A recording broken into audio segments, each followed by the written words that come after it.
It is Saturday, and you know what that means. It's time for some Tru Heel Heat. And we asked the question, has this been the most lackluster build to a WWE SummerSlam in the history of the event? Coming off the heels of an historically bad episode of Monday Night Raw and a lackluster, once again, episode of Friday Night SmackDown, has WWE put their best foot forward, and why there's pressure on creative to get better soon coming off the heels of Raw? We'll talk about that on today's show. We'll also talk about the Motor City Machine Guns have arrived in All Elite Wrestling, making their debut in their hometown of Detroit, Michigan on AEW Collision this week. That went head-to-head with TNA IMPACT. Tony Khan, you're very, very slick. Speaking of Tony Khan, we'll talk all about AEW Redemption, a big pay-per-view that saw new champions being crowned. Willow Nightingale winning the AEW Women's World Championship, Maya World winning the TBS Championship. But the big news was Will Ospreay turning on the Death Riders, but Kenny Omega turning on Ospreay himself. And that segued into one of the best post pay-per-view editions of Dynamite, as Ospreay and Omega went face-to-face following what happened at Redemption, while Willow Nightingale stole a lot of the spotlight with a tremendous promo segment with her title celebration alongside Mercedes Moné. We'll talk all things AEW, all things New Japan Pro Wrestling with the G1 Climax. He really heating up in week 3. Yuto-Ice and Yota Tsuji putting on an absolute banger, an epic matchup in the tournament this week. ROH, CMLL, and then over in WWE, you had SmackDown, you had Raw, you had NXT with Grayson Waller's work shoot promo. We'll talk all about it. It's the Tru Heel Heat flagship podcast, your comprehensive look at pro wrestling. Let's hit the intro. He said to watch Tru Heel Heat now, right now.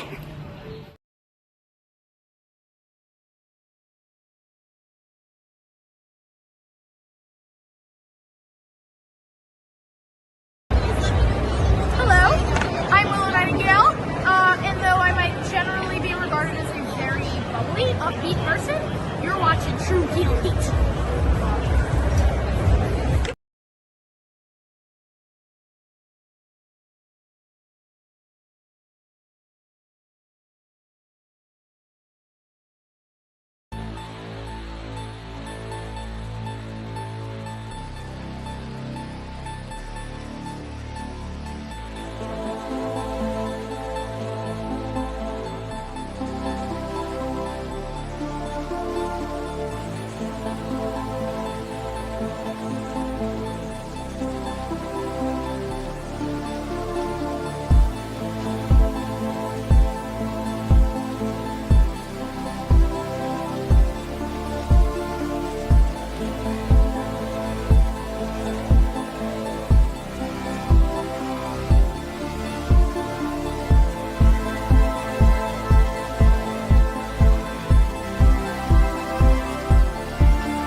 is me. It is me, your Tru Heel Phenom SP3, and we are live on the Tru Heel Heat YouTube, Facebook, and Twitch for Tru Heel Heat 392 Lackluster Sam, discussing the latest wrestling news, including whether this has been the most lackluster SummerSlam build ever, the possible returns of Kevin Owens and Randy Orton at SummerSlam, a recap of this week in wrestling with AEW Redemption featuring Will Ospreay finally turning on the Death Riders, Dynamite featuring an amazing Willow Nightingale AEW Women's World Title celebration, 2 weeks of Collision featuring the Motor City Machine Guns making their debut, NJPW G1 Climax 36, days 7 through 10, featuring an epic Yota Tsuji versus Yuto-Ice banger, ROH TV, CMLL, Martis Popularis, and Venice Spectacular from last night,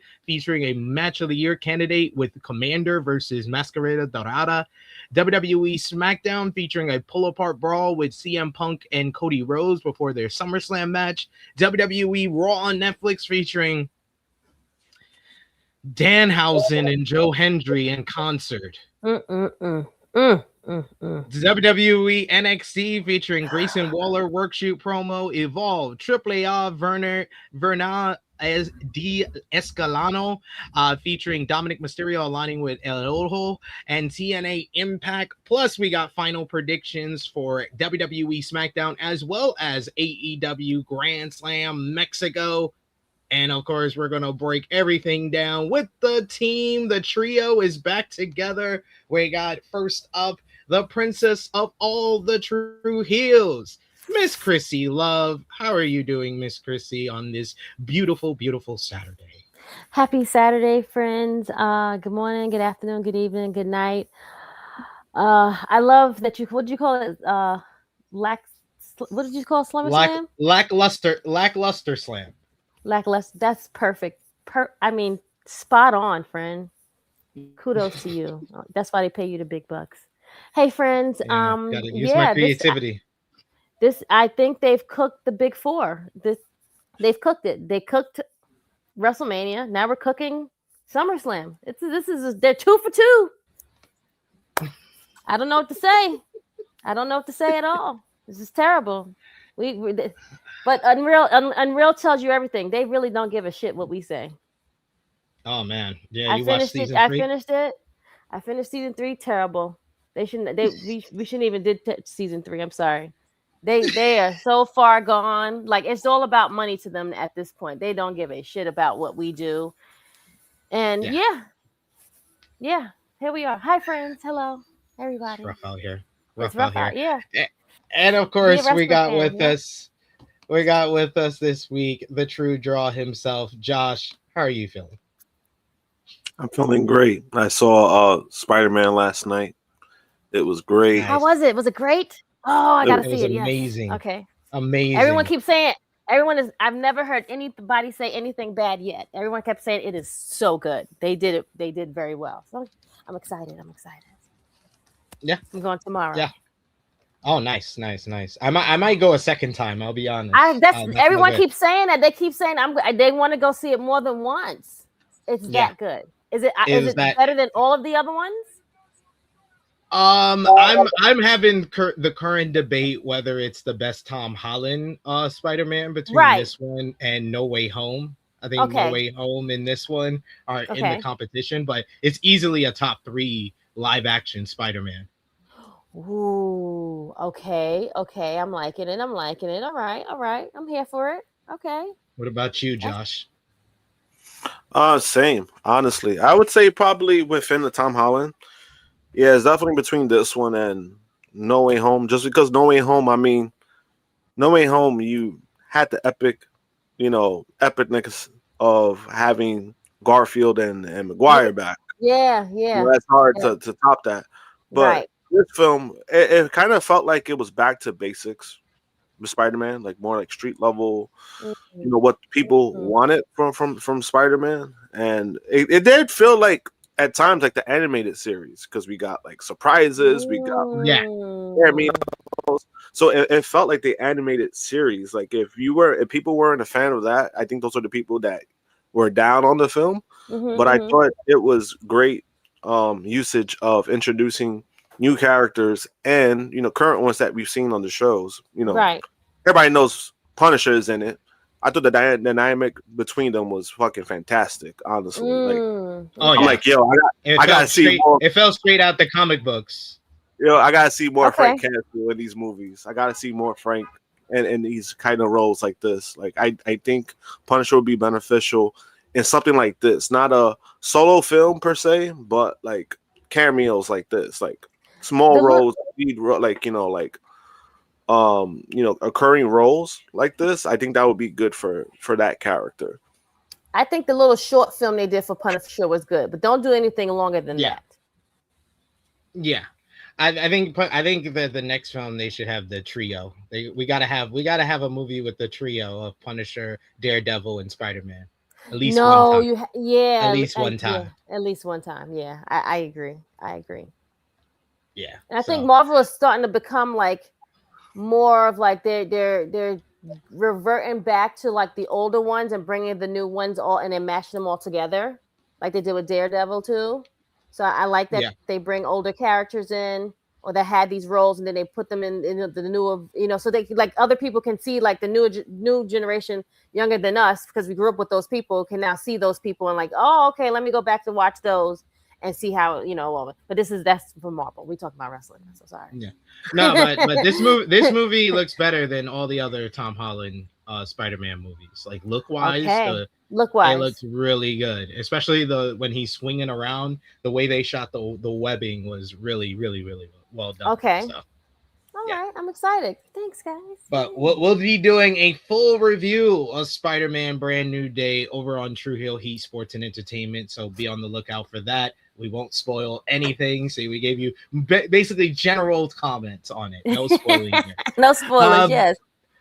But we appreciate y'all for joining us live. We appreciate y'all for watching us on demand. And either way, show your appreciation back the simplest way possible. Hit the thumbs up on this video. You can also share this video with all your wrestling fans, friends, and family on all your favorite social media platform. If you are new to the Tru Heel Heat YouTube channel, hit that subscribe button. Hit the bell to stay notified for all the great content here. You can also sound off in the comments down below if you're watching us on demand.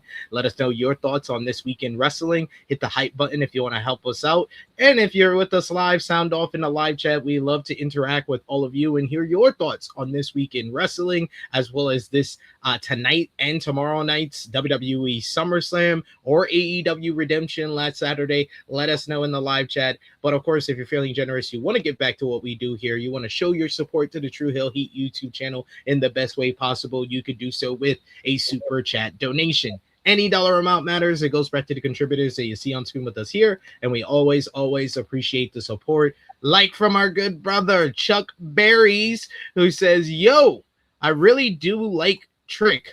But when he ended his promo forecasting being in front of 35,000 fans, I was like, bruh, capacity in that stadium could hold close to 70,000. Can't flex off that, in my opinion. Hashtag SMH WWE. He said 35,000. He did. Yeah, because that's where they're at right now. Cooked. Like my stuff said, they're cooked. Yeah, I mean, we might as well exit now.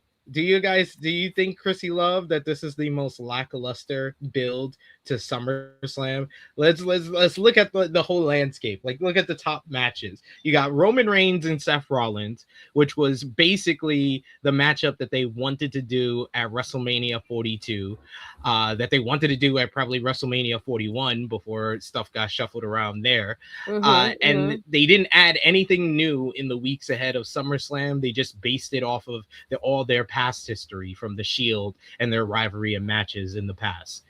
Nothing new added. It's been same promos. Seth Rollins kind of comes off as a weak challenger if you're just basing it off the last couple of weeks, where he was outclassed on the mic by LA Knight, Solo Sikoa, and then put the people in Chicago to sleep 3 weeks ago.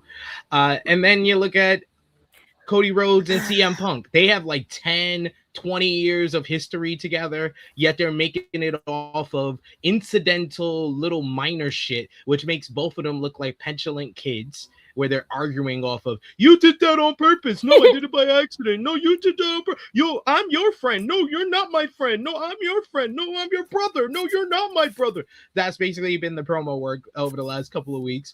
And then you have Oba and Brock, which was basically built on a bad premise of Oba winning the King of the Ring and then giving up his title shot to face Brock in Hell in a Cell. And then you have that awful segment on Monday where I came to the realization that they've been living off the hype from their WrestleMania build for the last 3 months, and they haven't had a good segment since Mania. And then there's Io Sky and Liv Morgan. So if there was little to no effort in the previous matches that I named, then there's about negative 1,700 effort being put into Io Sky and Liv Morgan. That barely even feels like a big matchup on the SummerSlam card. Do you think this is the most lackluster SummerSlam build of all time, Chris? Lackluster, terrible. Like, it's given that they've given up. And then you have this thing being a 2-night show where we could have just did this in one night. Like, we didn't even need all these other matches that's on the card. It's a waste of time. I feel sorry for the people that's going to this show, and they even like were trying to like give tickets away. So like at the last minute, Yep. But people still they don't know that people got to book flights and get hotels and all other shit like that. If you want people to go to these things. I mean, so they don't care. They don't. That's what I'm saying. They really don't care because they was like, well, let's make the tickets 20. Let's 20. What? At this point, I don't even give a shit on how much percentage that they gave off because I'm not going and I really don't give a shit. But it's really terrible. Like they've given little to no effort at all. It's all about production and all about like the aha moment. So and even the production is not that good. Well, yeah, that's enough. Yeah. They showed that in Unreal. What about you, Josh? Do you think this is the most lackluster build to a SummerSlam ever? Yeah, I mean, first of all, I don't feel bad for them one bit. They're choosing to go to SummerSlam. You're right. You could go. Right. You could go anywhere else. You could go to Puerto Rico on vacation. You could go somewhere else. You choosing to go to Dumpville, Minnesota, to watch this show. Like that's where you're going. Like, that does sound like a personal problem to me. Like that. You're right. Like, when you're right, you're right.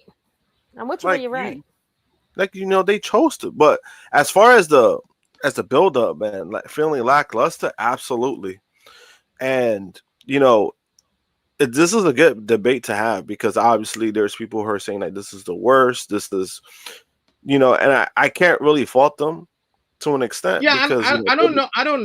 I don't know if anybody can say like what's the worst because a lot of times when the people that use that term of the worst, they haven't experienced all the builds to SummerSlam. Yeah. So they're just haphazardly putting that word out there. Yeah. That's why I termed our headline the most lackluster because I feel like for me a more apt description to this build. Yeah, and for me, I can't really I can't really make that argument like where people if they tell me it's the worst, and I ask them how come it feels like the worst, and they give me a real answer. I'm like, oh shit! Like for me, I want to say that this is the worst, but it's definitely up there because again, WWE has put themselves in a spot where they put themselves on a pedestal that they want to be mainstream. They want to be one of the best all around, right? They're pushing ESPN. They're doing this. Or they're doing that, and this is what you're giving us. Like, so for me, if somebody was to tell me like this is like the most lackluster, shit, I can't even argue that because I'm like they put themselves so fucking far high. The way that they've built them up, they built themselves up to be what they're giving us is like here. So it's like it's not even close. It doesn't even match of what they're actually giving us, because all these things they fucked up so much, and I just don't understand how they fucked up Obafemi already. Like I don't know if they fucked up Obafemi, but they made their first mistakes with Obafemi. Like I mean, as in like this man shouldn't be in this position that he's in right now. Like, Yeah. he fucking, he squashed Brock. He won the King of the Ring. Right? There's no reason that he shouldn't have the title. Like, he shouldn't be in the title match for this show. Yeah. Right? Mhm. And that's what I mean by that. Yeah, and that's what I mean by that. Now we're just running in circles with this whole Brock shit that I just stopped caring about. And they're doing like the same fucking things with them. Oh, fake cops, fake security. Over and over again. Oba just beats them up. Like, I get it. It was giving real slavery. I'm telling you. He's a real slavery. How you have this man locked in a cage? I mean, Brock Lesnar don't have exactly the best history with black people. So to have Brock lock a black man up. And so where was Paul and what's I did put a poll question here for everybody. Put the number 1 or the number 2 in the chat. Is this the most lackluster build to a SummerSlam ever? That gets it's crazy, man.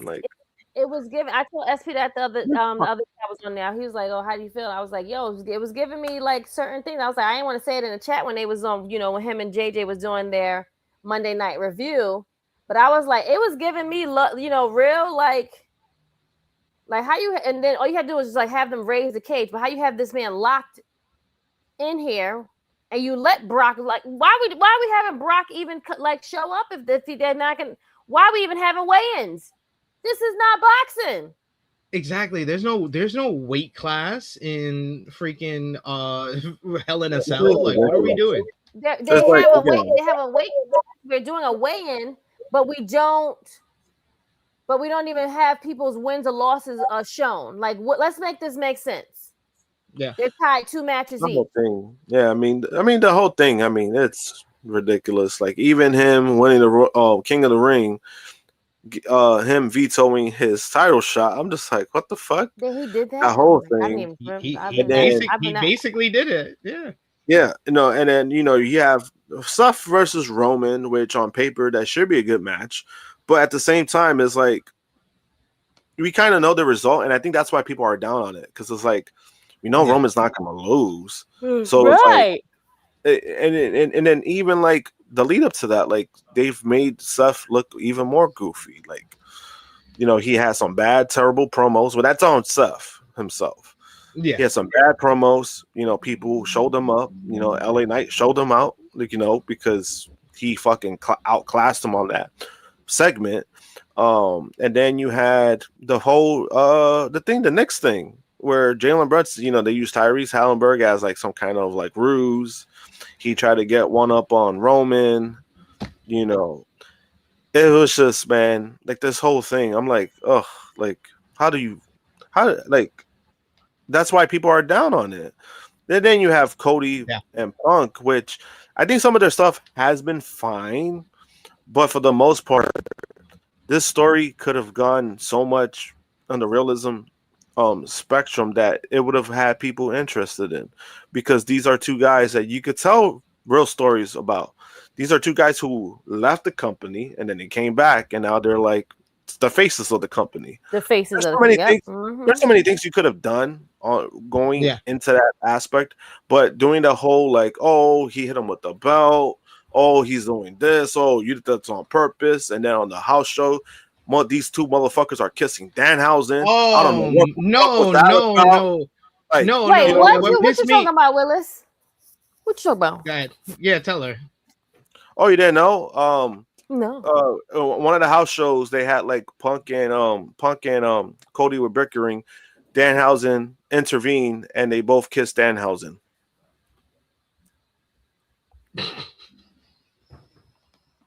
On the lips, by the way. Are you serious, right? Like on a house? I'm very serious, Krssi. I'm being very serious. There's same night we have fucking Kenny Omega and Ospreay. We had the same night that we have Kenny Omega and Ospreay. When Kenny Omega turns on Ospreay, these 2 men kiss Danhausen. WWE is cooked. Cooked. We do have a couple of comments. The feature here. We got Conrad with the best comment so far of the day. He says 3. I don't watch. I just watch THH to keep me up to date with WWE. As most of you should. I get it. Yeah, and if you don't think this is the most lackluster build to a SummerSlam, please let us know in the chat what you do think is what you do think is the most lackluster. What's more lackluster than this year's build to SummerSlam?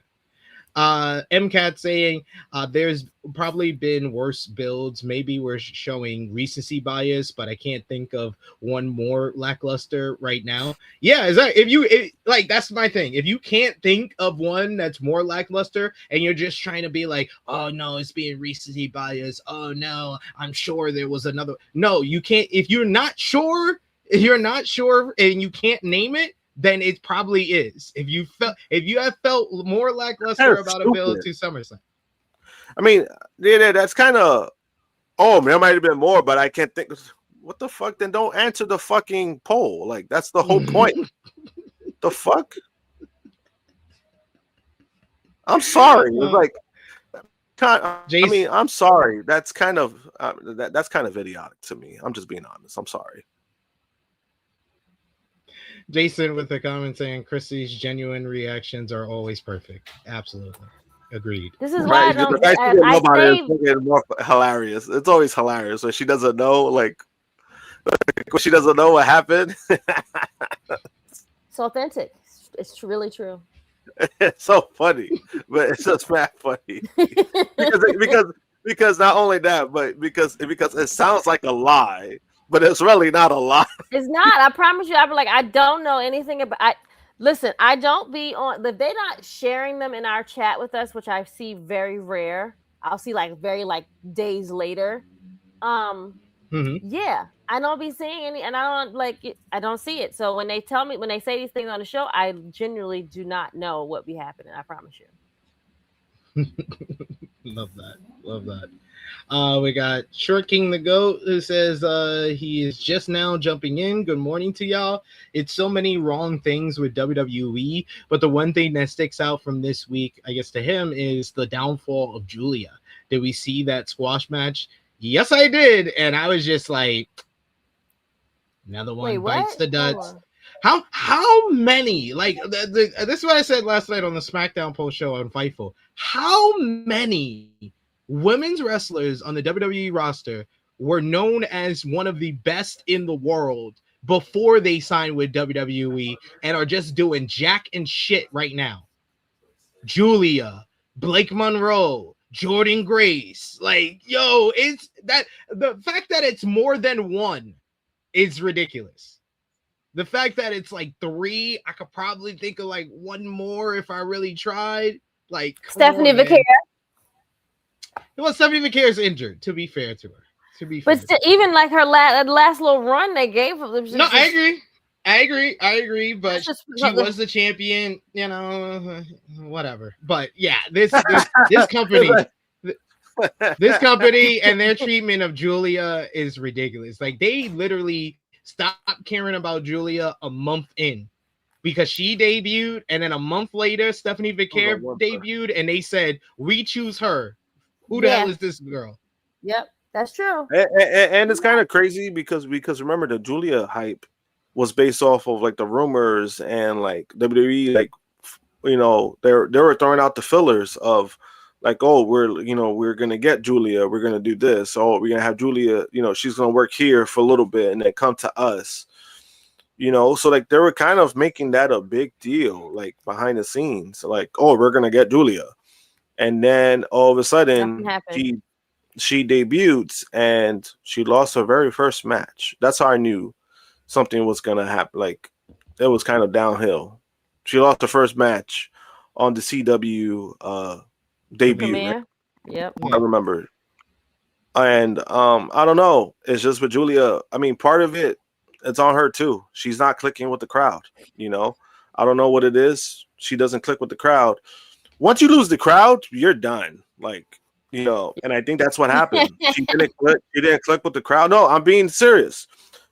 she didn't click with the crowd, and it was kind of like that was their way out of the Giulia business, and now we're getting what we're getting with her.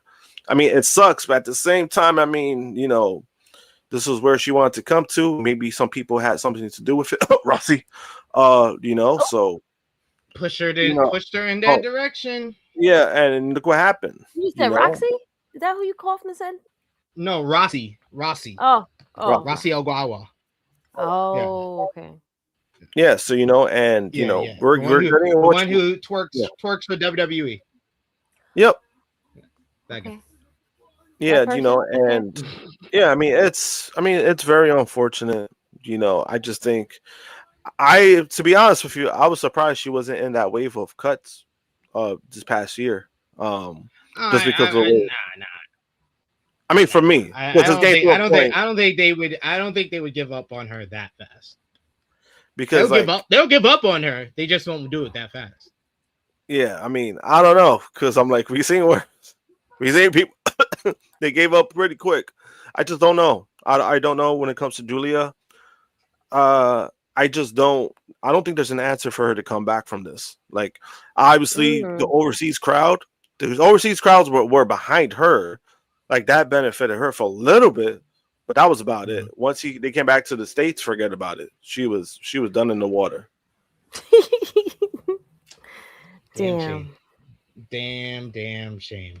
All right, but we always do with the Tru Heel Heat flagship podcast, we start off every flagship podcast shouting out all of you across social media with our Tru Heel roll call, our top 3 conversation starters on our Tru Heels group page. Got Jermaine Packman, Joe Bellini, Stewie John Palmer. Patreon backers and members, we got Volub, you got Aya, Negro Buff Nick Jackson, Professor Chris, Trey, Robert, Steve, Ladarius, Chase, King Greg, Louisville, Allen, we got John Martin, Dolores, James, Alan Santo, Justin Rich, Chuck Berries, Dan, Josh D from CT, Dion Jenkins, and Luis. Thank you so much for supporting us over at patreon.com/Tru Heel Heat. $3 a month gets you exclusive content, the best way to support us when we're not live here, as well as our members of the channel, which also includes our main man, Call Me Mr. Banda, as well. Thank you for supporting us here. $1 a month gets you exclusive content, and we always shout you out on our Tru Heel roll call. Now we're gonna go into what we missed, and keep voting in the live chat on, is this the most lackluster build to a SummerSlam ever, as we're going to be talking about that much more when we get to WWE. But this week, for the sanctity of my team here, we're going to start off with AEW. And of course, you had AEW Collision, 2 episodes of Collision. We had 1 episode of Dynamite, and we had AEW Redemption. So we're going to start all the way from the beginning. We're going to go to AEW Collision from last Saturday. They did 427,000 viewers. The show featured the Young Bucks picking up a win over Wheeler Yuta and Daniel Garcia of the Death Riders in a splendid opener to the show. Post-match, the Bucks confronted Jon Moxley at the commentary desk before Will Ospreay took out Nick Jackson with the Hidden Blade, while Mox hit the Paradigm Shift on Matt. Tommaso Ciampa has scored a victory over Zachary Wentz in a good opener to the show. We also Big Show.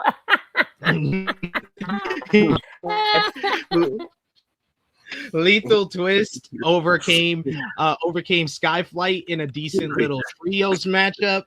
You had Persephone. She scored a win over Angelica Risk in singles competition.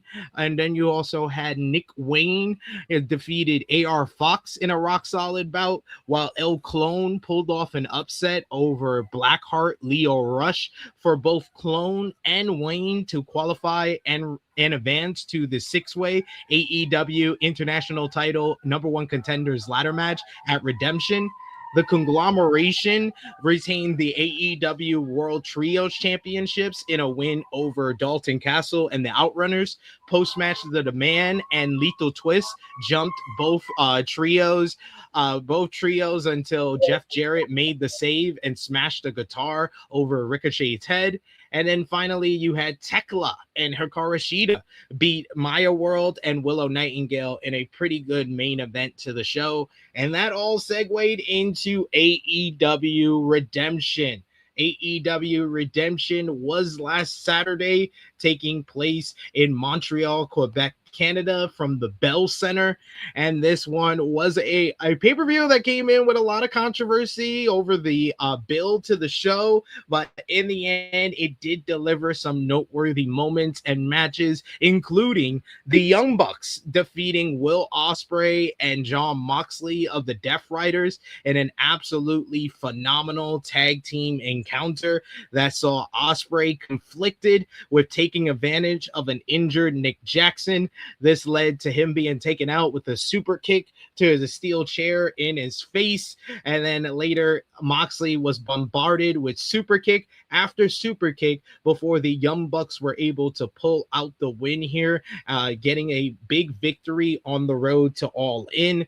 Later on in the show, you had Mox, who warned Ospreay that if he wasn't prepared to pull the trigger, then he will do it for him himself. This led to later on in the show as Kenny Omega beat Kevin Knight in a tremendous main event to the show to retain the AEW World Championship. Kevin Knight put on a good effort, but he got outclassed and dominated by the Cleaner before he retained the gold. But post-match, he had no time to celebrate, as it was the Death Riders who came out to attack the AEW World Champion. They set him up to stomp a chair over his neck when Will Ospreay stopped the Death Riders and made the save. He stopped them from Pillmanizing Omega and getting the same treatment that he once received. You then had Jon Moxley, who came in the ring with a plastic bag and wanted Will to suffocate his hero. Will contemplated it. He held the bag up and then proceeded to rip it apart before blasting Moxley with a forearm and officially turning on the Death Riders. He then picked up the AEW World Championship that he will vie for at AEW All In London, and he handed it to Omega before Omega shook his hand. The two men posed on the ropes, and it seemed that we were going to end the night all good. All is right with the two opponents heading into All In until Kenny Omega showed his true colors. He delivered a one-wing angel to Ospreay, laying him out, and then he was able to convince the Young Bucks to just go along with it and pose to end the show. Kyle Fletcher picked up a win over Bandito in a truly spectacular encounter to retain the AEW International Championship.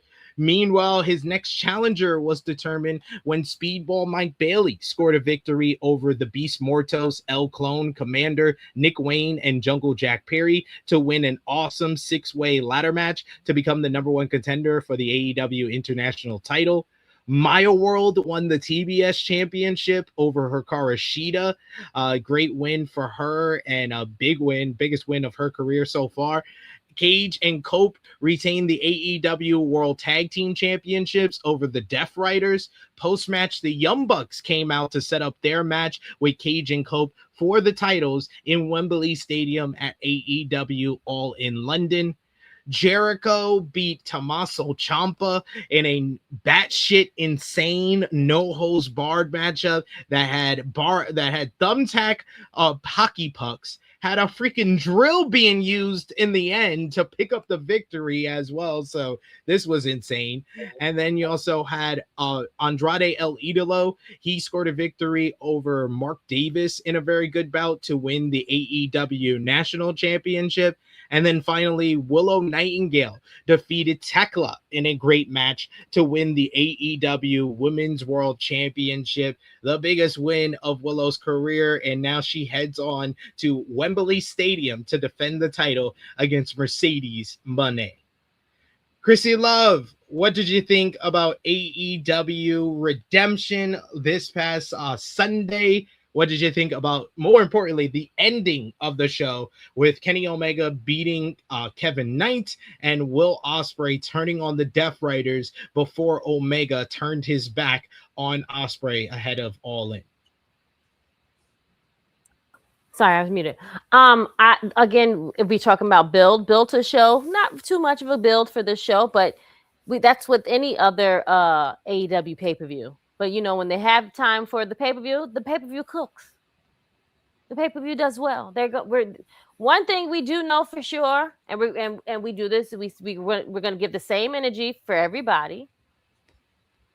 Lackluster, but great show. Great matches, as they always do.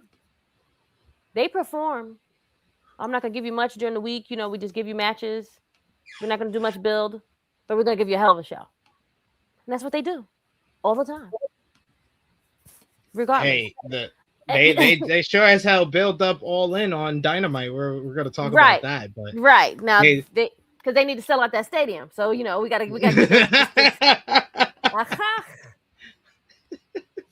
It's like we gotta sell out that stadium, hard times out here. Is Krssi frozen or am I frozen? I think Krissi's frozen because she's frozen on my end. Okay, cool. Yeah, I see her just looking all sleep. Yeah. Josh, what did you think about AE? Oh, she's back. Are you back? I'm back. Okay. There you frozen, go. Right? I'm back now. Okay, I'm back. Okay. Yeah, so they have to sell out the stadium. However, here we are. But great show. The ending, I was surprised, but I guess to kick it up a couple of more notches and make people sell more tickets, we need to make Kenny heel. And Kenny hasn't been heel in a long, long time. He's always been a baby face. So this is great stuff. I like it. I'm here for it.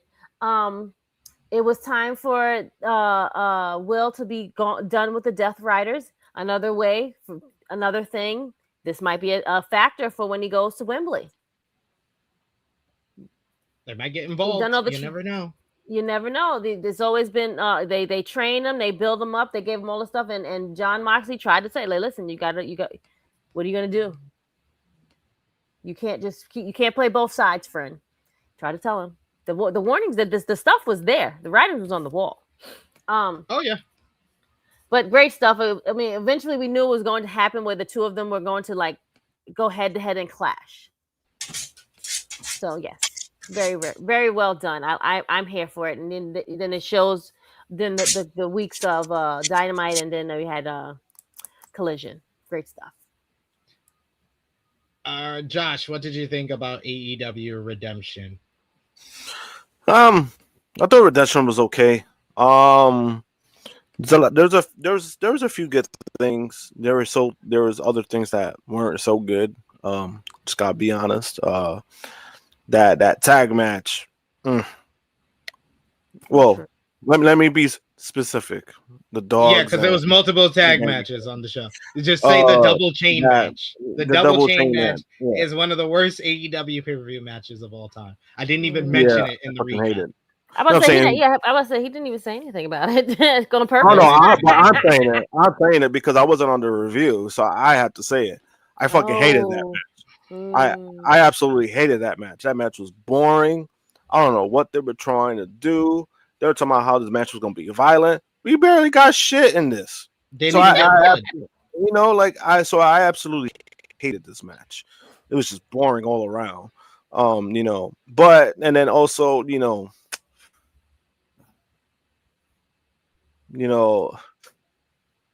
there's another match I didn't like. It was a good moment. I don't want to take away this moment from Maya World, but yeah, that Sheeta match. That was a little struggle. That was a struggle for me too. And it was back to back two of the worst AEW pay-per-view matches. And I'm gonna be more forgiving with Maya World. She is learning. She's You know, she hasn't Still been in the green. She's business still, that yeah. long. You know, but I like the fact that they're using her because you know, in the opportunities. You know, she's the one that stepped up. So I'm always gonna be for that. Like, you know, she's, you know, she has to learn fast. You know, so you know, and obviously when you get an opportunity, you're not gonna. What are you gonna say? No, I'm not ready. No, you're gonna do it, right? Because that's gonna be more money in your pocket. Step up. Yep. So you know, but that match was. I mean, that shit was rough. For me, unfortunately, nice moment, but Sheeta, you know, she's had some moments where she's kind of looked rough. Yes. I did see the review. I did see what Jay News was saying. I don't fully agree with what he was saying, but I could see that Sheeta hasn't been the same since she's come back. Like, I would agree with that. I don't think she's completely washed. I just think there's something, I No, don't because know if it's motivation. she's also had good Yeah, she has six-woman Statlander matches. Yeah, she's had the Yeah. Statlander match. Like, so I'm not gonna write her off, but there's definitely something that I don't know. It was motivation. I don't know what it is. But you know, but besides that, I mean, you know, the main event, I thought it was solid. Kevin Knight, Kenny Omega, I thought it was a great match. But the post match was even better, in my opinion. Just building up the Will Ospreay, Kenny Omega stuff, and Omega was the one that pulled the trigger first because he's like, "No, you thought of it." Like, you know, so Yeah. I like that aspect. I like that aspect because you need some you know, like you need kind of seeing you need like some kind of thing that's gonna go to All In. Like, obviously we know they're friends. We all know they're friends, but imagine like trying to butter each other up going to All In. That's not gonna work. So you need to build some kind of amount, you know, some kind of heat when it comes to that. And I thought the 2 seconds between them, I thought had been good. Had been great. Like, they're selling me on the match. But overall, I thought Redemption, it was okay. I thought it was like a 7.5 at best for me. You know, at the end of the day, do I think it should have been a pay-per-view in general? No, in my opinion. But we got what we got. You know, they're gonna make money. Fillers. You know, so it is what it is. Yeah. So, Krssi Luv, what was your match of the night from Redemption? Ooh, Kyle Fletcher and Bandito, like, that was mine too. Can we not say, like, Kyle Fletcher? Like, I think he's gonna be like one of my wrestlers of the year, man. Like, honestly, I wouldn't blame you. Like, coming back from injury and all, and still like cooking. Shit, he came back fast. And he came back. Yeah, he didn't miss a beat. Like, when he came back, he's come back and he's right back into top form. Yeah, best right. in the world form. So, like, I'm not even mad at, like, yeah, he's definitely becoming like my number one wrestler of the year for 2026. Yeah. We've been having the debate on the channel. We had it on the review. Me and Jimmy had it on AE Ramble last week. Do you think that Kyle Fletcher is better than Will Ospreay right now?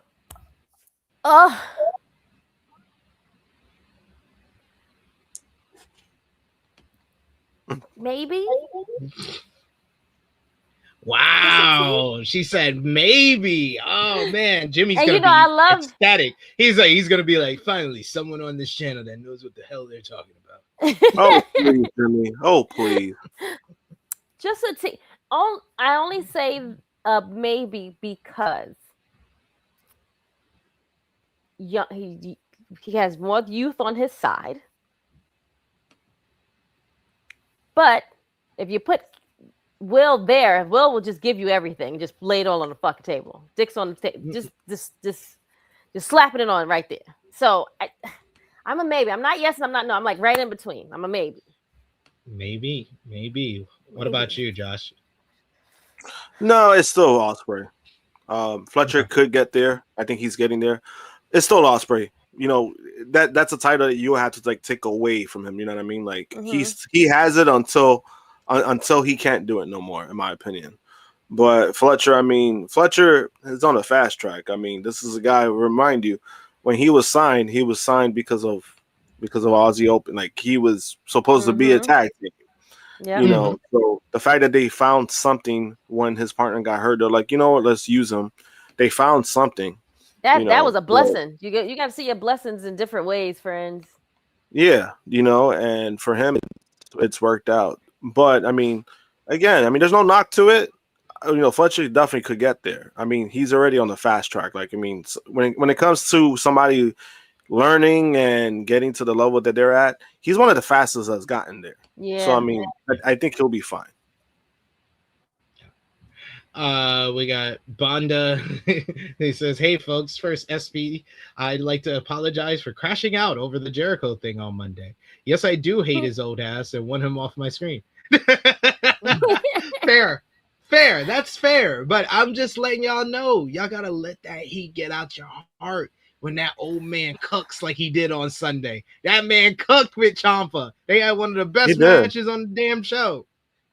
And I give that to Ciampa for bringing that out of him. Ciampa was great in the matchup, but Jericho deserves credit too. I can't say I'm giving it to one person over the other. It takes both people to have that type. But then also we also got to give credit when it's due, because Jericho, to Jericho's credit, he hasn't been like some of the worst parts this year on TV, at least like years past. True. So what we're getting, I've been okay with it, and especially that match with Ciampa and Jericho on Sunday. Man, like Ciampa was great too, like especially when he was beating up that plushie doll of the mascot. And then he pinned it, and the referee like went along with it. Exactly. That was great. That was great.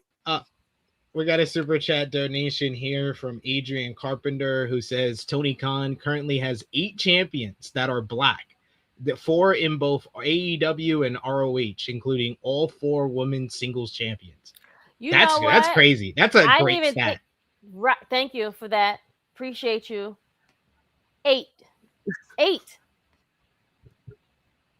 2 promotions. WWE would never. They would never have all the singles champions in the company. And if they did, they would just put it all in our face. They would have it front. They would be like, I think that's what AEW needs to get better at. When they have something like that, they kind of do need to push it a little bit more, in my opinion. Mm-hmm. Push it, yeah. Let it be known. Let people see it. Where the best wrestles, where the blacks wrestle. Yeah, I think I agree. Yeah, bars. When it comes to that, like, I agree with that. I agree with that on one spectrum, but I could also see on AEW's end that they're doing it in a way that if we notice it, then it's like, oh shit, like they don't have to be like broadcasting it in a sense. Mm-hmm. But I do agree, like they should push that a little bit more, just because it's like that's you could one up WWE off of that all the time. Yep. Exactly. And if you're pushing it to the forefront and you're making it known, it puts pressure. It's gonna cause the fans to put pressure on WWE to do more of that and to put titles on the likes of the Jade Cargos of the world, the Meachins of the world, like some more black talent, male and female. Carmelo Hayes, he's been not on TV for the last couple of weeks, so sure. And he should be looking for some. Terrible. He should be. We got also another super chat donation from Vala. Thank you so much, Vala, for the support. He says maybe is right. Now it's about a preference, and that's the highest compliment you can give Kyle Fletcher, that someone could pick him over Ospreay. Yeah, because in a lot of ways, like I remember Jimmy when back in 2024 when Ospreay had his matchup with Kyle Fletcher, he basically said that all Kyle Fletcher was a Timu version of Ospreay, and he would do things that Ospreay would do. But now Kyle Fletcher has a distinct style that's much different than Will Ospreay. And that's when he was like first, like really like one of his first like singles matches, like being a single like star. Like he wasn't in a tag team anymore. You know what I'm saying? So that was just, you had to like let him cook, and he cooked, and he's learned his own way that works for him. It's true. Got some love for Ospreay and Swerve in the chat. We got Dion who says Ospreay is a better promo and in-ring psychology. They're about the same. Fletcher has the better look and presentation, in my opinion. I think that's a great way to kind of break it down. That's a good way to see. Yes. There definitely are places, if you Dion. want to break it down into criteria, that Fletcher is better than Ospreay at, and look and presentation is definitely one of them. We basically base Kyle Fletcher's look on anybody else. We've been saying to Nick Wayne he needs to get on the Kyle Fletcher diet for months. We also got here because that'll make his stock go up a little bit better. Yeah. He started putting on a little bit of weight, and that's it. Just getting on Kyle Fletcher regiment, man. You'll be good to go. But we gotta go move on to AEW Dynamite this week. Dynamite took place from Detroit, Michigan, and I would say, I having a couple of days to sleep on it, this was the best Dynamite crowd of the year. This crowd was electric. The show did 676,000 viewers, and it was very much centered on the participants in the main event of All In, as Will Ospreay arrived at the arena to start the show, and he was confronted by the Death Riders, where he knocked out Daniel Garcia with the hidden blade and gave Jon Moxley back his Death Riders patch, saying that he doesn't get to pull the trigger for him. He then walked away from them, and he ran into none other than his old friend and rival, Hangman Adam Page. Hangman said that he believes in Ospreay and will have his back at All In, but Ospreay says that he couldn't trust anyone, not even Hangman, and he would do it himself. Later, Moxley picked up a win over Commander in a very good match to retain the AEW Continental Championship. And then finally, the show closed with Kenny Omega coming out to address his actions at Redemption, but he was immediately interrupted by Will Ospreay. Omega would go on to explain that Will hurt him when he told them that that Omega stopped believing in himself, and he told him about the Death Riders, but he didn't listen, and it blew up in his face. Ospreay explained his journey over the last couple of months, coming back too early from injury, trying to get revenge on Moxley and failing, having his body break down, and then being invited into the Death Riders. Ospreay admitted that he liked being a Death Rider, but didn't agree with their tactics. However, Omega rejected that excuse and said that Ospreay is a liar that was supposed to be his friend, but he set him up at Redemption. When Ospreay tried to deny this, Omega slapped him repeatedly across the face until Will slapped him back and teased the hidden blade. Ospreay told Omega that if he puts his hands on him again, he would beat the shit out of him, before cutting a passionate promo about what All In and this match means to him. With the question of will he pull the trigger, Ospreay says that he will, and he will do it when Omega sees it coming. An absolutely fantastic promo exchange between these two guys to close the show. But that's not the only reason this was one of the best episodes of Dynamite of the year, as you had an absolute banger to kick things off as Andrade El Idolo beat Nick Wayne and Jungle Jack Perry in a stellar three-way encounter to retain the AEW National Championship. Speedball Mike Bailey and Brodito scored a win over Don Callis families, Kyle Fletcher, Jake Doyle, and Brian Cage in a terrific trios bout. Maya World retained the AEW TBS Championship in a win over Persephone in a good match thanks to an assist from Chris Statlander. The Demand defeated the Conglomeration to win the AEW World Trios Championships thanks to an assist from the Lethal Twist. And Willow Nightingale had her AEW Women's World Title celebration, where she cut an emotionally inspiring promo about never giving up on yourself and how sometimes the comeback can be even better than the dream. However, Mercedes Moné interrupted the celebration to make Willow sign their All In contract, and she cut a great promo about their history together over the past 3 years, saying that they celebrated Willow when she had a career-threatening injury. She said she came to AEW and had to beat her for the TBS title. When she lost the TBS title, it was Willow again, and now going after the title that's been eluding her, it's Willow once again. This led to them arguing with one another, and when things got heated, Mercedes was joined by Divine Dominion and jumped Willow until the Brawling Birds made the save to set up a trios matchup this Wednesday at Grand Slam Mexico. Excellent edition of AEW Dynamite. I would say it is in the running as one of the best post pay-per-view episodes of AEW Dynamite that they ever did. Josh, what did you think about Dynamite this week? I do agree. It was one of the best follow-ups to a pay-per-view. I really didn't know what to expect with Dynamite, just because, Dynamite has been kind of, I want to say terrible, but I think it could be better. So the fact that they followed up how they did, but also in front of that great crowd, like that crowd was hot, man. That crowd should have been at the pay-per-view, because, man, they definitely would make the show better. I'll tell you that much. Yeah. Yeah. So, overall, again, like I mentioned earlier, where I said that Ospreay and Omega had two great, post-show match from the Redemption to this promo segment on Dynamite.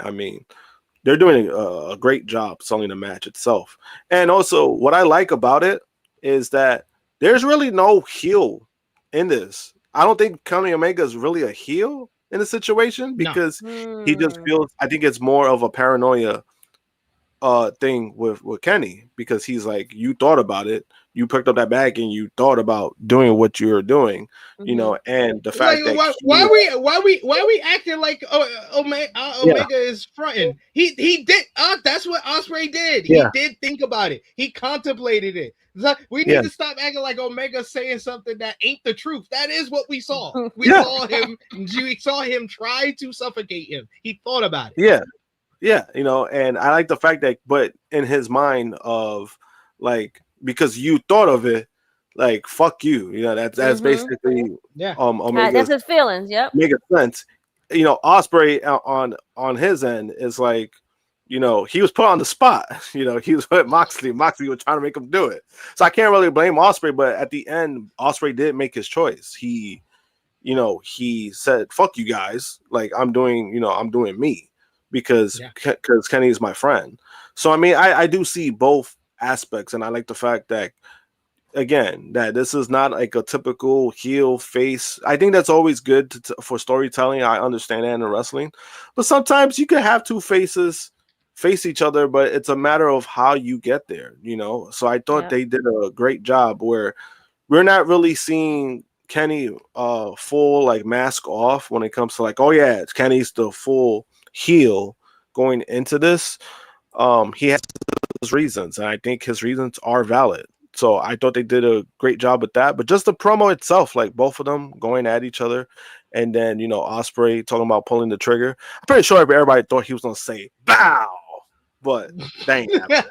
Well, you got people like Jeremy Lambert who basically put the video of Ospreay saying that and put Jey Uso saying, "This your warning shot." Pow! And he just I was dying. Jeremy, he's been on one. He's been cooking. I'm not gonna lie. That was great. That was great stuff. It was. I hated him for it, but it was good. It was good. Krssi, what did you think about Dynamite this week? The Will Ospreay and Kenny Omega segment, as well as many people are calling even better than the Will Ospreay Kenny Omega segment, the Willow Nightingale title celebration with Mercedes Moné. Yeah, I forgot to mention that. I love the Willow celebration, and she's had a lot of things. At first I was like, oh my god, they're gonna take this stuff off Tekla, and I was like, okay, I was a little upset because I was like, Tekla's been cooking, but hey, we need I guess we need a face, but also need the whole Monet to come in. I guess more of the relationship and more background that they've had with each other. So I get it, and they're gonna do it in Wembley. So I understand what their stance on and why they did it. So I appreciated the whole back and forth between the two, and then Mercedes coming in to ruin it. And that's her character. She wants the spotlight on her. She can't let anyone else shine. So I get it. So it's playing right into the whole Willow being, you know, the person, and she's like, it's always been Willow. But it's supposed to be about me. And you've taken these opportunities from me every time. So I love the story that they're running with that. Now that Josh has said something about Kenny and everything, I kind of feel a way about it now. Like I'm like, okay, maybe he is like not almost a heel, but yeah, he told him like, you know, He's you not the heel. He's not, that's what I'm saying. He's not really the heel. Like, so it's like, because now I'm like, damn, like he's not really the heel now, because it's like, you did try to do this to me, so why wouldn't I like try to like protect myself and like be okay? Like, you thought about it. You took too long to think about it. You didn't say no right away. You didn't say yes. You took very long. So now I appreciate that you guys just like made that whole like form, like, yo, no, that yeah, like I did this for myself. Like I had to make sure I'm good, because I can't trust you. Exactly. Can't trust that rotten Brit talking about soccer all the time. We got storytelling all the time. We got storytelling and AEW. Wow. Like what a difference. Like where did this come from? I thought there's no story. I thought they don't tell stories in AEW. What's going on? Did the internet lie to me, Josh? I mean, they always lie, but you know. Damn, but the Willow, I forgot to mention like the Willow promo. I mean, I thought that was great because again, Willow and her promos. Like anybody that's met Willow, like this is who she is. Like this is 100%. Really is, yeah. Like that's what I like about it. Like it's you're not seeing like a fakeness when it comes to it. This is really who she is. Like a lot of people don't know. You know, there was even a point where Willow during her independent run, she had neck surgery too. So there's a lot that she's dealt with. Like there's a lot of adversity that she's dealt with, and the fact that she's at where she's at now, I mean, overcome it. Yep. Yeah, you know, I'm really happy for her on a personal level, but I think she's been killing it. Like 2 back-to-back segments where she's talking. You know, talking's not really her strongest point when it comes to like whatever you could say. I think it is. Honestly, I think that she's better. Now, she's a better talker. She's a better talker and character than she is a wrestler for me. Like, and I think she's a great wrestler, but she is that. She comes off as such the likable, genuine baby face, and her promos just sound so believable. This was inspirational. I've heard multiple people tell me listening to that Willow Nightingale promo made them cry. Like they got emotional seeing her overwhelmed by the audience, seeing her inspirational call. Like Willow Nightingale she quieted all the naysayers, all the doubters, people like me that was like for the Tekla versus Mercedes Moné. Right. After this promo segment, I was like, nah, they made the right choice. Right, exactly. Yeah, that's how I felt. Yep. Because like when it came to her talking, you know, it was more of like we didn't know what she could do, right? Like what she could bring. And I like the fact that she's being herself, because sometimes in wrestling, obviously when it comes to wrestling, it's script, whatever the case, right? So a lot of the people, they're playing a character. They're playing, you know, they're doing something else that it's not really them, right? But with her, it's like the reason why her promos are so good, because it's really who she is. And I like the fact that they've leaned into that, because again, Willow, I mean, I'm telling you right now, imagine Willow being, you know, I can't see that. I can't see her being a heel because she's generally not a bad person. Nice. Right. You know what I mean? So it's like, genuine person. So I like the fact that they've gone with it, and it's been great, because I'm like, you know, you don't fix something that's not broken, you know? You see what you have, and they saw what she has, and they're like, you know what? We're going to keep this. We're going to see where yours goes, and we're going to keep this. And it's been working out. I'm so happy for her. Yeah, they knocked that promo out the park. Hats off to everybody. Both promos, just like the fact that there was like a debate that which one was the better of the two. One? And oh my God, what? They were two of the best promo segments of the year so far in any promotion. Who is the better promo, Willow and Mercedes or Omega and Ospreay? I'm giving it to the ladies. That seems fair. Josh? Say it again. Josh? Yeah. Which promo do you prefer? Omega, Ospreay, or Willow and Mercedes? Right. I mean, it's tough because both of them were so fucking good. But I'd probably say Willow and Mercedes because I felt like they probably needed it more. I think that, I think it's something that, obviously we know Mercedes and Willow, they've worked together. They have great chemistry. But I think that this kind of needed it just because, again, people were behind Tekla and people wanted her to be at All In as a champion. But, sometimes plans change, Yep. And I do think they made the right choice. I don't think going with Tekla would have been wrong. At the same time, Tekla and Mercedes is like who realistically is like who you're gonna make the face out of that. And it's like, I don't know, because Mercedes is a great heel. She's way better heel than she is a face. Tekla, she's always been a heel ever since she's gone in, but she's been so good as a heel that it's like you kind of don't want to get away from that. So I do like the fact that they went with Willow versus Mercedes. There's a more history there. Obviously there's some of their matchups that they've had. Willow has gotten her number. So I thought like this. I'm not saying it tells the better story, but there's history there that you could go with. And Willow winning the championship tells another story that she got the championship that Mercedes can't win. Mercedes has had multiple opportunities to win this title, and she's dropped the ball so far. So I like the fact that they're building that in the story as well. So yes, a lot of good things from this episode. Some great matches as well. The Andrade and Perry and Nick Wayne was awesome. I'm so happy for Andrade winning the national championship. He's been one of the big success stories of 2026 so far. Yeah. Biggest surprise in my opinion, because I mean, when he was coming back, we were like, "Oh shit, we don't know Tony. I don't know. You want to bring back Andrade?" Right. And look at I'm not sure about this one, Tony. You might be going too far with this one, Tony. But this one, this makes TK's IQ go up even higher because it was like, all right, he probably saw. I don't know. He saw something that we didn't. So like, at least this is a move that he could say. But honestly, if he signs back Aleister Black, then I think that goes down the hill. If he does that. I don't think he's gonna sign him though. I agree. Don't sign that nigga. Keep that nigga over there. Yeah, I think that's one of the people that I think Andrade knew he made a mistake, and then he tried to like he's made his wrong a right, if that makes sense. Like he begged to leave. He wanted to be with his wife.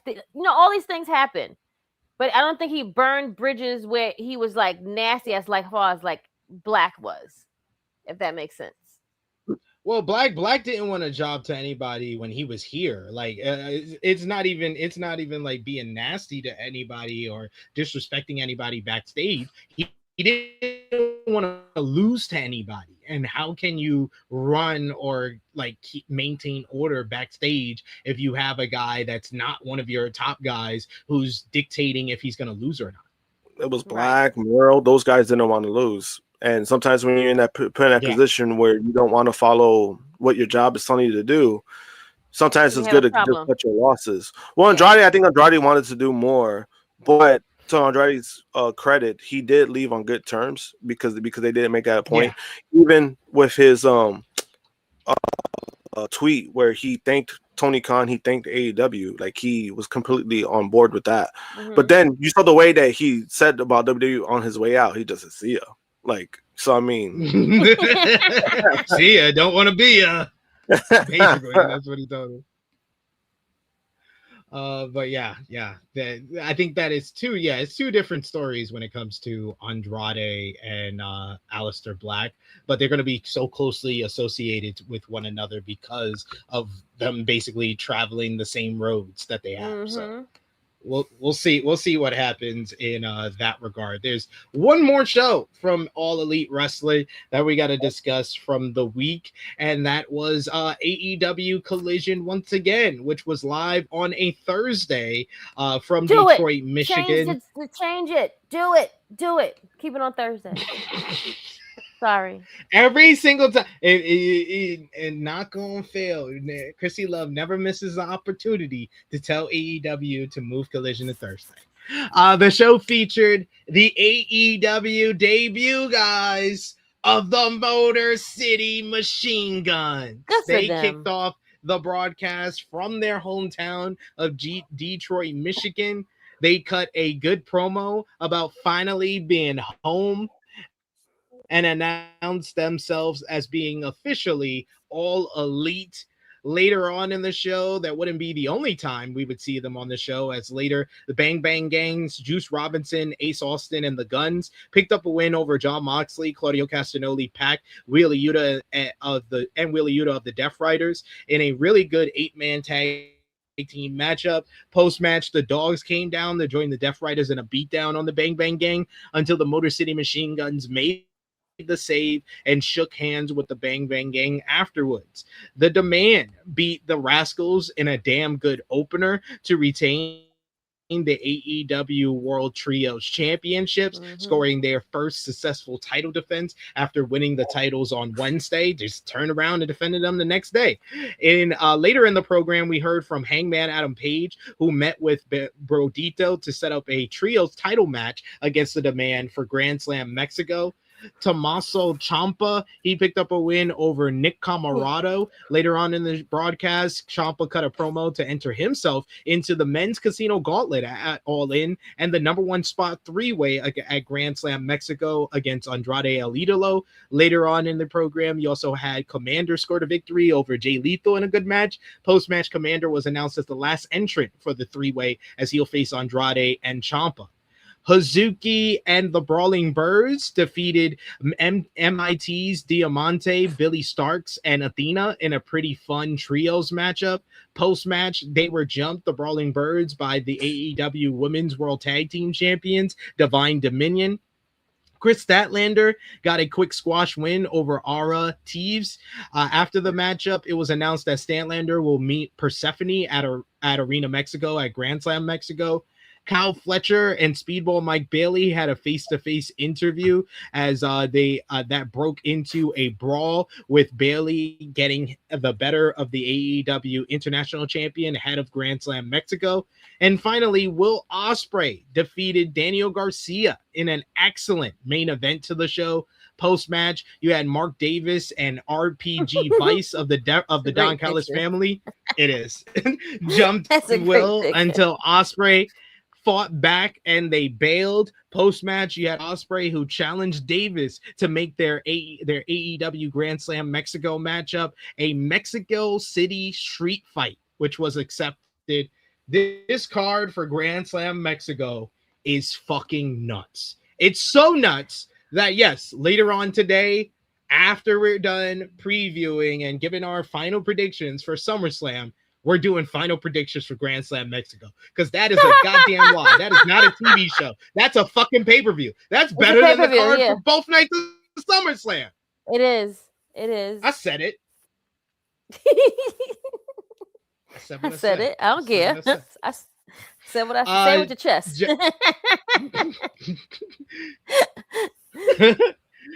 Krssi Luv, were you able to catch anything from Collision? Most especially, what do you think about the Motor City Machine Guns making their debut?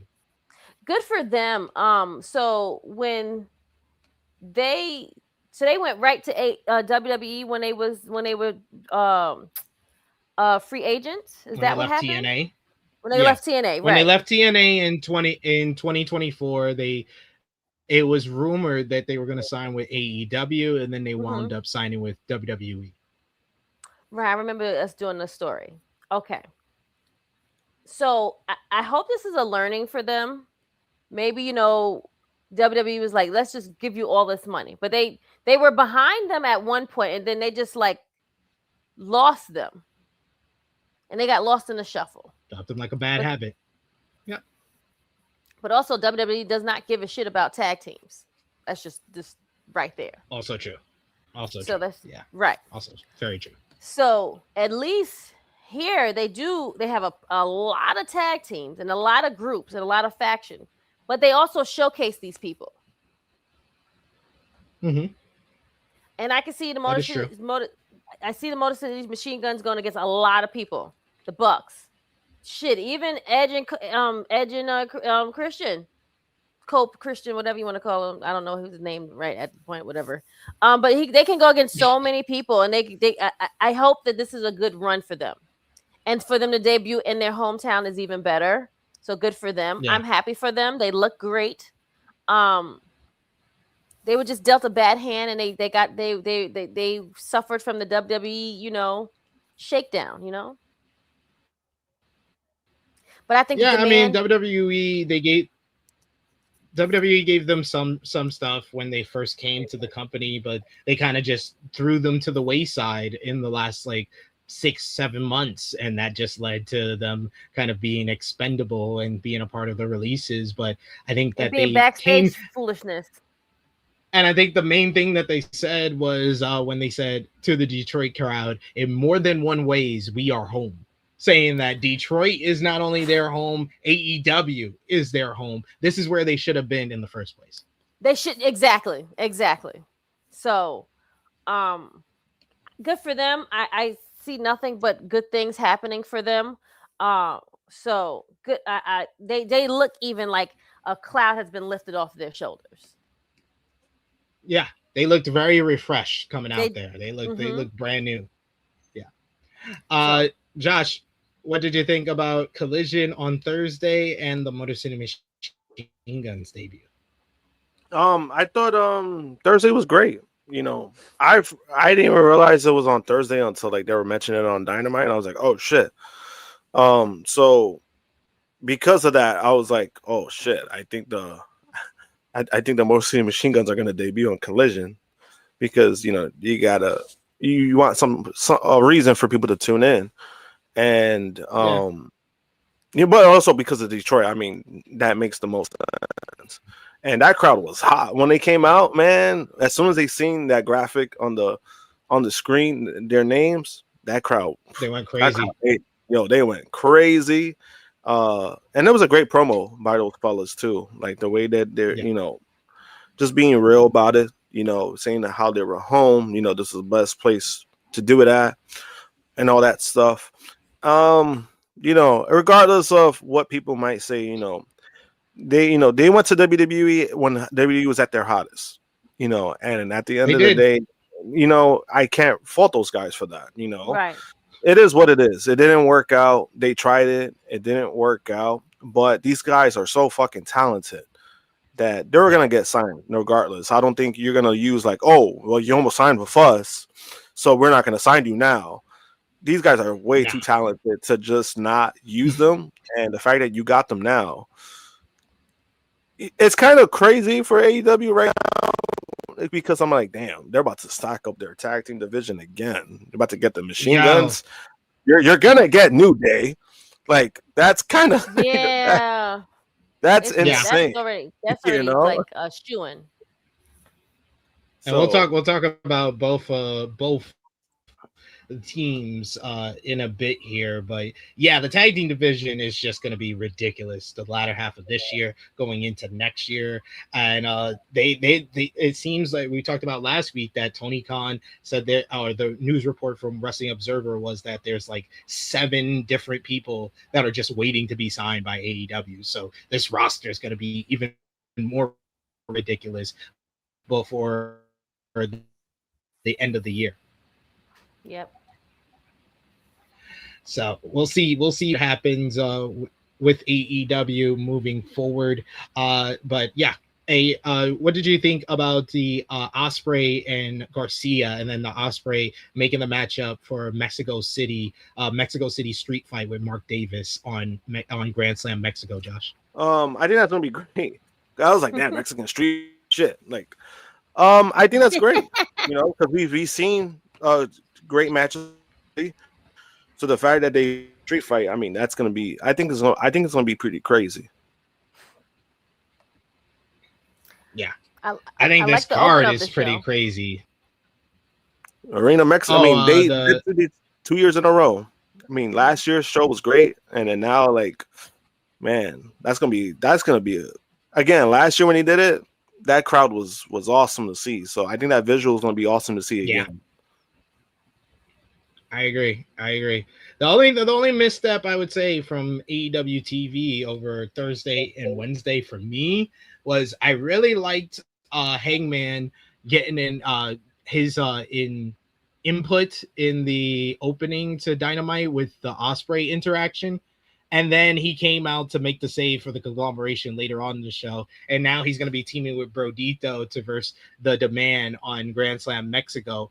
So it feels like they are putting Hangman in the trios title scene. And I'm just like, couldn't we come up with something bigger for Hangman? Yep. I agree. I'm just saying, like, Hangman is one of your biggest stars.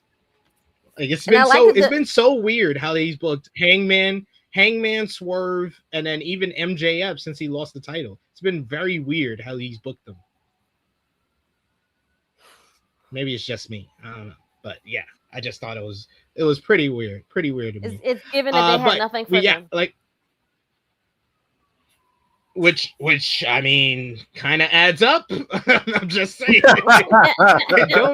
It don't seem out the realm of possibility that they did not have he does not have much for these guys, and he's still trying to figure it out. But I'm looking forward to the Hangman and Brodito versus the Demand on Wednesday, but I just think that there was something bigger for Hangman to do in AEW. And when is Swerve coming back? And for that matter, when is MJF coming back? Is MJF going to be on the All In card? I need to know. That'd be a huge loss if you have no MJF on the All In card. Yeah. True. Very true. Well, we'll see. The cops are coming to get Krssi. I'm sorry, guys. I know, right? It's actually the fire truck. They put a firehouse station like with an ambulance and all. There's like one maybe 2 blocks, so it could be like 3 a.m. and it'd be like quiet. And all of a sudden you hear, I'm like, oh my god, this is like the worst. Like why are y'all right outside my door? Like, right outside. I hear y'all like right outside. Y'all are like having a conversation in my home. Right. Can't win. Yeah.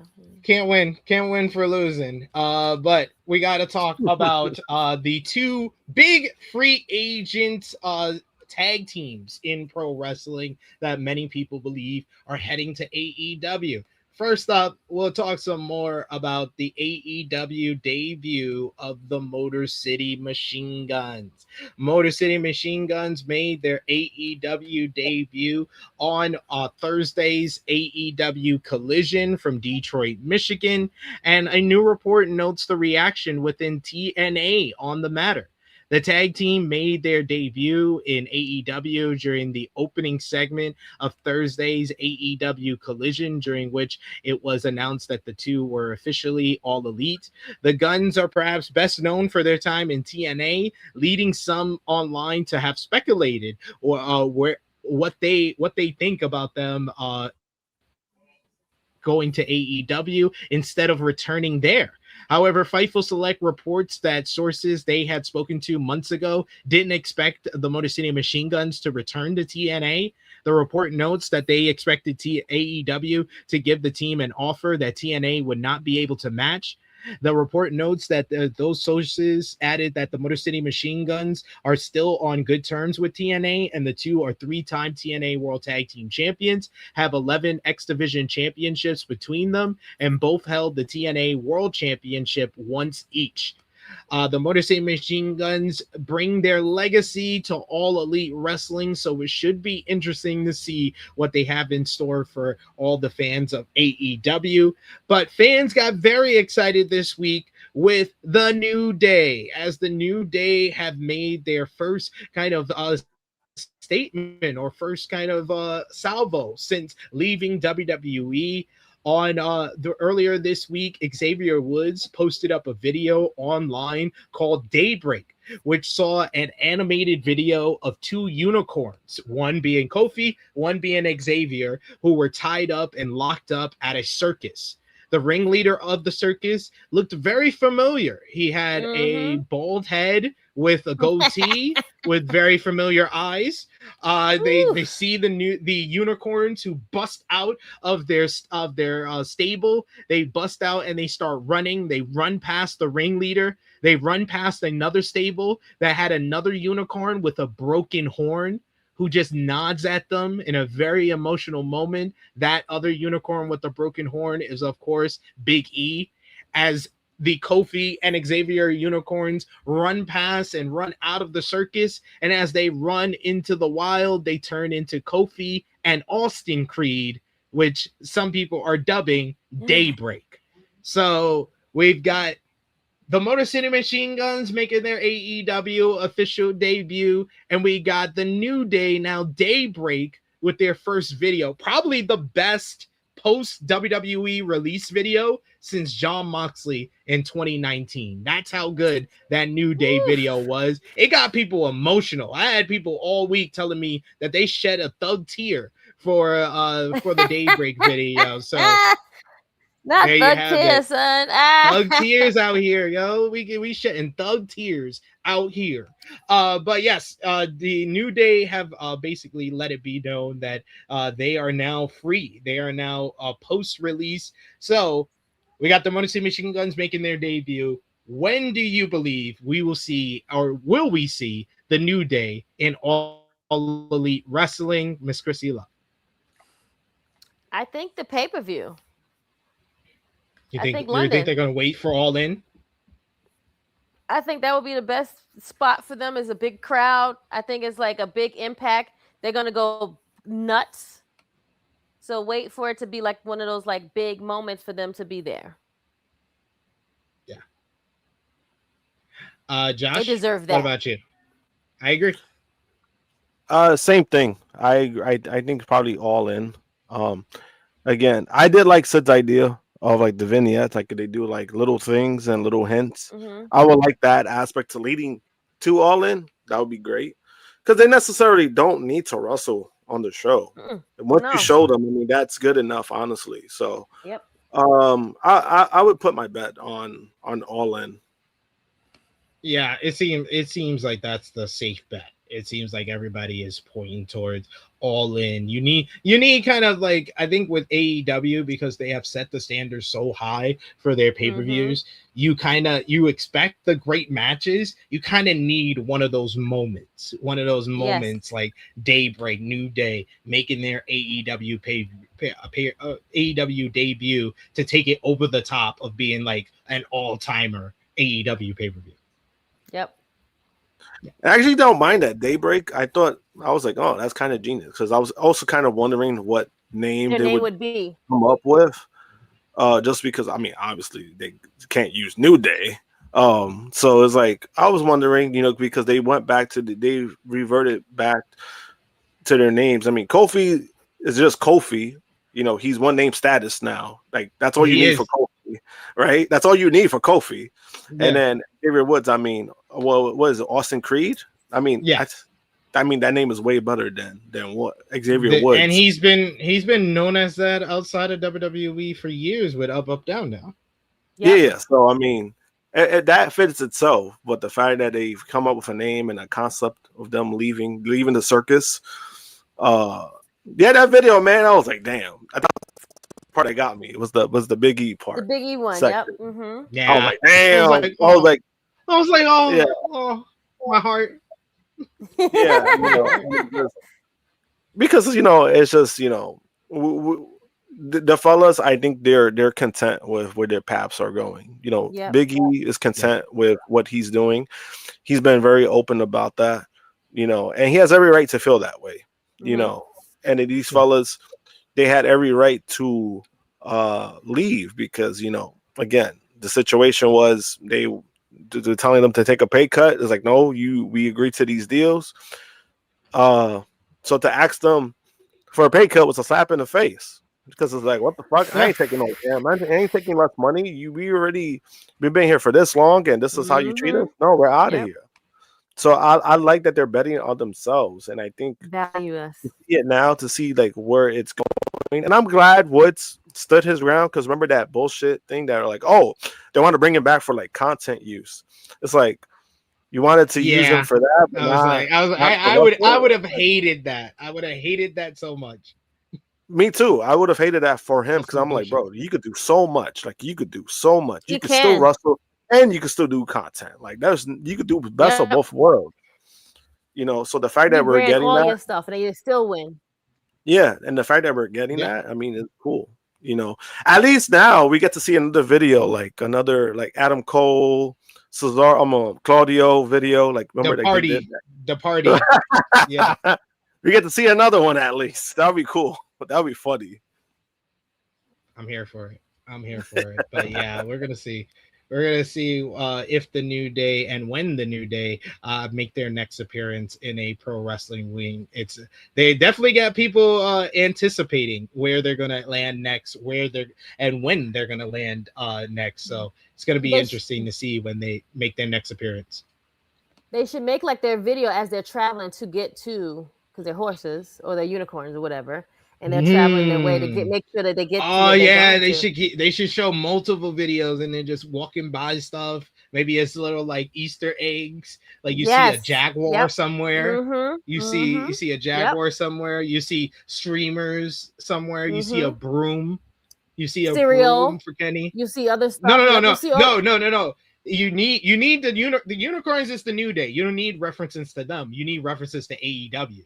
That's why I said streamers is the Young Bucks. The broom is Kenny Omega.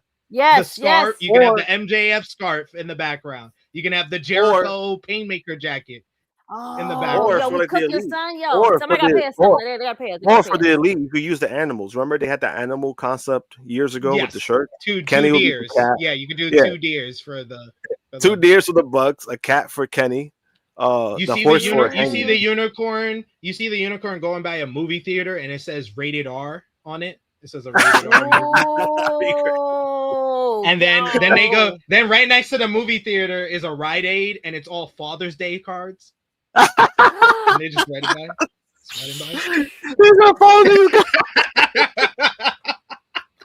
They just need to get me to do the New Day to All Elite Wrestling videos, man. I'm cooking. Yo, that would be great, bro. Like that would be great. Sometimes they have to do little vignettes to have them lead there, and then when they come into Wembley, have the unicorns arrive in London. Remember, unicorns can fly supposedly, so they're gonna fly and travel most of their way there. They're gonna fly on their TK got the money for it. These little Easter. TK got the money for it. I mean, whoever made this video for them, all they got to do is just tell them to make more videos. You have TK cut the check. It's there. Just cut the check. We got it. It's cooked. Just cut the check. We cooking. We cooking now. But speaking of All In, we got our latest update on All In right now, as we are just 4 weeks away from the big Wembley Stadium show coming up, All In London on August 30th. As of right now, AEW All In has officially passed the 35,000 ticket mark, with a month still remaining before the event, according to the latest Wrestling Observer newsletter. Dave Meltzer reported that 35,253 tickets have been distributed, with 31 days left until the show. He also noted that AEW moved more than 9,000 tickets since Kenny Omega defeated MJF to win the AEW World Championship. Based on those figures, All In currently ranks as AEW's third largest event by both attendance and gate standards, trailing only the company's 2 Wembley Stadium events over the last couple of years in 2023 and 2024. The report also highlighted the gap between this year's event and the company's first All In at Wembley Stadium. The 2023 event, there's 72,265 tickets, fans in attendance, and the 2024 event did 46,476, with 35,253 tickets already distributed and more than 4 weeks remaining before the event, AEW could see additional ticket sales based on current trends. So with right now, as of right now, AEW All In has scheduled for it for the AEW World Championship, Kenny Omega versus Will Ospreay, Mercedes Moné challenging Willow Nightingale for the AEW Women's World Championship, the Young Bucks challenging Cope and Cage for the AEW World Tag Team Championships. And then earlier this week, we got some more additions to the All In card. AEW is set to hold an AEW Continental Cup tournament that will run through All In London. Tony Schiavone announced on Thursday's episode of AEW Collision that the tournament will be a 16-man single elimination tournament, which will kick off on next week's episode of Collision. The tournament will feature names drawn at random, and Jon Moxley will enter into it as the current Continental Champion. Nigel McGuinness revealed on the show that he was entering the tournament as well. The AEW Continental Cup will come to a close at All In London. This will be separate from the Continental Classic, which will take place towards the end of the year as usual, and the winner will automatically be entered into the Continental Classic, as they will win the Continental Championship as well as the Continental Classic, the Continental Cup itself. A men's casino gauntlet was also added to the All In London card on Wednesday's Dynamite. It was announced on the show that the men's casino gauntlet will return at the August 30th pay-per-view. The winner of the match will become number one contender for the AEW World title. The men's casino gauntlet was last seen at AEW Dynasty, where Kevin Knight captured the TNT championship. A women's casino gauntlet matchup took place at AEW Dynamite Beach Break, which Willow Nightingale won to earn a shot at the women's world title at Redemption, a title she ultimately won. So with 4 weeks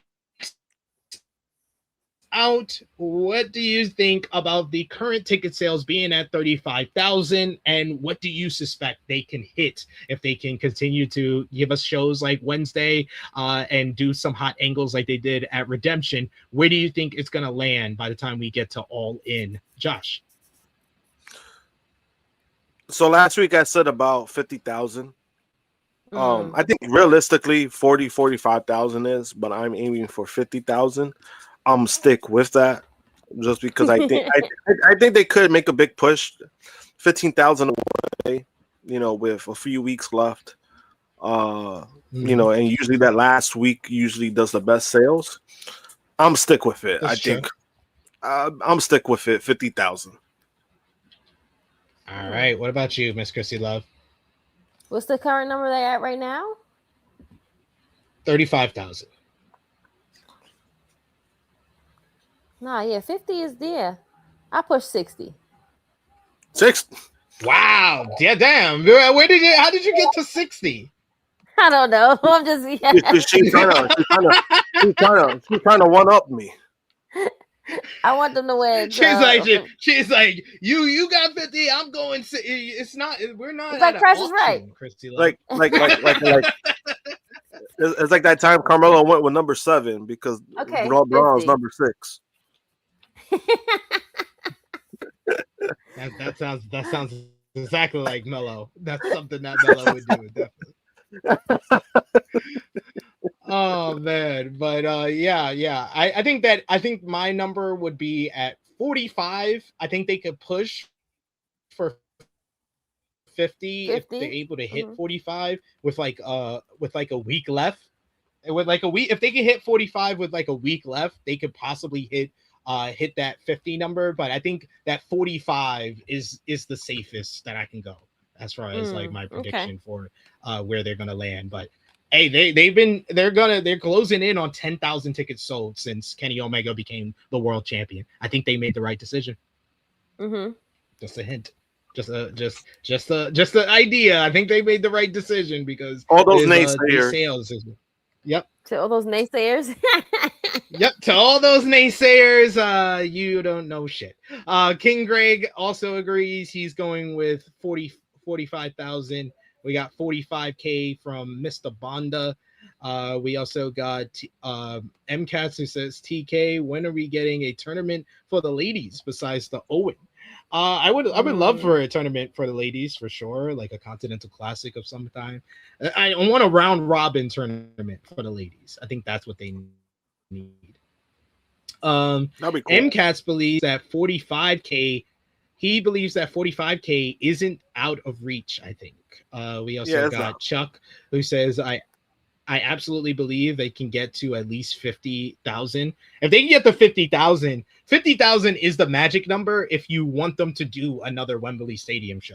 40,000 is just the push number to make it look good. Yeah, the safe number to make it look good and be reasonable. Third year out of 4 that you're going to Wembley Stadium.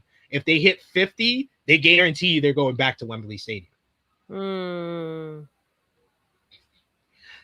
We got here in the chat, we got a super chat donation from Vala. Thank you so much, Vala, for the support. He says, I like that Hanger has become a monk now, someone who isn't burdened by the chase anymore and can just insert himself wherever.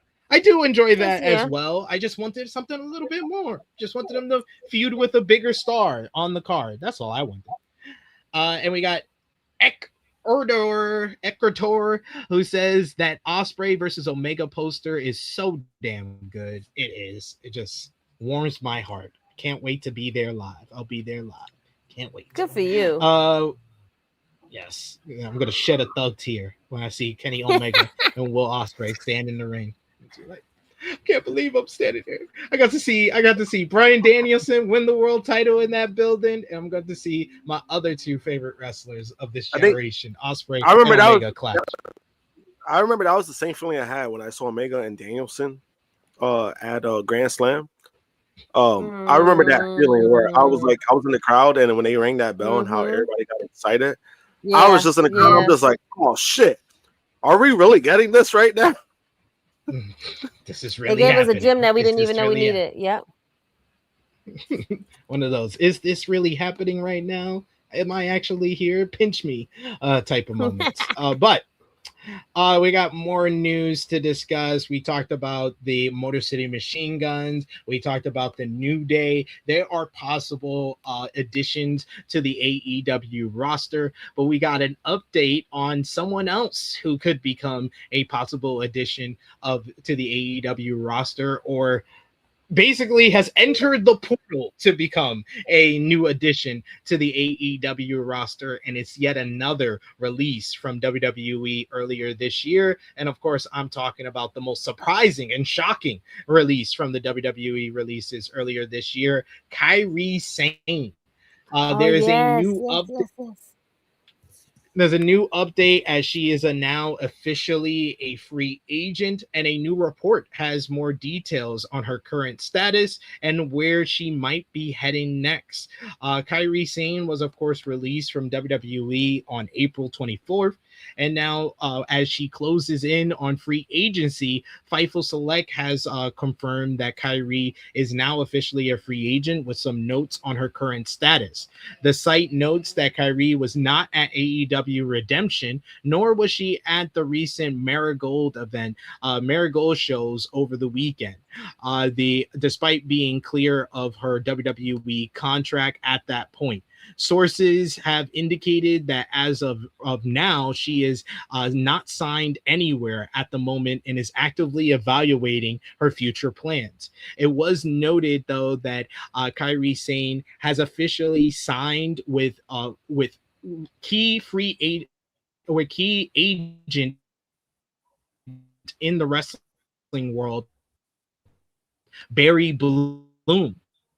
She recently worked out the negotiations for contracts for such stars such as the Young Bucks, Chris Jericho, Kenny Omega, Will Ospreay, Kazuchika Okada, and many, many more. But the reason why I said it feels like Kairi has entered the portal because Barry Bloom is the agent of a lot of AEW talent. And Barry Bloom is known as a guy that gets his guys the biggest money contracts possible. So Kairi is in store to get a huge bag coming off of her WWE release.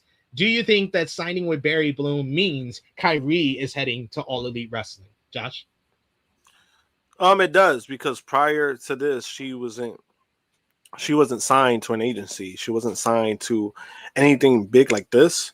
So the fact that she already put that in her bio, remember, she changed it the day that where she was available. She changed it. And usually, again, what you said, Barry Bloom, when there's smoke, there's fire. A shitload of a shitload of AEW talent are signed with him for a reason. Like the main, then not only the names that you mentioned, there's also Jay White, Sting, as well. So I mean. Really? Darby, I'm pretty sure Darby is signed with him as well. I believe Darby as well. Yeah. So a lot of the because it was Jericho. Jericho was the one that put on a lot of the AEW talents to Barry Bloom. That's how he got the connections. So he's making a lot of money because with these AEW talents, they're making a lot of money. He's making a lot of money. So to me, it writes itself. I'm like, you just don't make that known that you're signed with Barry Bloom. Like usually people don't do that, and usually when they do, they end up either with AEW or they end up re-signing. Because remember, Hook, when they found out like, oh, Hook is being represented by Barry Bloom, Hook signed his extension. So I mean, so to me that tells me like, because again, if she was staying in Japan, you're not going to sign Barry Bloom if you're staying in Japan. Yep. So yeah, to me that tells me all I need to know.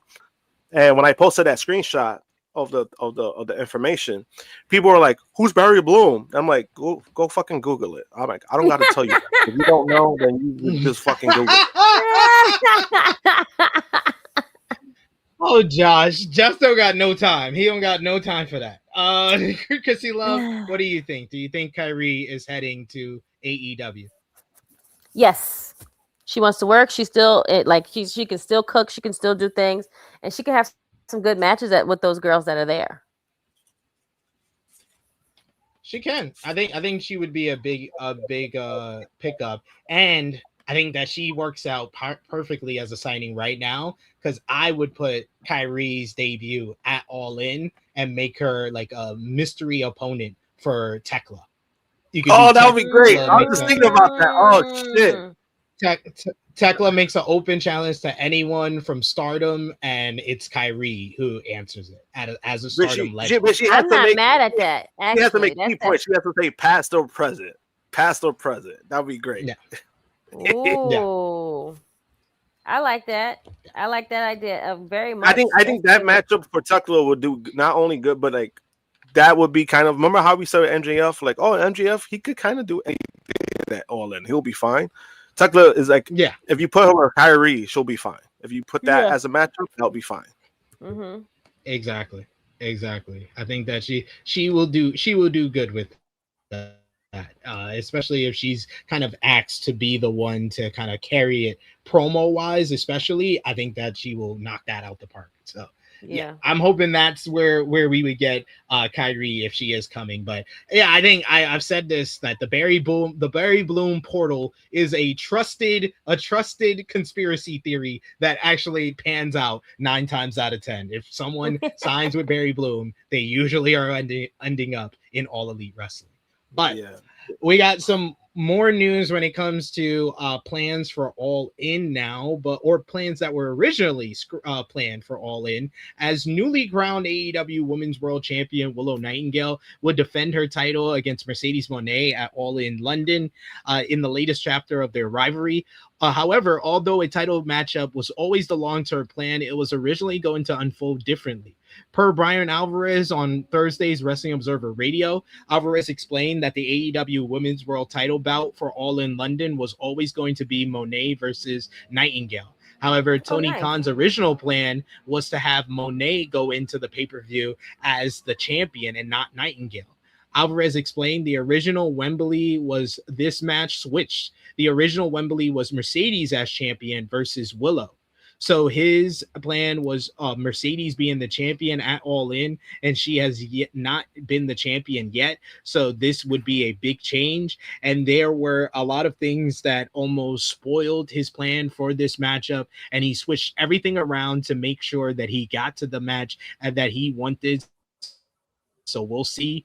As previously reported, Willow Nightingale suffered a shoulder injury earlier this year. As a result, she was forced to withdraw from the Women's Owen Hart Cup and vacate the TBS Championship. So Khan had to switch things around to keep the Monet versus Nightingale title belt intact. Due to Nightingale's injury, AEW reportedly had to significantly alter its plans for the tournament, although based on Alvarez's comments, it's likely that Nightingale was the originally planned opponent for Mercedes, originally planned winner for the tournament. Meanwhile, Monet probably would have won the women's world title beforehand and defended the belt against Nightingale after she earned a title shot through the tournament. Ultimately, Mercedes won the Owen Hart Cup for the second year in a row, and she challenges Willow Nightingale for the belt on August 30th at All In London. Do you think that this is the better way to this matchup at All In, the way that we have it now, or would you have preferred the original plan? And I just want to tell y'all, I don't mean to brag, but I am going to brag. I said this from the beginning. I said this when we did our preview for the Owen Hart Cup tournament. I was like, Mercedes not being in here makes me believe she's going to win the title from Tekla before All In, and we're doing Mercedes and Willow at All In. I kind of always knew that was the plan that they were going with. So I can affirm that I kind of saw the tea leaves beforehand, before these reports even came out. So it seemed I would have preferred, honestly, myself, the original plan. If Willow doesn't get injured, she wins the Owen for the second time. Mercedes wins the title, because honestly, after that promo on Wednesday, I was like, Willow should win at Wembley. I think so. I don't want Mercedes to win yet. And that's saying a lot, because I think she should be women's champ, but like not yet though. Like, let's let Willow cook for a little bit. Yeah. So would you have preferred the original plans or how we have it now? The original plans would have been great, because we didn't need Mercedes winning back to back. But hey, here we are now. Here we are now. What about you, Josh? I probably would have preferred the original plan, just because, again, that would have been the adversity buildup for Willow. You know, you're leading her to win, had that big moment in winning the championship. So I think that would have worked out. But you know, at the same time, plans change. Willow got injured, unfortunately. Some other people got hurt too. So it changed a lot of things, and Mercedes stepped up. I mean, you know, she had no problems with it. It says a lot about who she is now, because remember, she had that reputation of never wanting to do this or that. Yeah, Mercedes. This kind of makes Mercedes look good in a sense, because it's like she stepped up. You know, she was told to do, hey, we need you, and you know, so in the situation itself, it makes her look good. But I do prefer the original plan, just because, again, you know, Willow having that big win at All In would have been huge. It was still significant. It was so big because people were still behind it. Her winning a redemption. Yeah, I think that the one issue with it being done at Redemption is that it was so quickly put together. It didn't feel as big in the moment when it finally happened. It just felt like, oh man, this could have been so much bigger if this was All In. If this was just built up a little bit longer, if we had a little bit more of the journey to get to here with Willow, I think it would have been paid off more. But then you had that segment on Wednesday that made me go like, okay, maybe it wasn't. Maybe it was good. Because these people ate that shit up. I think that's why I was on that boat too, because I was like, you know, they did a great job selling that match itself. That I was like, oh, you know, I was fine with it. But again, you know, in pro wrestling, plans change a lot. You know, in this situation, plans didn't change because plans didn't change because of management. Plans changed because people were getting injured, and it's part of the game sometimes. Yeah, it's very true. It's so true. So yeah, we got Willow and Mercedes coming up at All In, but someone we don't know is going to be at All In or even with AEW at all before All In is Tay Melo. We got an update on Tay Melo after we talked about her a little bit last week. Does Tay Melo want out of AEW or want out of wrestling? It depends on whom you ask, who's interpreting. According to Tony Khan, she asked for her release from the company after her matchup at Collision earlier this year and told him she wanted to step away from wrestling. Khan said that he granted her the release. Some, however, have a different read on things after Melo made an Instagram post about a tree she had that didn't thrive in its pot. Only when it was planted in the ground did it grow up big and strong, and that could be read as just a general metaphor for a change of situation. Melo does have a toddler and to take care of and might feel that she wants to be a stay-at-home mom. That's one interpretation.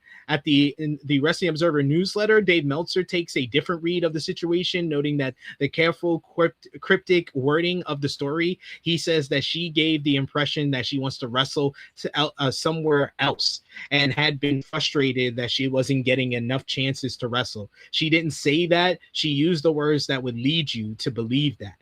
Khan says everything had been blown out of proportion, and Melo has told him that she's not putting that story out there, but he doesn't say she denied it's true.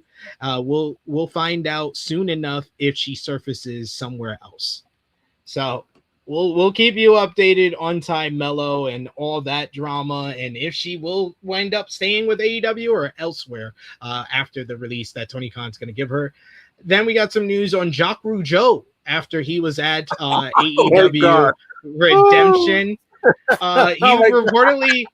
He reportedly was displeased with the Rougeau family celebration segment on the buy-in at AEW Redemption, and is said to have thrown a temper tantrum.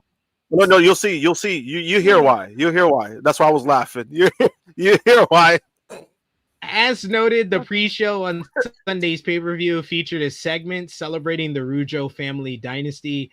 It featured Jacques and Raymond talking about their family's legacy and them taking out Rocky Romero, who came down to interrupt. A report in the Wrestling Observer newsletter notes that that the segment didn't have a video because Jacques Rougeau said that he would take care of it and gave them a video to play. However, the video was longer than AEW could accommodate and feature video and music AEW didn't have the rights to. As a result, and as well as he also used some AI in the video that the company didn't want to use, as the company has a strict no AI policy. The video was given over the day of the show, and there was no time to do another one. According to the report, Jacques had a temper tantrum over the matter to the point that one official had to tell him to calm down or they would kick him out of the venue.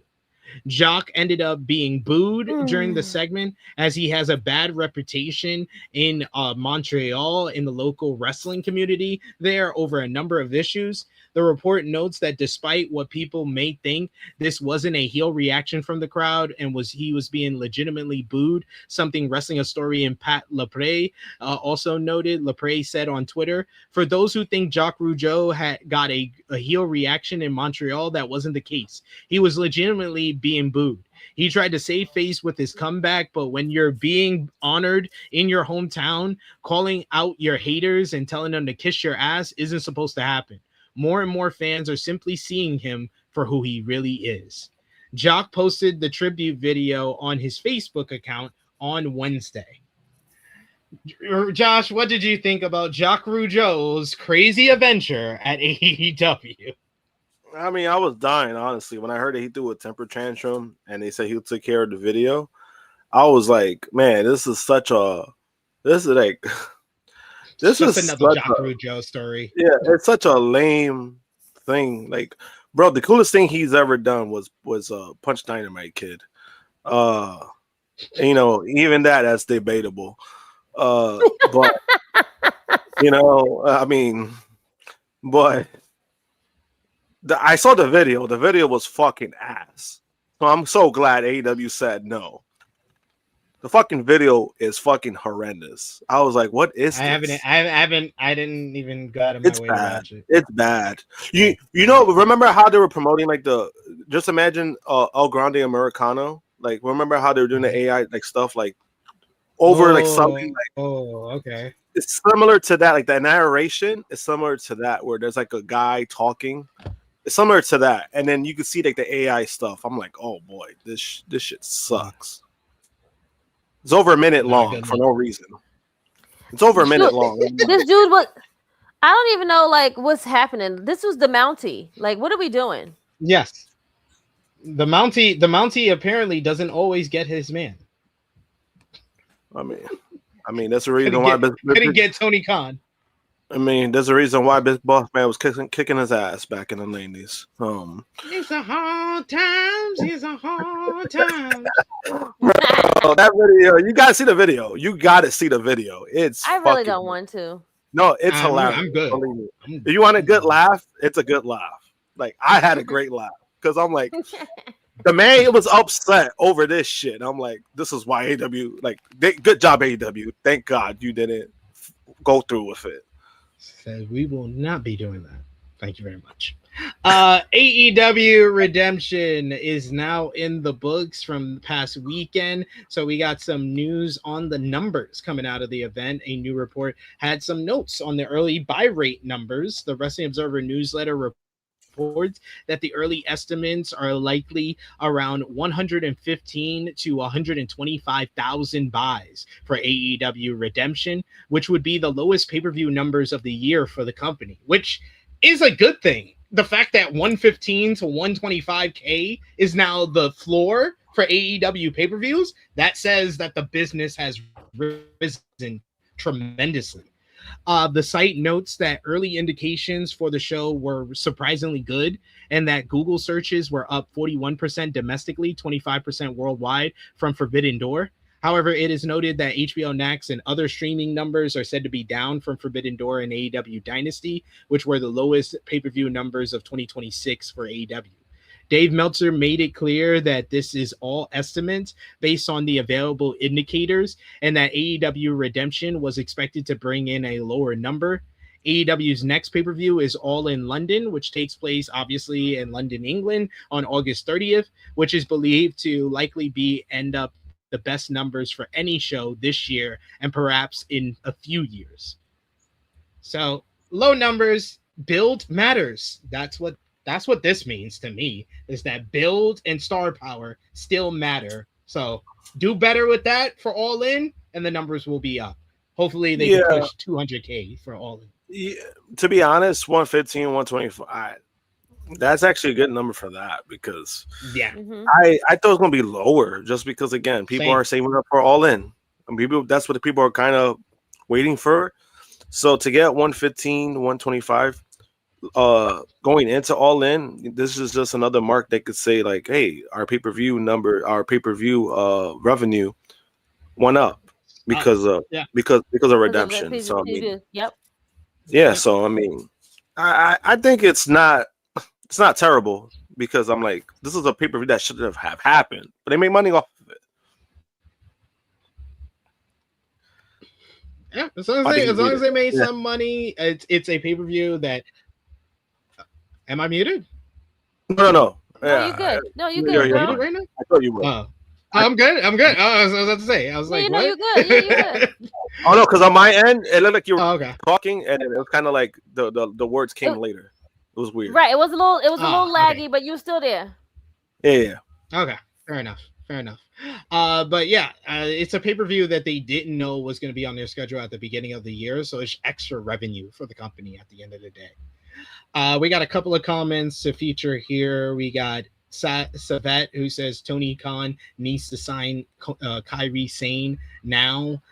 We got Gerald J, who says, why didn't we get a Barry Bloom video package? We should get a Barry Bloom is All Elite graphic. Oh yeah, I mean we should get that instead of that shit that this guy showed. I'll tell you that much. We also got a super chat donation here from Ekato, who says here also that Rebel video put out made me tear up. AEW has been doing a great job with showing love and support to Rebel. Since her battle with ALS started, multiple stars from the company have posted up their ALS Ice Bucket Challenge video, whether it was Britt Baker, you had Orange Cassidy and Roderick Strong and Kyle O'Reilly who did it on Collision this week. Sting has done it. The Young Bucks have done it. So it's been a lot of support. And they also announced this week that they're doing a special event. It's coming up in September. Tony Khan led company is doing a Rebel Heart event. It's called AEW Rebel Heart Dynasty. It will be dedicated to Rebel, who announced her ALS diagnosis in May. The company announced that it's going to take place in Athens, Georgia on September 9th. And it's going to be in association and partnered with I Am ALS and Team Gilson.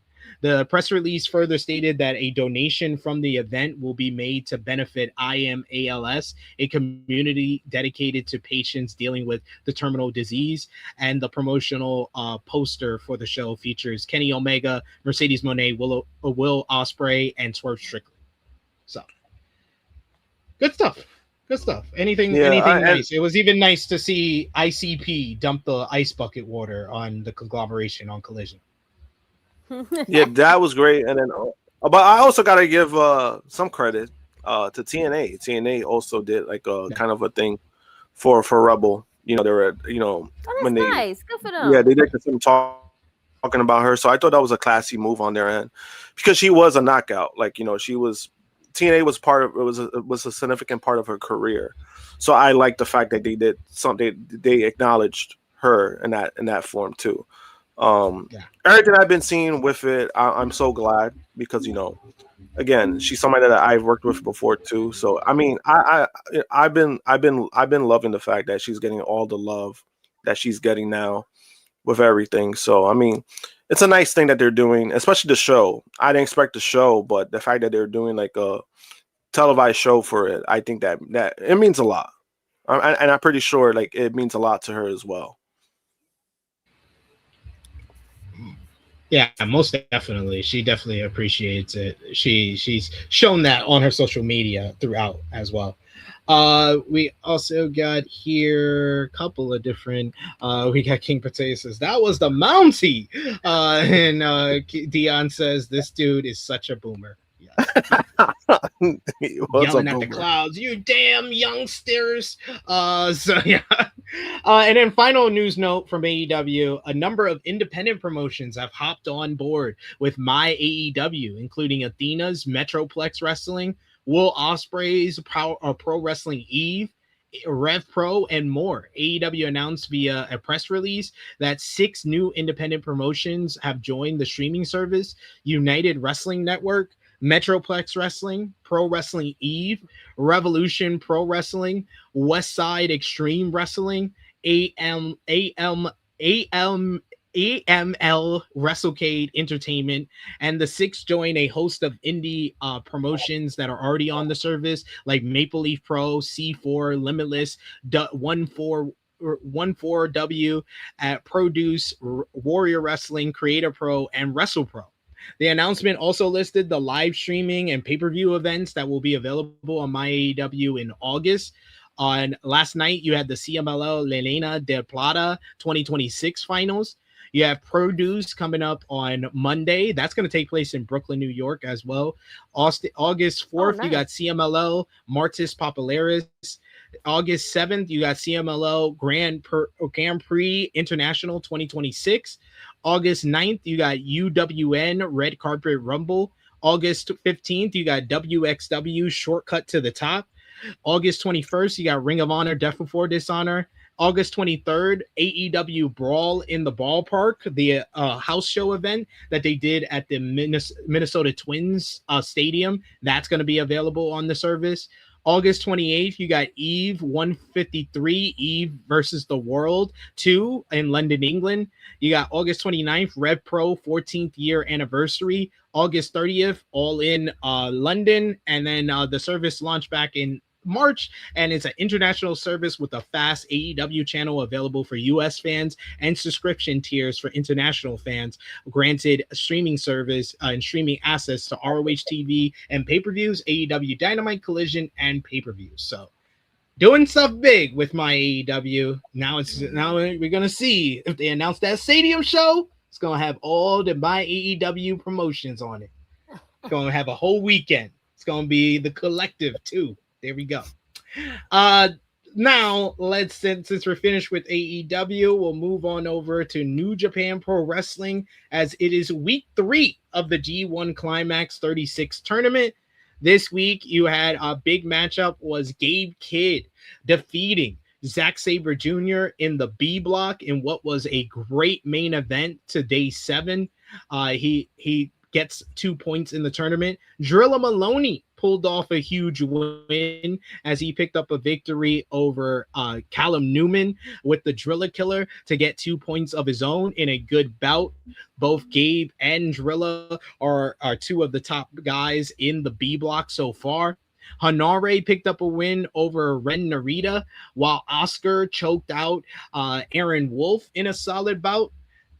Day 8 featured A block action as Shingo Takagi pulled out a win over Roye Uyawa. Shingo Takagi picked up a win over Hiroki Goto in a damn good bout. You also had Bolton Oleg pulled off a victory over Jake Lee.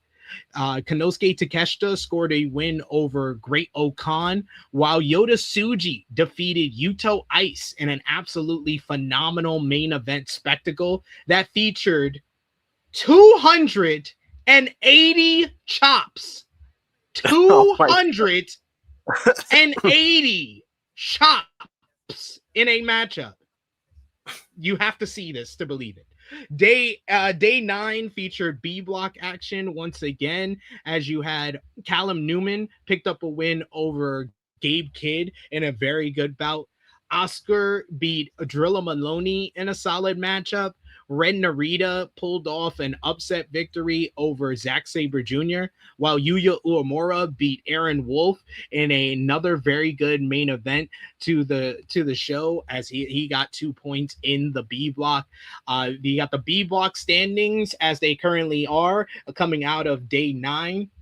You got sitting on top of the B block so far with 8 points. You got Drilla Maloney, Gabe Kidd, Hanare, and I believe Oscar and Callum Newman and Gabe Kidd all at 8 points in the B block right now. Then you had day 10, which was this morning, as they had action for the A block. Konosuke Takeshita picked up a win over Hiroki Goto in a terrific main event to the show. Yuto-Ice scored a victory over Jake Lee.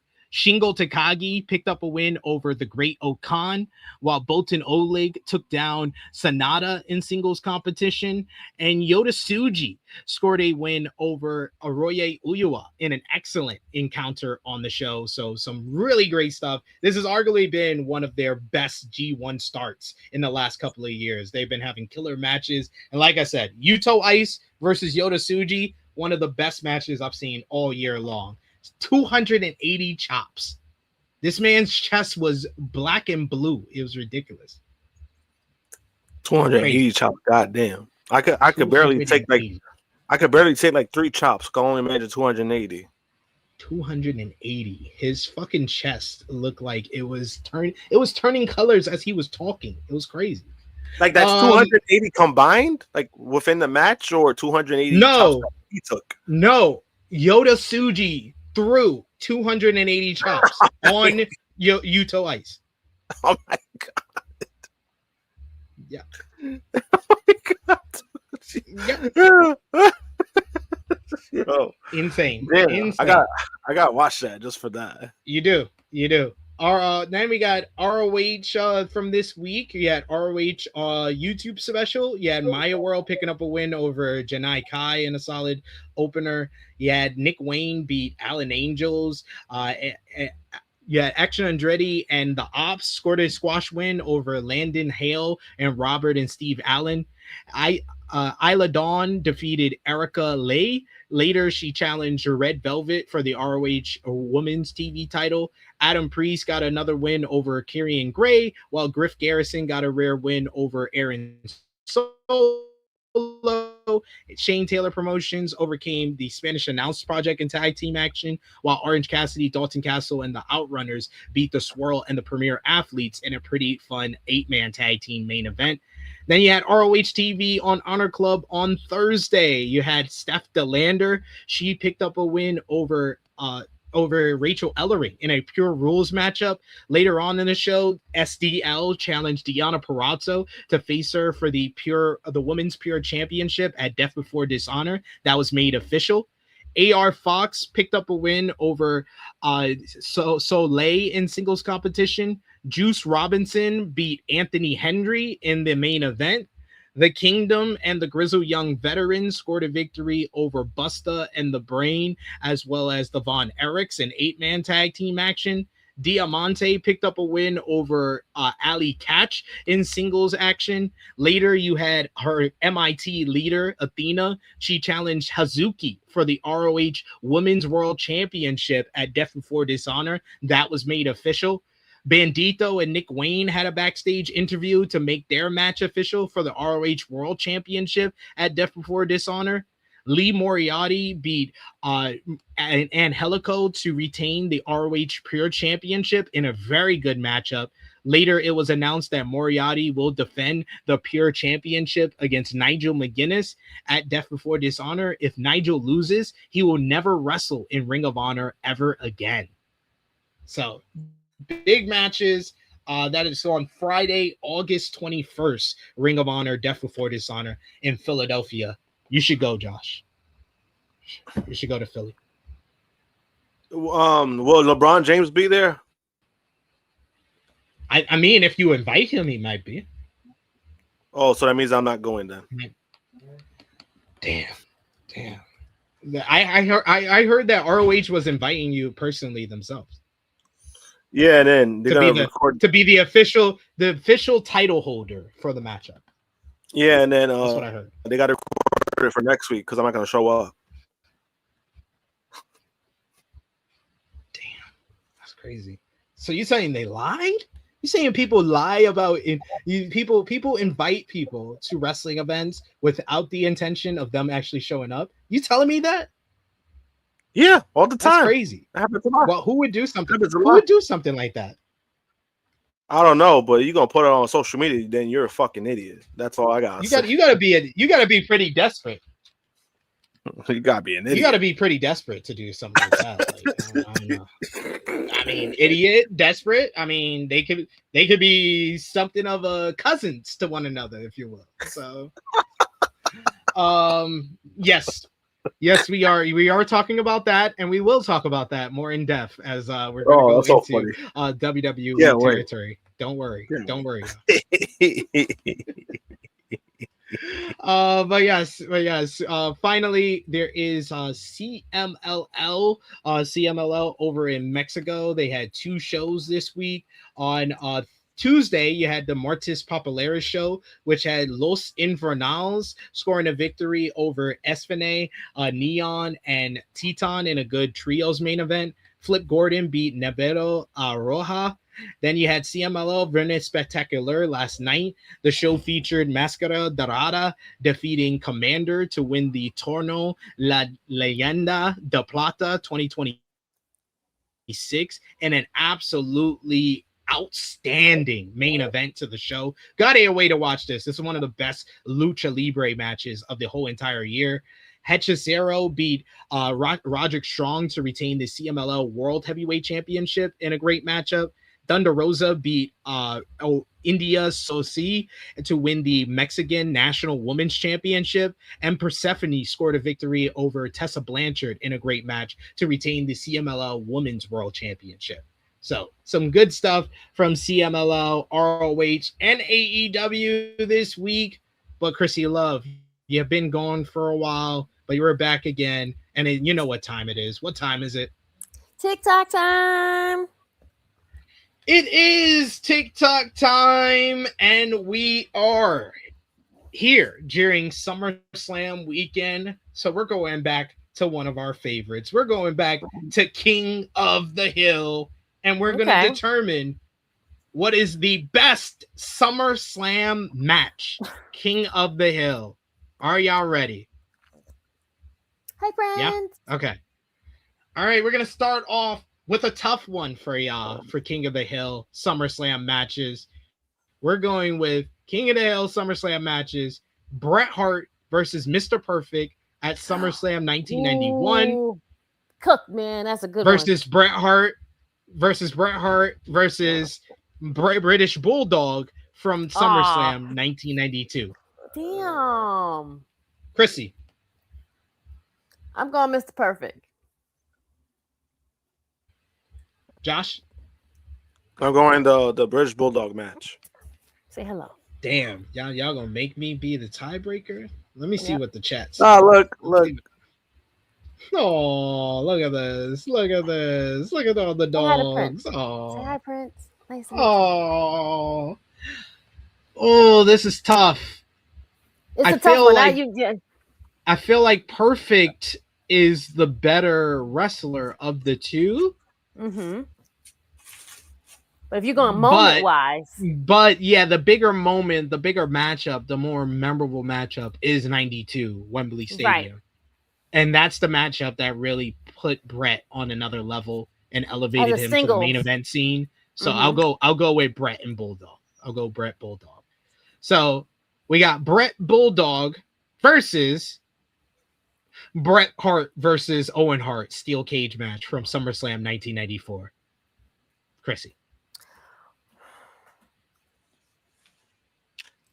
Okay, Bret Hart, what?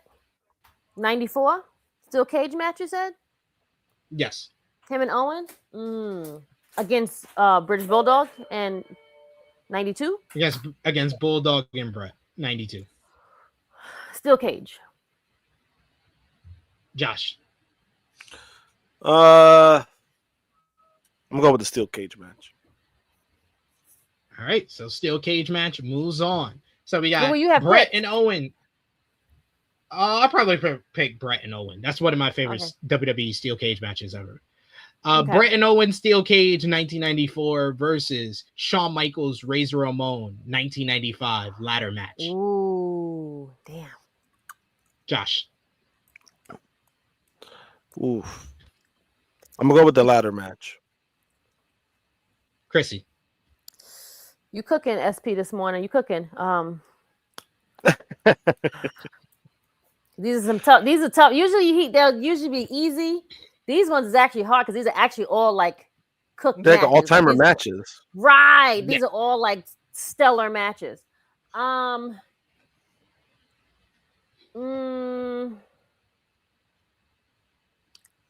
will give it to Owen and Bret. Owen and Bret. All right. So I will go with Owen and Bret. I'll go with Owen and Bret steel cage match. So Owen and Bret steel cage 1994 versus The Rock versus Triple H 1998 steel ladder match from SummerSlam. Josh.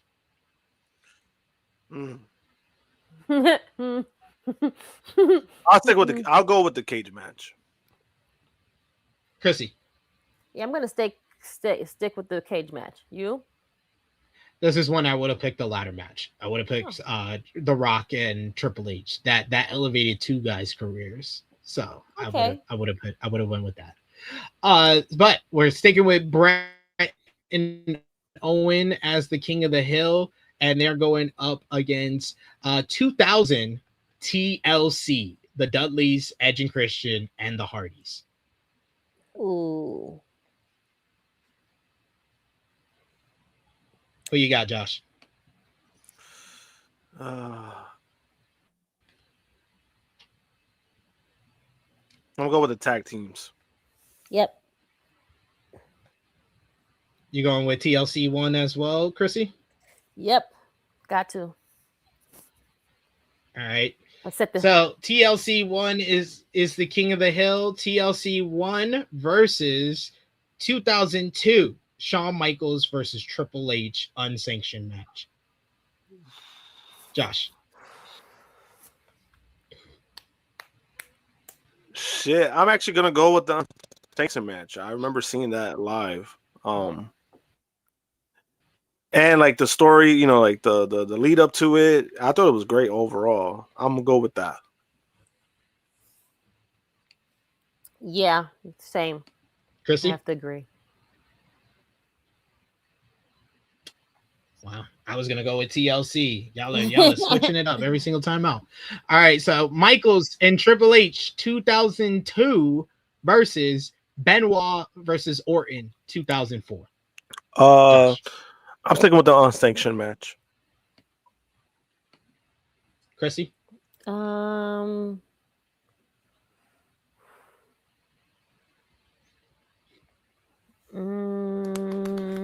Unsanctioned. All right, so Michaels and Triple H Unsanctioned 2002 versus The Undertaker and Edge Hell in a Cell 2008. Krssi?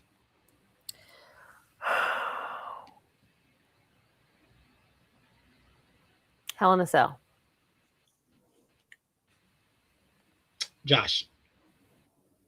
I'm going with Hell in a Cell. See, I would have picked Unsanctioned. Y'all are just always going against me. Sheesh. Next we got the Hell in a Cell, Edge and Taker. Everybody's coming over to Chrissy's today. Edge and Taker versus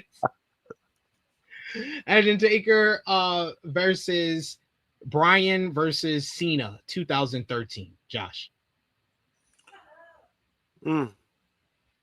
I'll stick with Taker and Edge. Okay. Krssi? What was the other one? Cena and Bryan versus Edge and Taker. Cena, Bryan.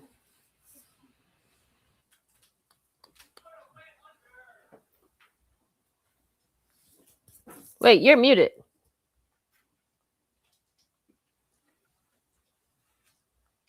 Oh, I don't hear no sound.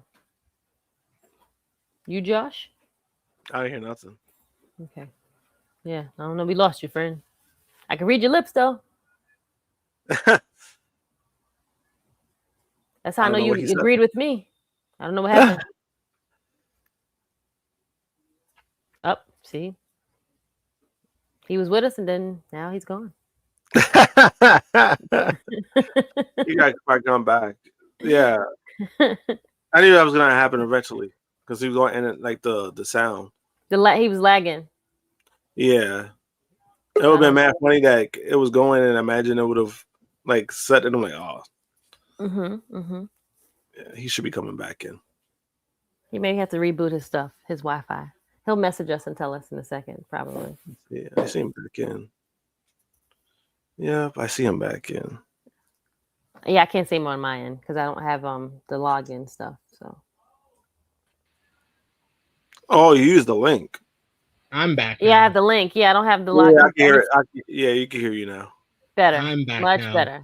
Sometimes this StreamYard just wants to cut me out, so I don't know what happened. But all right, Cena and Bryan versus from 2013 versus CM Punk versus Brock Lesnar from 2013. Josh. You see, I do like that match more, but I'll go with Cena versus Bryan. Okay. What you got, Krssi? I'm going to go with. You said Brock Daniel, right? No, who would we say? No, Brock and Punk versus Cena and Bryan. Yeah, Brock and Punk. Brock and Punk. I'll go with Brock and Punk. Brock and Punk from 2013 versus Brock and Cena from 2014. Krssi. I'm going to keep my same answer, Brock Punk. All right, Josh.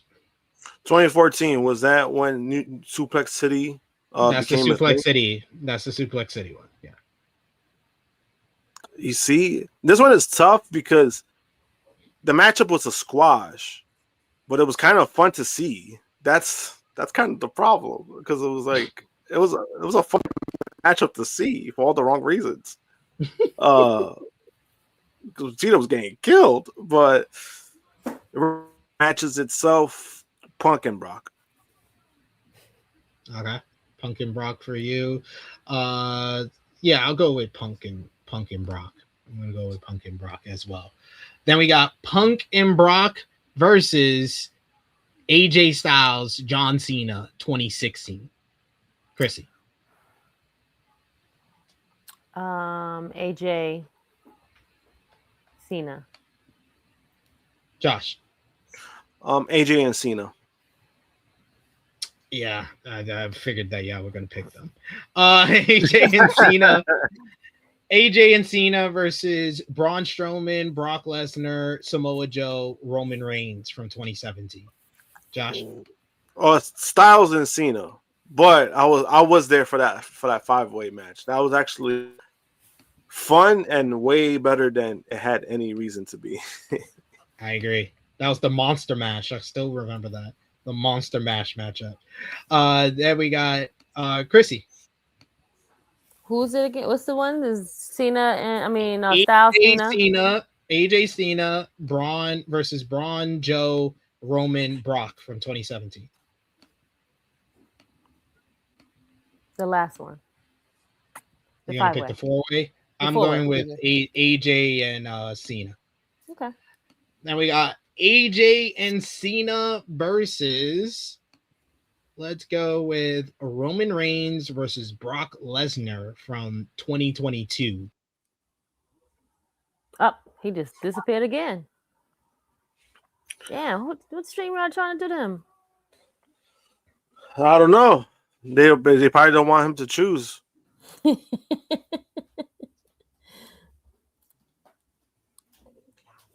It's gonna be hard to beat Cena and AJ. Yep. Like, I don't know. what was it? Because we didn't even hear the other one. It's funny because King Greg says Styles and Cena. I'm like, I don't even know the other match. Yeah, we're just waiting for him to come back. Yep. I don't know. Yeah. We don't have the. This is where we don't have the list with us at all. We don't. So I was. Is Vala still in the chat? I saw you wrote something earlier about you wanted me to bury who? You said Jerry. Are you talking about the idiot from NY? That's who you want me to bury? Oh wait, he's coming back. Don't worry. He's come back. Okay. He's come back. Just waiting on him.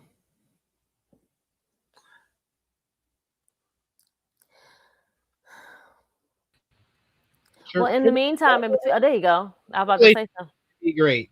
Triple H. They don't want you to be great, at all, son. Yeah, and y'all guys just gotta keep talking if I'm gone. Just that's what we was doing for sure. I was just about to ask the chat a whole question. I came in and it was all quiet, so I was like, no. It got quiet. It got quiet because I saw you on the screen coming back, so I was like, all right, he's coming back. Right. So that's why. I was about to ask the chat somebody. He's like, oh no, he's coming. So there goes that. Okay. Oh wait, he did say match. He said Brock versus Roman, right? I said AJ Styles and John Cena versus Brock and Roman 2022. Josh? I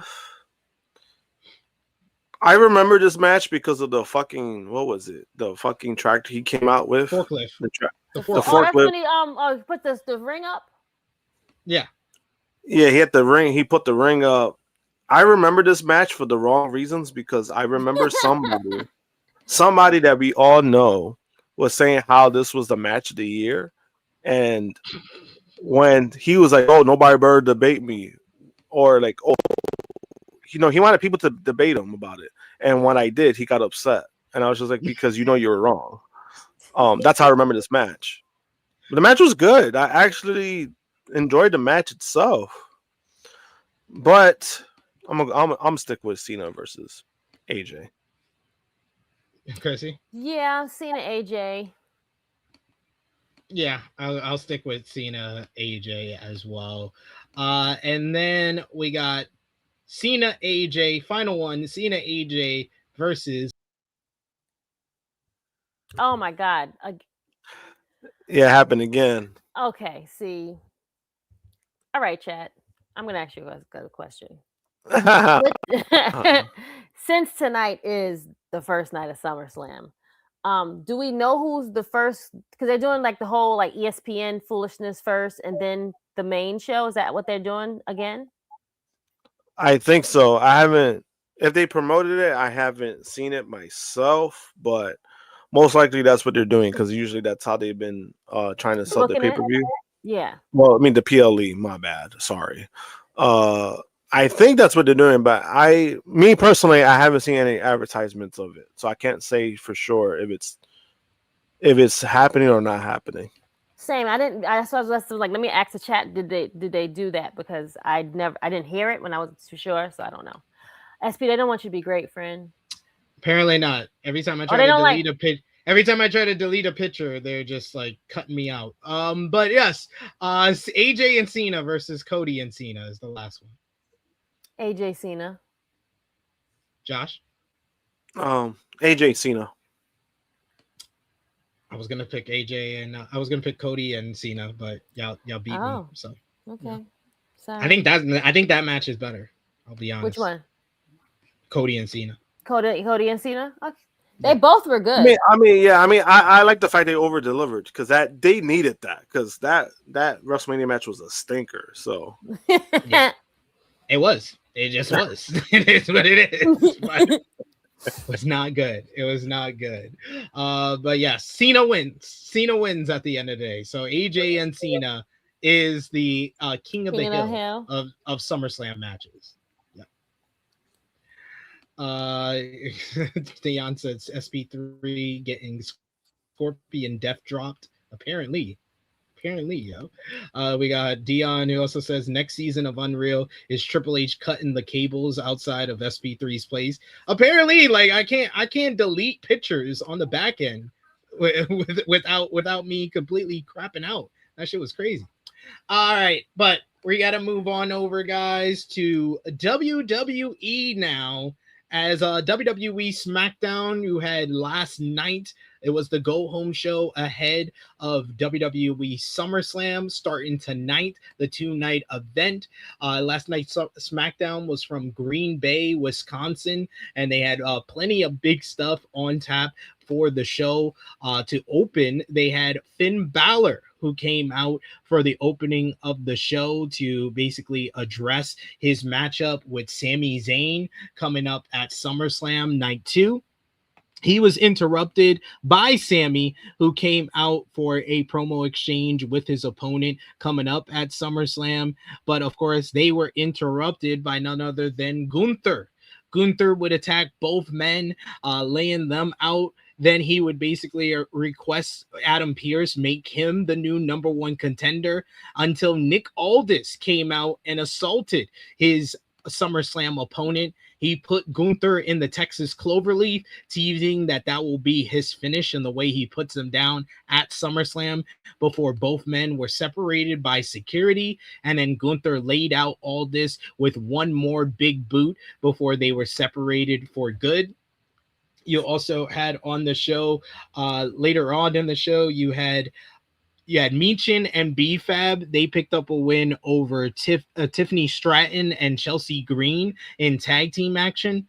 Post-match, Charlotte Flair came down to confront Jade Cargill over the injury to Alexa Bliss as they got into a brawl ahead of the ladder match for the WWE Women's Championship at SummerSlam. You also had on the show Lash Legend scored a victory, a squash win basically, over Giulia to qualify for the WWE Interim Women's Championship ladder match at SummerSlam. Damian Priest and R-Truth versus the War Raiders went to a no contest after all four men were brawling and a double disqualification was called by the referee.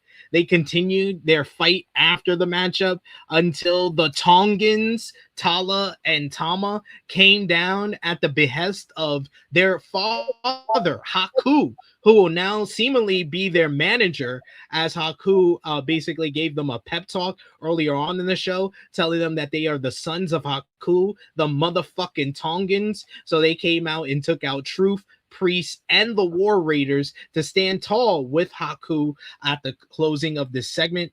Trick Williams came out for a promo to address his United States Championship matchup coming up at SummerSlam.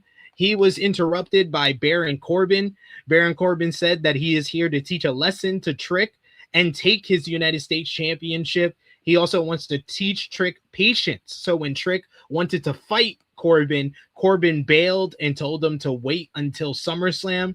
Ray Phoenix picked up a win over JD McDonough in a very good matchup to retain the AAA World Cruiserweight Championship, thanks to an assist from Danhausen, who came out with the Mini-Housens to assault Dominic Mysterio. And finally, CM Punk and Cody Rhodes had one final face-to-face confrontation ahead of SummerSlam, where you had Punk interrupting Rhodes during his entrance for their final face-to-face. Both men got heated with one another, trading barbs until things got hit a fever pitch, and Cody said he didn't want to wait until tomorrow to fight. So the two men got into an intense pull-apart brawl, with security and officials coming out to separate the two, but being unable to contain Cody and Punk ahead of SummerSlam. What did you think about last night's SmackDown, Josh? Wasn't that good. No, it's a bad show.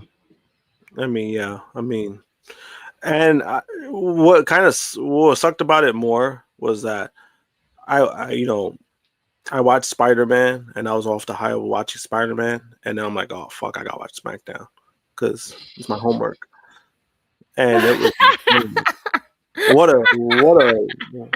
what a hill to die on, I tell you that much. Like fuck. I was like, damn, I regret that.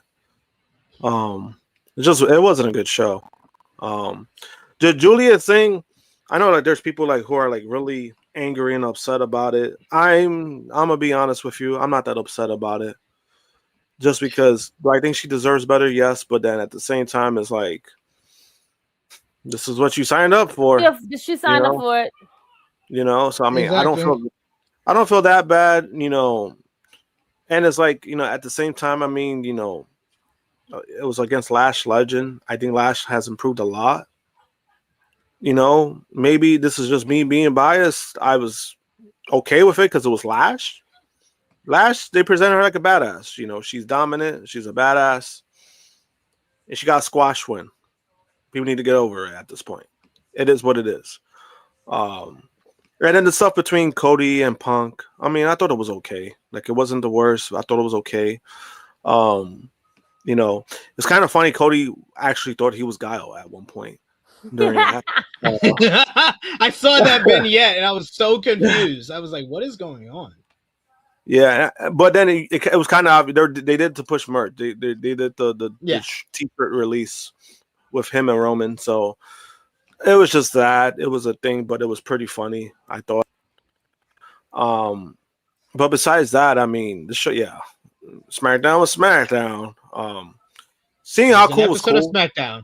Yeah, seeing how cool wasn't bad. I think it's a good pair up for the Tongans. I don't know if it's gonna go anywhere, but at least they're doing something with them, doing something different from away from the bloodline, because they should have gotten away from that to begin with. Mm-hmm. So at least they're doing something with them that's separate and acknowledging like their family background, something real, at least like something like some realism they added to this. So I like it. I just don't know if it's gonna go anywhere, but we'll see. But besides that, I mean, yeah, and Trick's promo wasn't bad, but then I did find it funny when Chuck Berry did point out like the 35,000. I'm like, damn, bro, you gonna say that out loud? Like, you gonna say that out loud? Say that. I was like, oh my God, bro. Like it was fine itself. Like it was a fine promo. Like, nothing over the top, but yeah, I mean, SmackDown was SmackDown. SmackDown's gonna SmackDown. That's for sure. Yeah. Yeah. SmackDown is just a show. It was better than Raw. I'll give them that. Not saying much, but no, I'm saying like, I mean, we'll get to that, but yeah, I mean, by default, yes, it was better. Yeah. I mean, I think anything. I think getting my eyeballs pulled out would have been better than Monday Night Raw this week. So, to be fair, all things considered. But yeah, what did you think about Friday Night SmackDown this week, Miss Krssi Luv? I'm sorry, say that again. What did you think about Friday Night SmackDown this week? The parts I seen were terrible. It was just as bad as Monday. The parts I seen were terrible, just as bad as Monday. That is the best. What parts did you see? I seen from the last hour on. And yeah. Exactly. So you can't. I'm trying to remember what that. Don't even do that to yourself, SP, because it's not even necessary. You know why? Because it was bad. I mean, that's WWE programming in general as of late. Me seeing Haku was great. I was like, okay, I can stand by this. He was me and Cresta both said he was the highlight of the show. And I was like, he looks great. He's there. I don't know what he's gonna do, but more family business in on the show. Great.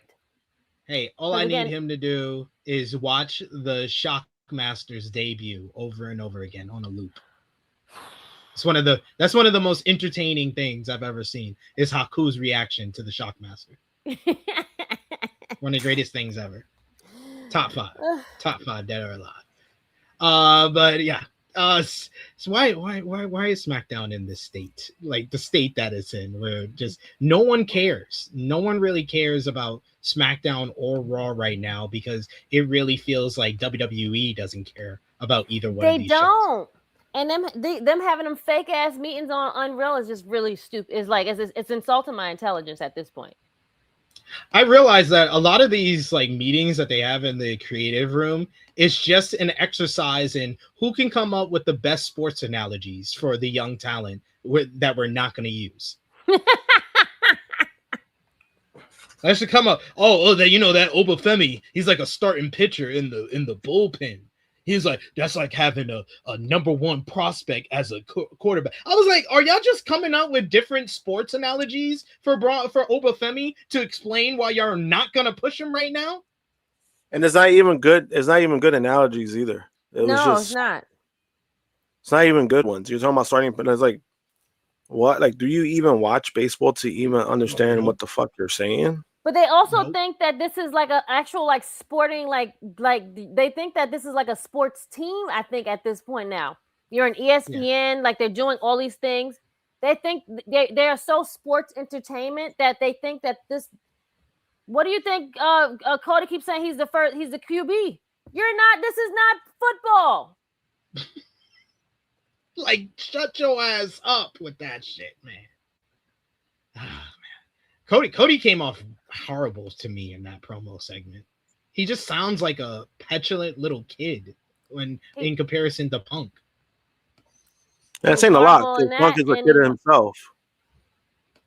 It does say a lot because Punk usually comes off like he's the immature one in every conversation that he has. So it takes a lot for him to come off as the adult one. But Cody just sounds so miserable. Like he just sounds like he doesn't have a leg to stand on as far as like what he's upset with Punk about. It's true. It's like, dude, like what are you complaining about? You did all the stuff that he did that he said he would do in the pipe bomb, but the fans wish that it was him. Well, way to make yourself sound like a fucking loser. You can't keep a friend, apparently. You can't keep a friend or a fan. You loser, you dork. You dweeb. freaking they were going at it with each other, but it was like in this so passive aggressive way during that promo. I don't know if it was in my head or I closed my eyes. I just imagined them as AC Slater and Zach Morris during that episode of Saved by the Bell when they got into the fight over the fight over the girl in the hallway. That's what it reminded me of. Oh yeah, they had the actual full blown fight, and then they had to come break it up. Yes. Yeah, that one. That's great. That's a great analogy, sir. That's a great comparison. I was like, and it was at a moment where Cody wasn't looking right into the camera, so I was like, yeah, that's definitely Zach Morris. That's definitely Zach Morris. You know what's crazy? Like what you're mentioning about Punk and Cody. Like again, there's so many directions they could have gone with this. Like they could have gotten the route of like mentioning like their past and like leading up to that, but also it's kind of funny that they're trying to go with the friend angle, similar to like what Ospreay and Omega is. Like, yeah, they're friends, but that is way more layered than that's what I'm saying. This is paint by the numbers. This is very much a paint by the numbers way of doing this. Whereas Omega and Ospreay is very layered, where you're able to choose who you want to root for and who's more likable between the two of them. Whereas Cody and Punk are just having a competition on who is more hateable. Like that's what it comes down to. But you know what's funny? Because I'm mentioning that because like Ospreay and Omega, within 2 segments, they already fixed, like they already like made it. All right, we're sold. Cody and Punk have been doing this for the last few weeks, and it's like, this is what we're doing. I just don't understand. Like creatively, it's not that hard to come up with, guys. Like you had your story right there, and once again, you're trying to find things to over convolute something that you don't need to. That's been WWE's problem the last 2 years, that they're doing things that you have it right there, but then you guys are trying to put too many things. You're trying to throw what's on the wall when you don't need to do that. It's very simple. You could tell the story right there in front of you, and you're finding other things to make it look goofy. It's interesting. That's all I can say. It's very interesting that they have decided to go. They've decided to go this route with a slam dunk, an easy feud to book. But the 2 easiest feuds to book for Cody this year, they have outstandingly botched it. So I think that the Randy Orton feud was so botched that the Punk feud, in comparison, will look good. It looks better comparison, and it's not saying much because there's no Pat McAfee involved, at least. Exactly. Oh my God, they really thought that shit was good stuff, though. Like, I was like, this can't be. I sat there. I'm like, nah, they really can't think that this is good shit. It was so bad that Pat legit kept his word that he has not been back. Good. That's how bad it was.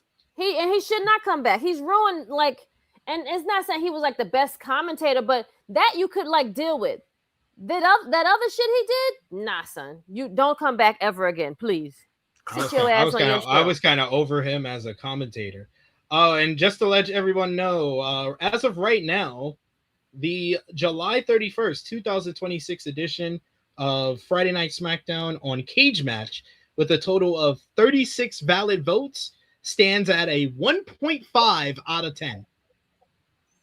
How do you one of the lowest rated episodes of SmackDown on Cage Match.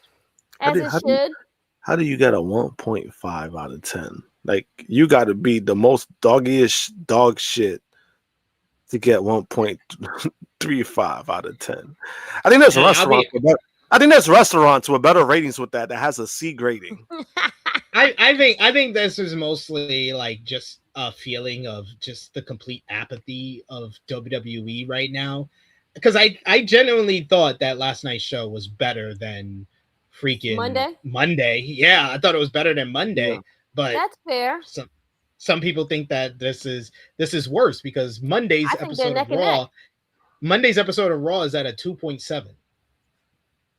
I don't know how. Maybe the Danhausen fans defending him, because that's all I've been thinking.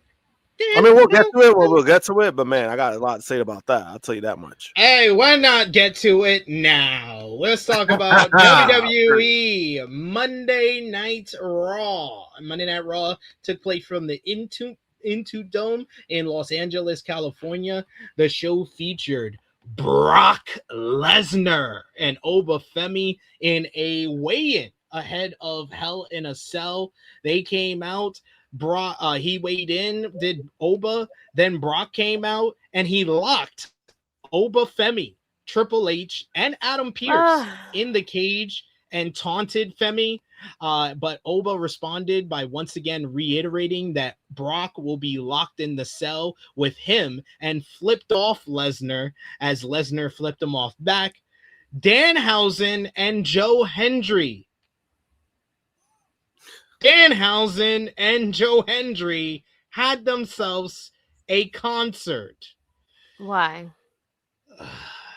That saw the debut of their new theme song, I Believe That You Are Cursed, until defamed boxer extraordinaire, I guess you could say. Oh, yes, that shit too. Oh, my God. Ryan Garcia hit Hendry in the back with a guitar before the Judgment Day jumped both men to stand tall.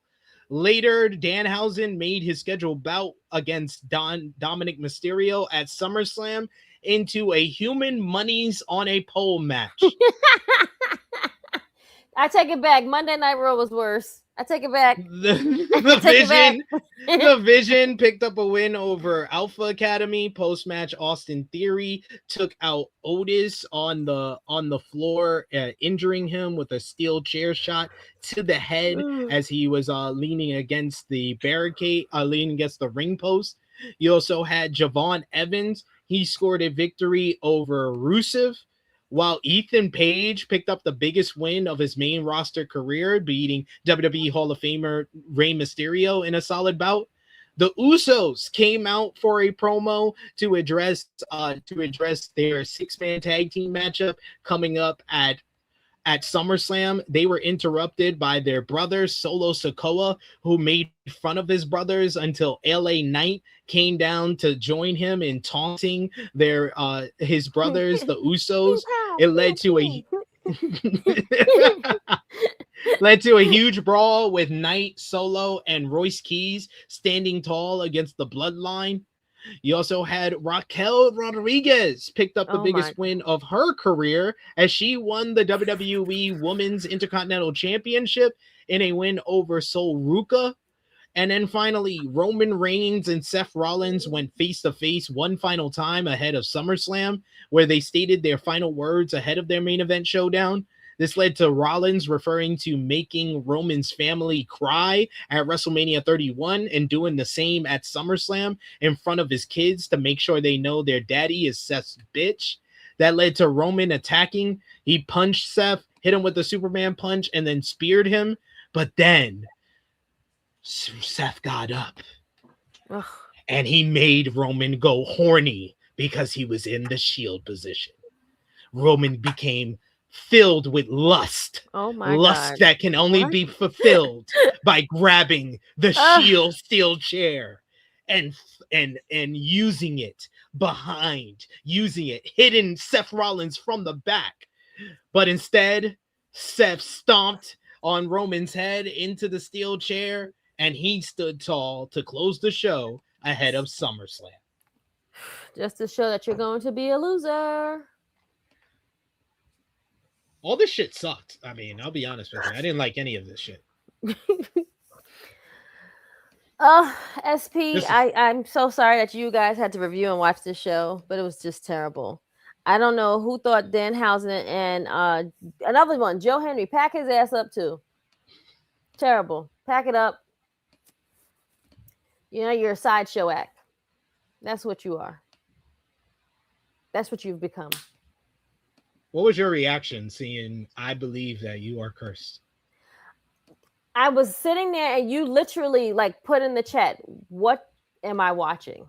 And I was like, I swear on everything, I was literally about to say, like, what the fuck is this?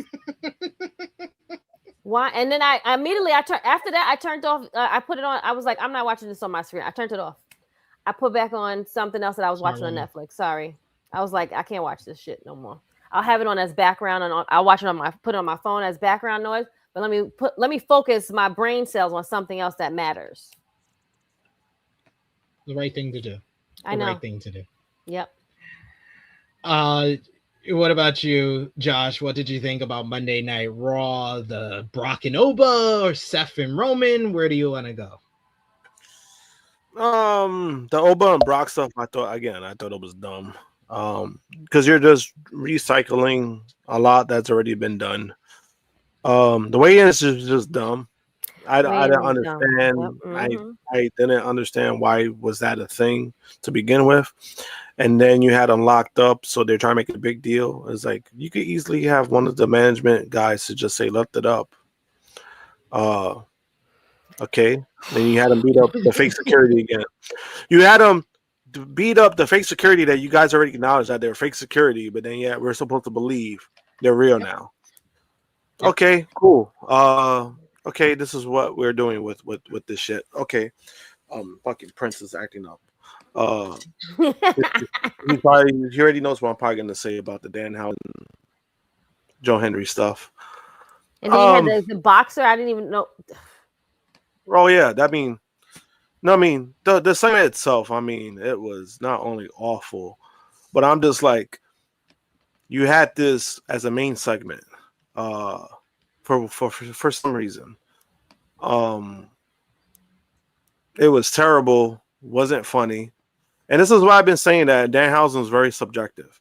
There are things that he does that's very well. There are things that he does that's not very good. When you put him in a position like this, where this is not like his forte of being funny, it's really bad. Mm-hmm. You try to have him do like a singing segment. This is not what Danhausen does. This is not what's gotten him over in any capacity. It was just bad. And then I think WWE just believed, oh, they're the two meme wrestlers, so we could just put them together. And no, they do two different styles of comedy. And I don't think that they understood that whatsoever. Yeah, because Joe Hendry's style of comedy is more of the music. It's whatever he's writing in his music that's what got him over. So it's it was terrible. But then to add to that, you added Ryan Garcia. Like you added it was already bad, and then they added a fucking racist boxer. A racist boxer. That's your big idea for this? And it was just it went down. It was just like, I mean, it was already downhill before that, but it was like, man, you guys you guys do a great job to make things worse, because this was just again, it's the fact of having a man like this. I understand that the company doesn't have morals, so I'm not surprised that this happens. When that's people the whole fact, yo. Like I hate the fact when people try to use this whole thing of like, why is everybody acting surprised? It's not the fact that we're surprised. It's the fact that we're fucking disgusted. That's the problem. Yeah. It's not the fact that I'm surprised. I knew they would do some shit like this. Why? Because they're trying to sell some bullshit on Giulia boxing, right? But it's the fact that you're using this. Like, it's not that we're surprised. It's the fact that you're fucking doing it without any fucking morals. And that's what I mean, that it's fucking disgusting. Because you had this dude, like, why is he even still a thing? Like, I don't understand. Like, why is he even a thing? Right? Whatever boxing, I don't care about that. It's the fact that you put him on your fucking programming, knowing that this is not going to get a good reaction, yet you guys still do it. That's the thing that bothers me, where it's like, this is not going to be good, and then you still fucking do it. That's frustrating. It's not the fact that we're surprised. It's the fact that you still fucking doing it. You know what's going to happen, and you're pissing people off even more by fucking doing it, right? It's just, I don't know, man. Like, when I saw that, to me, it feels like they think that they can get away with anything. No one's gonna say anything. Because no one's and it's kind of funny because maybe this was the state of WWE that they were doing better. Maybe this was 2 years ago. Maybe at most they'll get away with it. But it's the fact that you guys have been bad. You've been historically bad, creatively, to the point that now you're using pieces of shit on your TV that is like, wow, we're pushing this shit on our television. You pushed them on TV to promote a fucking event that has nothing to do with wrestling. You know, and it's just, I don't know. I didn't like it for that fact. I mean, it was already bad. Creatively, it was already terrible, but once you added him, it was just like, it went from like bad cringe to like infuriating bad. It was just like, oh God, like what the fuck are we doing? That's definitely going from bad to worse. Adding Ryan Garcia into the festivities. This man who said he hates all niggas. It makes Danhausen look bad again. Yes, it makes Danhausen look bad because this man years ago said like about if you're transphobic, if you're homophobic, if you're this, I don't want to work with you. I don't want to do this. And yet 7 years later, you're on TV with one of the biggest homophobic people. Yep. That's out there. Why? Because he did this himself. The dude went on his real. Like he went on the space. He went on the Twitter space saying how much he hates black people. Right? It doesn't matter to me if it's a joke or not. It's the fact that you went out of your way to say it. This is not a joke. Yeah. Like being a racist saying that you support the KKK is not a joke. It's not. I don't see where the humor is to that. So the fact that even that happened, again, everybody could say, "Oh, you know, Danhausen doesn't have a choice." You always have a fucking choice to do whatever you want. You always have a choice. You always have a choice, and he had a choice, and he chose to go over his morals, to put his morals aside, and to do this dumb shit. So it makes him look bad. You know, again, I can't say how he felt at the moment or whatever the case may be. I don't know if he was against it, but it's the fact that you put yourself out there and you agreed to do this. So I mean, it makes him look bad. It makes him look bad. Yeah, and if anyone wants to deny that, like you're not keeping it real. Like, come on, like it's quite obvious here. Like, oh man, like, dude, you gotta stand up for something, or you stand for nothing. Yep, that's it. That's how I always. 100%. No, 100%. But we got some news to discuss from the wrestling world as well, because there is a lot of news heading into SummerSlam, including WWE Creative feeling the pressure after what has been not the best week when it comes to WWE creatively. Of course, we're talking about the universally criticized episode of Monday Night Raw, and then, like we just said, Friday Night SmackDown did not do anything to improve upon the creative and the booking going into SummerSlam either. So we have to talk about it.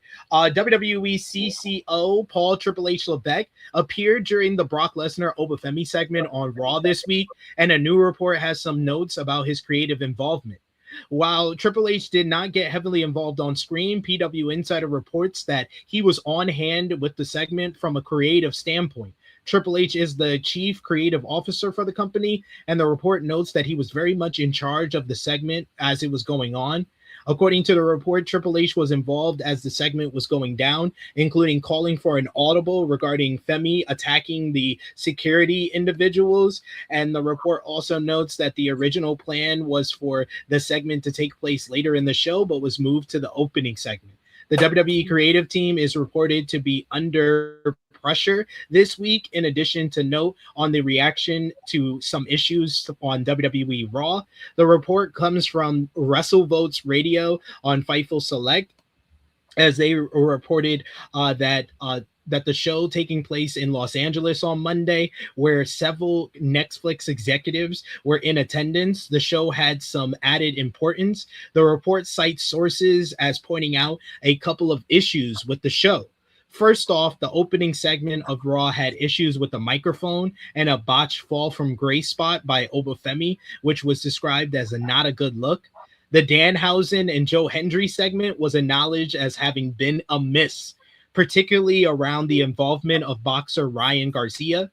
The appearance of Garcia was considered to be underwhelming, and it was pointed to as unnecessary considering Garcia's controversial history. Garcia was expelled from the WBC in July of 2024 for making racist comments, including slurs on a live stream, though the ban was rescinded in November of last year. So WWE creative feeling the pressure. Maybe you should have felt the pressure before Monday's show and we wouldn't have had one of the worst episodes of Raw ever. Like, I know there's this whole like theory that people like TKO is the one that's really ruining WWE. But like, it's quite obvious that Triple H has regressed as a booker. Like, I don't know if I'm saying something out of the norm, but it's quite clear to me that he's out of his depth and he has regressed as a booker, and nothing is going to change that, especially with his mentality that he showcased during Unreal, where all the fans are telling you the John Cena retirement tour is a failure, but he says, I disagree. I think it was an unmitigated success. Nigga, that's how you think. That's what you wrote it. Your opinion does not matter. It matters what the fans think. If the fans say it's a failure, it's a fucking failure. You can say it was a success financially. I think that is an accurate statement. But to say that it was an unmitigated success, you're a fucking bold-faced liar. Shut the fuck up, Triple H, and start learning some booking. Start watching some ECW from the mid-90s. Start watching some WWF from the Attitude Era. Start watching some WCW from 1997.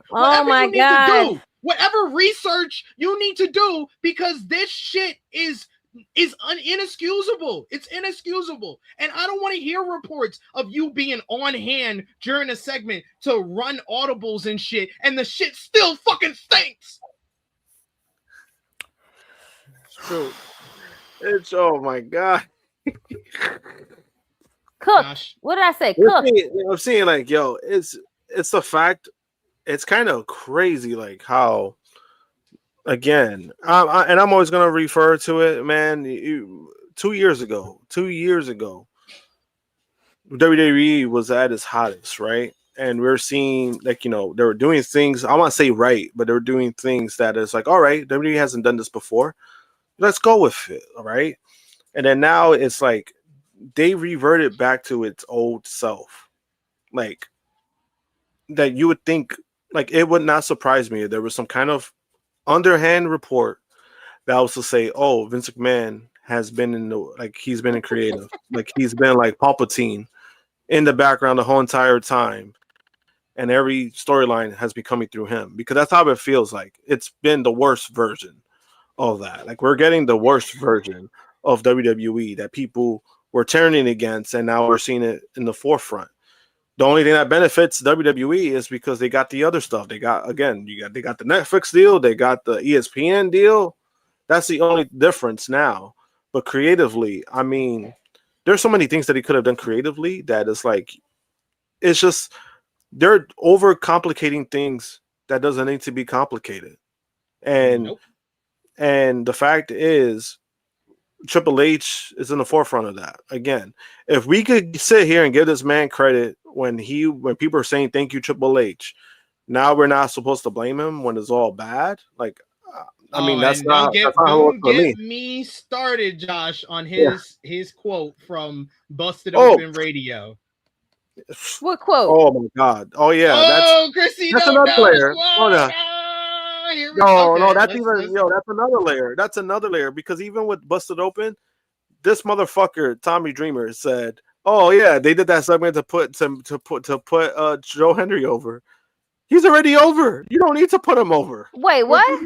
And that shit made him less over. So Triple H on Busted Open Radio was talking, and he says he wishes fans could put their passion for WWE into the talent as opposed to blaming the writing.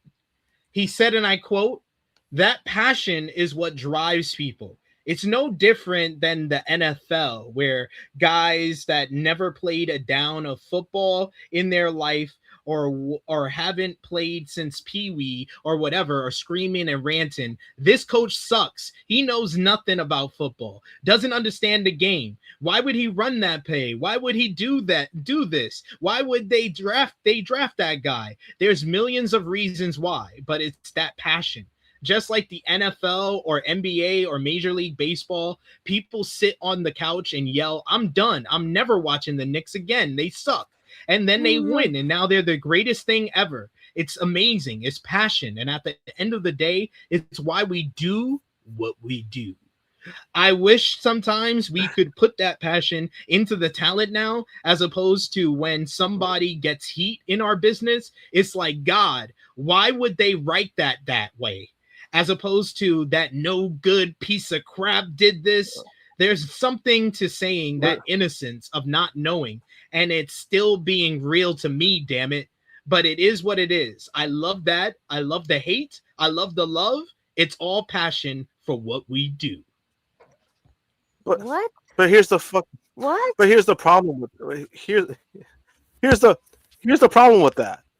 They made it known that this is a fucking script show. The very first episode of Netflix, they made it known that this is a script show.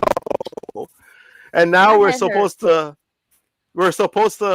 navigate. Oh no, let's focus on the talent, guys. Let's see what they like. We got to focus on that. You literally told everybody you write the script. You told everybody that this is a fucking planned out show. So now we can't criticize that? Get the fuck out of here. You're not allowed. I said no. That's what Triple H is telling you. He's like, I said no. No, you can't do it. You can't have it. What's happening here?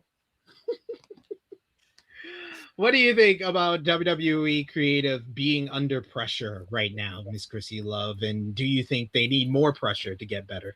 Yes. Keep your foot on their necks. Will it work? I don't know, but I need pressure on their neck so that something can happen. But he's so far gone. I think you guys said it to me on Monday. It was like it's already too late. They're so far gone. They're already down the rabbit hole. There's no way digging. It's going to take them a while to dig themselves out of it. They don't. They don't see that this is an issue. They think that this is great shit.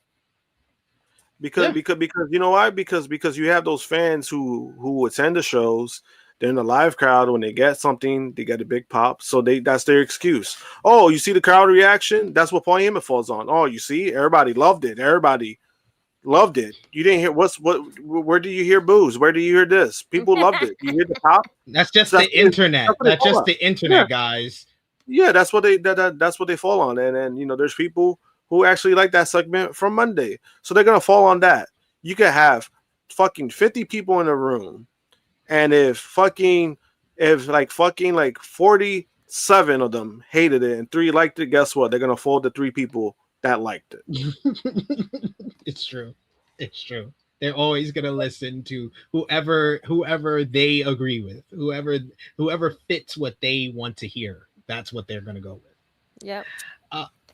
All right, but we need our latest SummerSlam update, as the ticket sales for SummerSlam has been a hot topic going on in the wrestling world, of course, with the WWE creative and the ticket sales not at its highest leading into the show. It is interesting to see where they're at as of right now. There has been another ticket sales update for SummerSlam.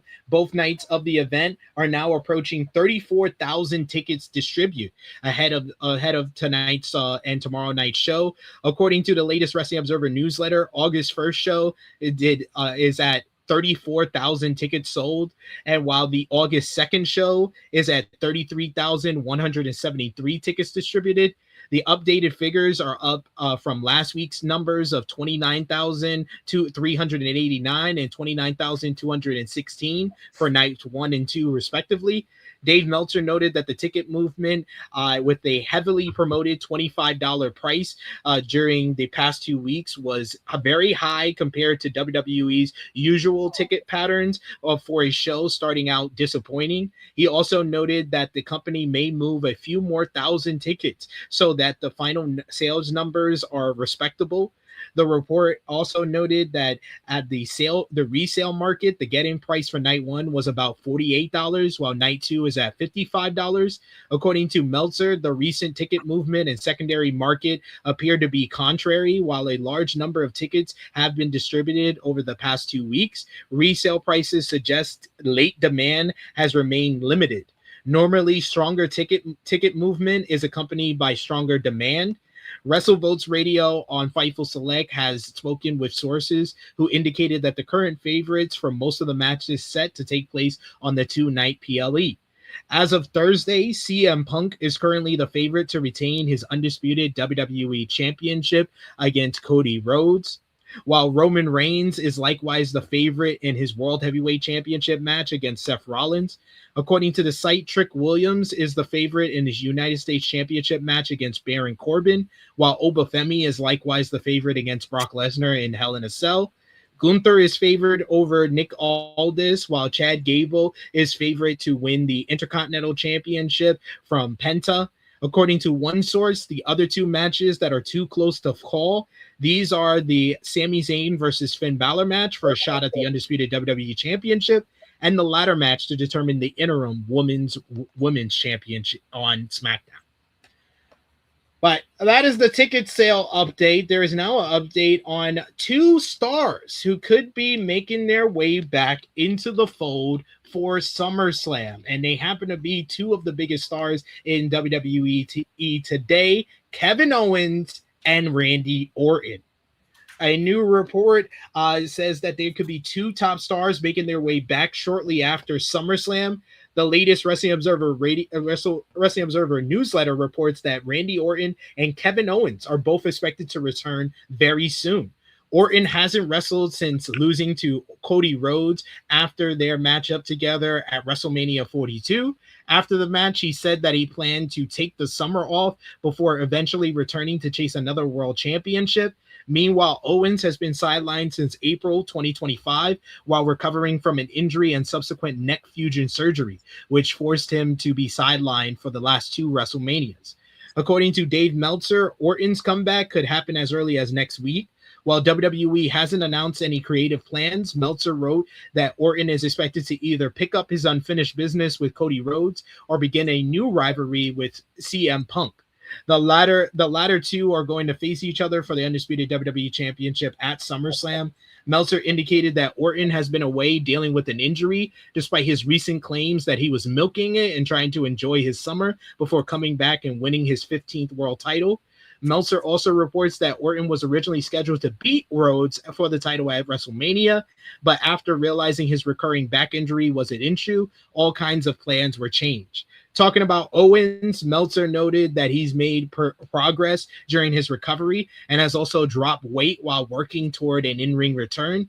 While neither return has been officially announced, the report suggests that both veterans are getting closer to stepping back into the ring. Fightful Select reports that Kevin Owens is in Minneapolis ahead of this weekend shows. To be 100% clear, the key word there is possible spoiler, as Owens has been out of action since April of 2025 due to an injury that required neck fusion surgery. He has been working as a coach on WWE LFG Season 3, which has been airing over the last couple of months here. So, you know what time it is. It's time to put our percentage on these possible returns at SummerSlam. Krssi Luv, from 0 to 10, what percentage are you putting on Randy Orton appearing at SummerSlam? 25. Okay. 0 to 10, what are you putting on Kevin Owens appearing at SummerSlam? 0 to 10? 0 to 100. Oh, 0 to 100. Okay.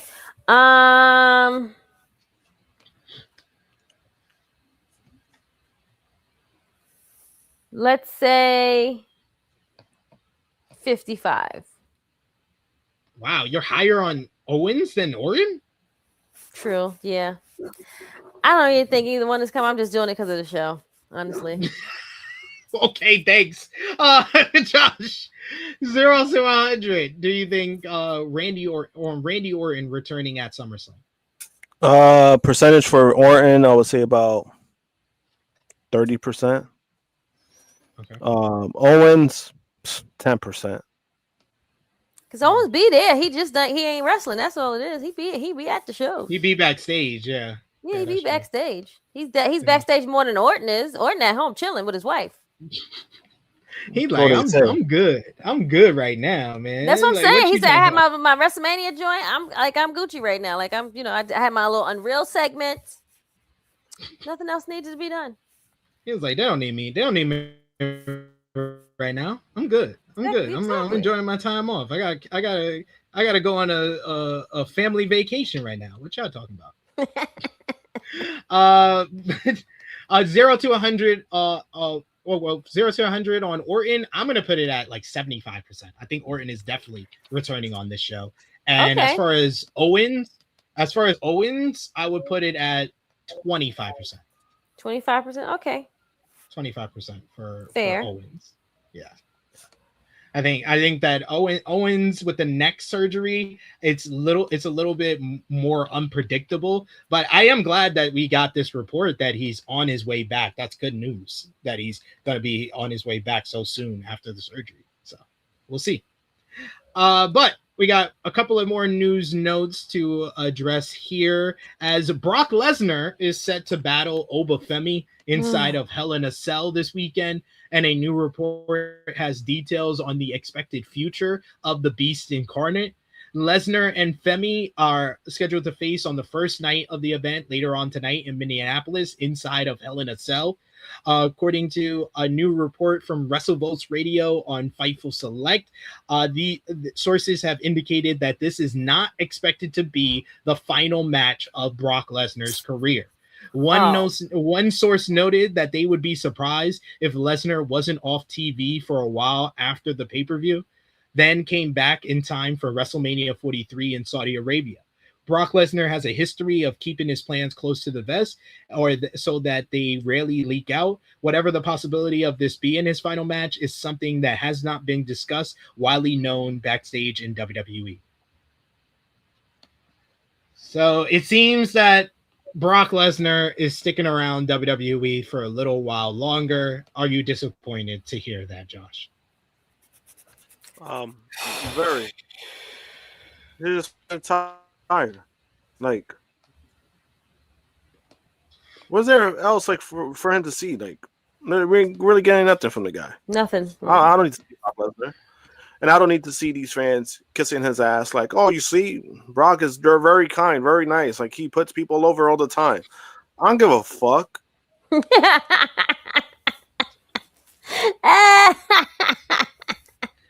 gotta love Josh. Like, how many years it took this man? How many years it took this man to be somewhat nice? Like, come on, what are we doing? That's very true. It took nearly his whole life. Like, the fuck, fuck Brock Lesnar. Like, Josh, tell him how you really feel, Josh. Tell him how you really feel. Tell him what it is, son. Man, fuck that. I hope he loses tonight too. Me too, Josh. I pray. I hope so. Yeah, like that would be the right decision. So if Brock's sticking around until WrestleMania 43, do you think that they do the Gunther matchup in Saudi Arabia next year? Most likely. That's the only big matchup. Him, it's only Gunther, and really for me, it's only Gunther and Braun Breaker after Oba is done. That's the only two matches I want to see from Brock. Yeah, I would say Gunther and Brock, especially when you're not going to put Gunther in a title match anyway. So that's out the window. So I think Brock would be probably the best thing for him.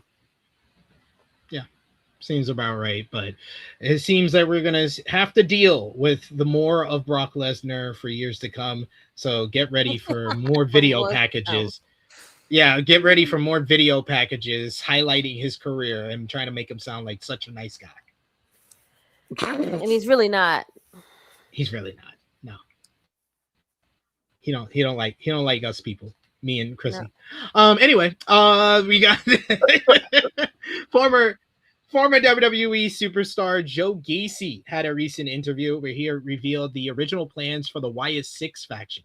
During a recent appearance on the 5 Marks podcast, Joe Gacy revealed that there was an idea within WWE for the Wyatt family faction before Bray's unfortunate passing. He says, I know there was always an idea for the Wyatt Sicks group because I had heard rumblings about it before I was ever even approached about it.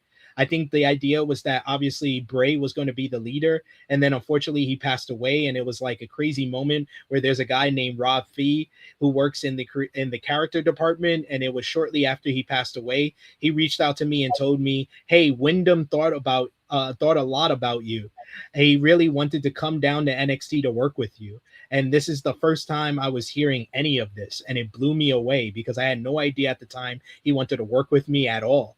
And selfishly, I wish we got to even do just like a promo on NXT.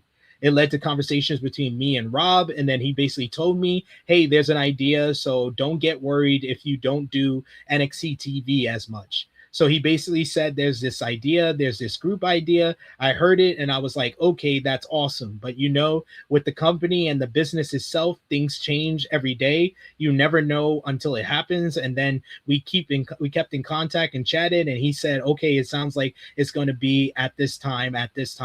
And then out of nowhere, I got a call, and that's kind of when things started taking off.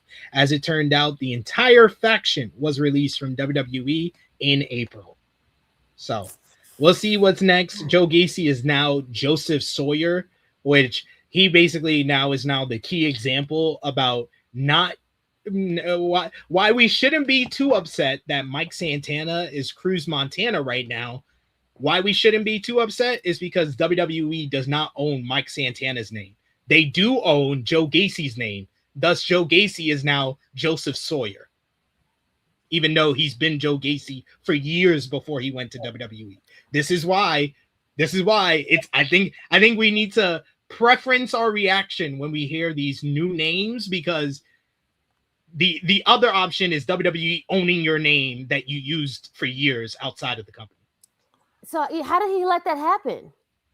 He gave them the rights because he didn't want to change his name, thinking that, oh, you know, I'm going to be with the company for a while. They can buy the rights to my name, and then they fucking clip him, and now they own the rights, and now he's gone. Oh, damn. He should have been, I mean, I love Joe, but he should have been smart about it. Like, as in, because, like, there's a reason why, like, Ricochet owns Ricochet. There's a reason why AJ Styles owns Styles. Like, he should have done it in a way where he probably could have changed his name. Like, I understand the whole Mike Santana thing. Do I still like it? No, that's just my personal opinion. But I understand why some people do it. And I mean, it's tough because we know Joe Gacy as Joe Gacy, especially on the indie scene. Because I did find that weird. I was like, why didn't he just go back to Joe Gacy? Like, but then now it turns out, like, because he doesn't own it. Yeah. You know, it's unfortunate, but it is what it is. Yeah. I did see this report, Shark King the Goat, saying, hey, SP3, did you see that report that Russell Talk was talking about, saying that The Rock has heat with TKO based on him not promoting and not showing up to TKO events? I think that they were reporting a rumor, if I'm not correct. And the report hasn't come from Fightful Select or Wrestling Observer or any of these like viable sources. So that's why I didn't put it in the agenda this week. But I always say there's smoke where there's fire. So maybe there is some heat with TKO and The Rock. But I mean, The Rock is in a assed out situation where he might need WWE more than WWE needs him, because he's had 3 straight flops at the box office. Yeah. Hopefully Jumanji saves him. I don't know, man. Even though this feels like the Jumanji that's most akin to the original film. Yeah. Because it's the video game characters coming into the real world, which was the first Jumanji. Yeah. But I mean, if he does have heat, I mean, it wouldn't surprise me, but at the same time, I mean, you know how The Rock wants that creative title. That's what it is. He wants something more, and he's not going to get it until something Jurassic happens, you know? So it wouldn't surprise me, but it is something that it's not really being reported because there's no concrete proof of it. So a lot of reports are not going to talk about it. You can still talk about it. I think it's okay to still talk about it, but it's also how you talk about it. Make sure you say, hey, this is a rumor, like whatever the case may be. Yeah. Just don't report it as a report. Yeah, exactly. And 0 to 100 on Drew McIntyre returning this weekend. 0. I'll put it at 50%. Because I know he does have a new movie that he's going to be doing. So So he needs to be outside promoting his movie. well, no, if he's doing a new movie, then he's going to be filming, so he can't come back. Right. Yeah. So if he's filming the new movie now, he's not coming back. If he's not, then he'll be back. 35%. Okay, that's fair. Zero. Why are you going 0? That's Okay, gonna be no my explanation. Just 0. No, I'm saying because if he's like, I think he's still filming from the last time I heard. Any type of update? No, they're done with the Highlander film. No, but I think he got something else. He got booked for something else too. Yeah, so I think that's what happened. I think Highlander, he was supposed to come back, but then while that was going on, Highlander, he got booked for something else, and that's why he's been out of commission. So, I mean, hey, he's getting his money somewhere else. I mean, I'm happy. Get that money. All right. Human monies. Yes. Solo Sikoa is on a babyface run right now, and a new report has some details on the reaction backstage to how it's going. Sikoa made the transition to babyface since MFTs broke up, including his offer to have Seth Rollins back at SummerSlam. WrestleVotes Radio and Fightful Select reports that Solo's work as of late has earned significant praise from a source within WWE Creative. That source noted that Sikoa has had natural charisma that has been on display backstage for years, and one talent noted that he is one of the funniest members of the roster backstage. The same person said that they've been very pleased to see Solo be able to show off his personality more on TV. The report goes on to say that while Sikoa's babyface turn was originally intended to be a short-term one, there is speculation that it could become a long-term situation considering how well his work has been received. Solo has been on the main roster since September of 2022. He was a part of the Bloodline and eventually took over the group after Roman took time off after WrestleMania 40. Then he feuded with a returning Roman from SummerSlam 2024 until the first of the new year of 2025, and he formed the MFTs following him being kicked out of the Bloodline. I think Solo Sikoa, babyface, has been the best thing about Monday Night Raw of the last couple of weeks. You know, it's crazy. I feel bad because I forgot to mention it. His segment was probably the best part of Monday Night Raw. Warning shot. Pew, pew, pew. Bing, bing, bing, bing. And he's like, and then he was telling Jay, like he was telling them, like, what are you gonna do? You're gonna bore us to yeet? You're gonna do yeet for half an hour? Yeet us to death.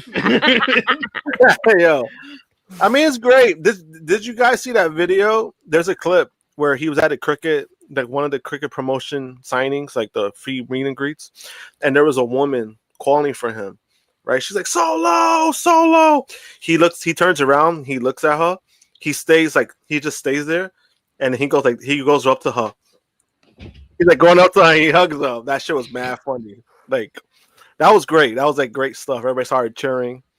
You know, Solo, we all have been saying like Solo, he's not, you know, when it comes to his ring work, it's not as strong as his personality, but the fact that he's been showing his personality, that's been his best trait. Like, we've been seeing more of it.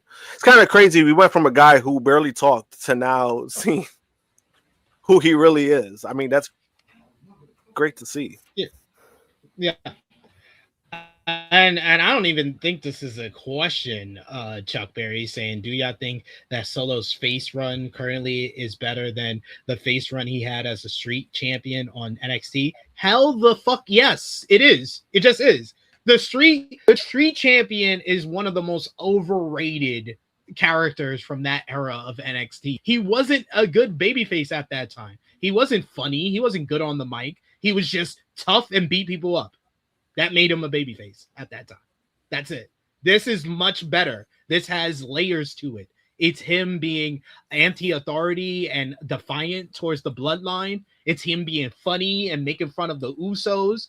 It's him being basically not the most trustworthy person when he's making offers to Seth to have his back or talking to LA Knight. Like, he is so layered as a character now in comparison to the street champion, which was thin as fucking cake icing, or I don't know, like it was not thick as, it was thin as fuck, his character when he was the street champion. That's true. And I think with Solo, because like again, like I mentioned before, like his ring work, like with his ring work, like, you do certain things to simplify it more, like power moves and stuff like that. I think he could be better when it comes to that. But the street thing, it was cool for what it was, but it wasn't. I think it's over. Like you said, when you said overrated, I was like, yeah, because people kind of praise that, and it's like, but was it that good? I don't think it was. But it was like, it was passable. It was passable. But now we're seeing again a character that people are they're naturally enjoying, and I think that's even better. Like, it's organic. Everything that's happened with Solo character wise has been organic because he's just freaking hilarious. Even when they show like the behind the scenes stuff, like on the shows, and he's going out to the ring and some of the stuff he's doing, I think it's hilarious because you don't expect it. Mm-hmm. I was like, damn, like, what is he doing? He interacts with the crowd very well. And then even the run-ins, I forgot what was it this past Raw, where everybody was trying to come in, like Royce Keys was waiting to come into the ring, LA Knight. When Solo was waiting, he was stretching. People didn't see that. He was like doing weird shit, like stretching on purpose before he ran in. Like, stuff like that, I think is cool. Like, it's adding to the character. We got a few super chat donations here. First from Ecuador, who says Monet versus Hazuki was longer than all women's qualifiers combined. Is that not crazy? Also, 26 minutes of wrestling on SmackDown is shit. I feel sorry for you guys watching that shit. Hey, I get paid to watch it, so don't feel sorry for me. Just send more super chats. But thank you, Ecuador. I appreciate you for the support and the pity. We also got a super chat donation here from Chuck Berries. Thank you so much, Chuck Berries, for the support. He says, once again, just have to show some support for USP3 and THH for having to watch and review this total slop. WWE sucks right now. Couldn't say it better myself. And Willis Wheeler with a super chat donation. Thank you so much. He says, just let WWE just close up and call it a day. I don't want WWE to close. I don't want them to close. Yeah, no. I just want them to be better. Yeah. I know that might be asking for too much to them, but it's not that much. But final notes from WWE main roster. Damian Priest will be the new voice. He's got a new voice acting role. He's going to be in the Netflix animated film called Steps. Netflix announced on Thursday. He's going to be in the animated comedy playing the character of Crackter. It's going to have Amanda Seyfried. It'll have Ali Wong, Stephanie Hughes, as well as Nikki Glaser in the movie as well.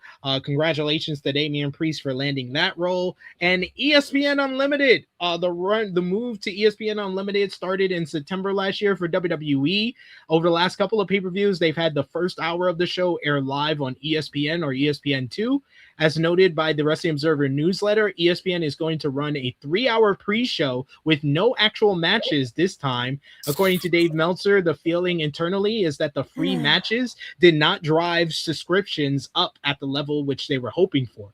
The idea behind the free hour was to let casual fans know a big show is happening and thus transfer over to ESPN Unlimited, but they weren't pleased with the amount of people that transfer over, so they decided to scrap it.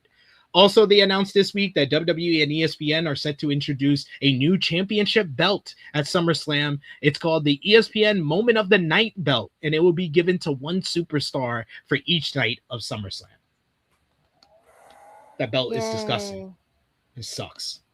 Now it's time for Josh's favorite time of the show. It's time to talk about the C-level WWE programming. We're going to start with NXT, which was up tremendously in the ratings. They did 680,000 viewers. They were slightly higher than AEW Dynamite this week as well. Okay. The show featured, though, it was all about Grayson Waller. Grayson Waller made a surprise appearance to start off the show with a great work shoot promo where he buried Austin Theory, WWE management, the NXT men's roster, TNA, and Cruz Montana and Tony D'Angelo before staking his claim for a shot at the NXT Championship. Later on in the show, we heard from the newly dubbed Cruz Montana and Tony D'Angelo, who had a face-to-face confrontation after their run-in last week. They went back and forth until they were joined in the ring by Grayson Waller, who tried to attack both men from behind, which led to Montana throwing the spin the block, missing Grayson and hitting Tony D instead as all three men stare down with one another to close the show. Miles Bourne picked up a win over Cam Hendricks to retain the NXT North American Championship. Thanks to that win, him and Tavion Heights challenge for the NXT Tag Team Championships next week. Post-match, Vanity Project tried to jump the babyfaces, but Bourne and Heights were able to fight them off. Lizzie Rain picked up a win over Izzy Dame in a decent opener to the show. Birthright scored a victory over OTM thanks to a distraction from Los Perros Del Mal. And Shiloh Hill beat Tristan Angels yet again in a solid main event matchup.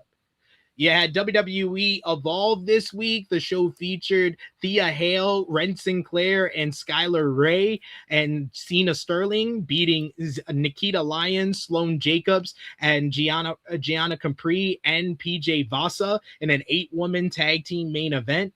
Isgal pulled off an upset over Kyle Dixon, while Harley Riggins picked up his biggest win yet over Tate Wilder. Then you had AAA on Fox. They did their Verano de Escandalo Week 1 special. The show featured a Rey Mysterio coming down to the ring where he was confronted by El Hojo, with Dorian Roldan threatening Rey that he will make a big move if he did not hand over the AAA Latin American Championship. Mysterio refused to back down. Later, you had Los Perros del Mal. They picked up a win over El Grande Americano and Dominic Mysterio in a great main event after Dirty Dom walked out on his partner. Post-match, you had Dirty Dom, who joined forces with El Hojo, as he was the mystery person that Dorian was talking about. And La Hydra, as well as a Laredo Kid, scored a victory over Mr. Iguana and Lola Vice to win the AAA Mixed Tag Team Championships. And then finally, you had TNA Impact, Thursday Night Impact on AMC. The show featured Leon Slater and Ricky Sosa picking up a win over The System in tag team action, with Slater pinning the X Division champion Cedric Alexander. Post-match, Slater challenged Alexander to an X Division title match inside of a steel cage at Lockdown. Later on in the show, you had Casey Navarra, who came out for a promo segment where he was interrupted by The System. This led to The System jumping him, but Slater, Sosa, and Fabian Eichner made the save. Indy Hartwell would pick up a win over Thea Hale of NXT, while Jada Stone scored a win over Jody Threat for both Indy and Jada to move on in the Knockouts TV title tournament. You also had on this show, the Elegance brand picked up a DQ win over Demon Bunny after Rosemary did not show up, and Allie snapped and went wild on both ladies with the title belt.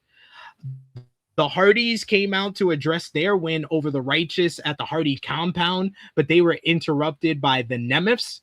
The Nemeths made a challenge for the TNA World Tag Team Championships, which was accepted by the Hardys for Lockdown. But then Santino Marella announced that Nick Nemeth will defend the TNA World title against Jeff Hardy in 2 weeks, while Ryan Nemeth will face Matt Hardy next week. And then finally, Jason Hodge picked up the biggest win of his whole entire career and one of the biggest upsets of the year for TNA, as Hodge beat his former Order 4 leader, Mustafa Ali, to win the TNA International Championship in what was a great main event to the show. A couple of quick notes from TNA and WWE NXT. ESPN and CW Network announced a partnership that would make ESPN app the new home for CW Sports. So WWE NXT TV will air live on the ESPN app through CW Sports. Road Dogg Jesse James, there's a new report indicating that talks between him and TNA had stalled. Despite being a WWE Hall of Famer, he has plenty of history with TNA. The Wrestling Observer newsletter reports that negotiations between James and TNA has stalled, and the two sides are not believed to be close to reaching an agreement. Mara Sade is another person who hasn't reached their agreement with TNA, so she'll be a free agent. We'll see if she gets any offers from other major companies. KJ Orso, independent star who was formerly known as Fuego del Sol, is going to be present at this week's WWE tryouts during SummerSlam weekend. And the Jason Hodge versus Mustafa Ali main event on TNA Impact got plenty of praise backstage, with a lot of people very happy for Hodge getting the opportunity. And TNA extended an invitation to this week's tapings to the newest Philadelphia 76er, LeBron James. Surprisingly, LeBron James did not show up at the show. That's very surprising. I'm shocked. I'm honestly shocked. Like, LeBron James never rejected the WWE Hall of Famer, The Undertaker, who wanted to take pictures with him in his locker room. He didn't make him stand out there for hours and not take pictures with him. Oh, yeah, he did do that.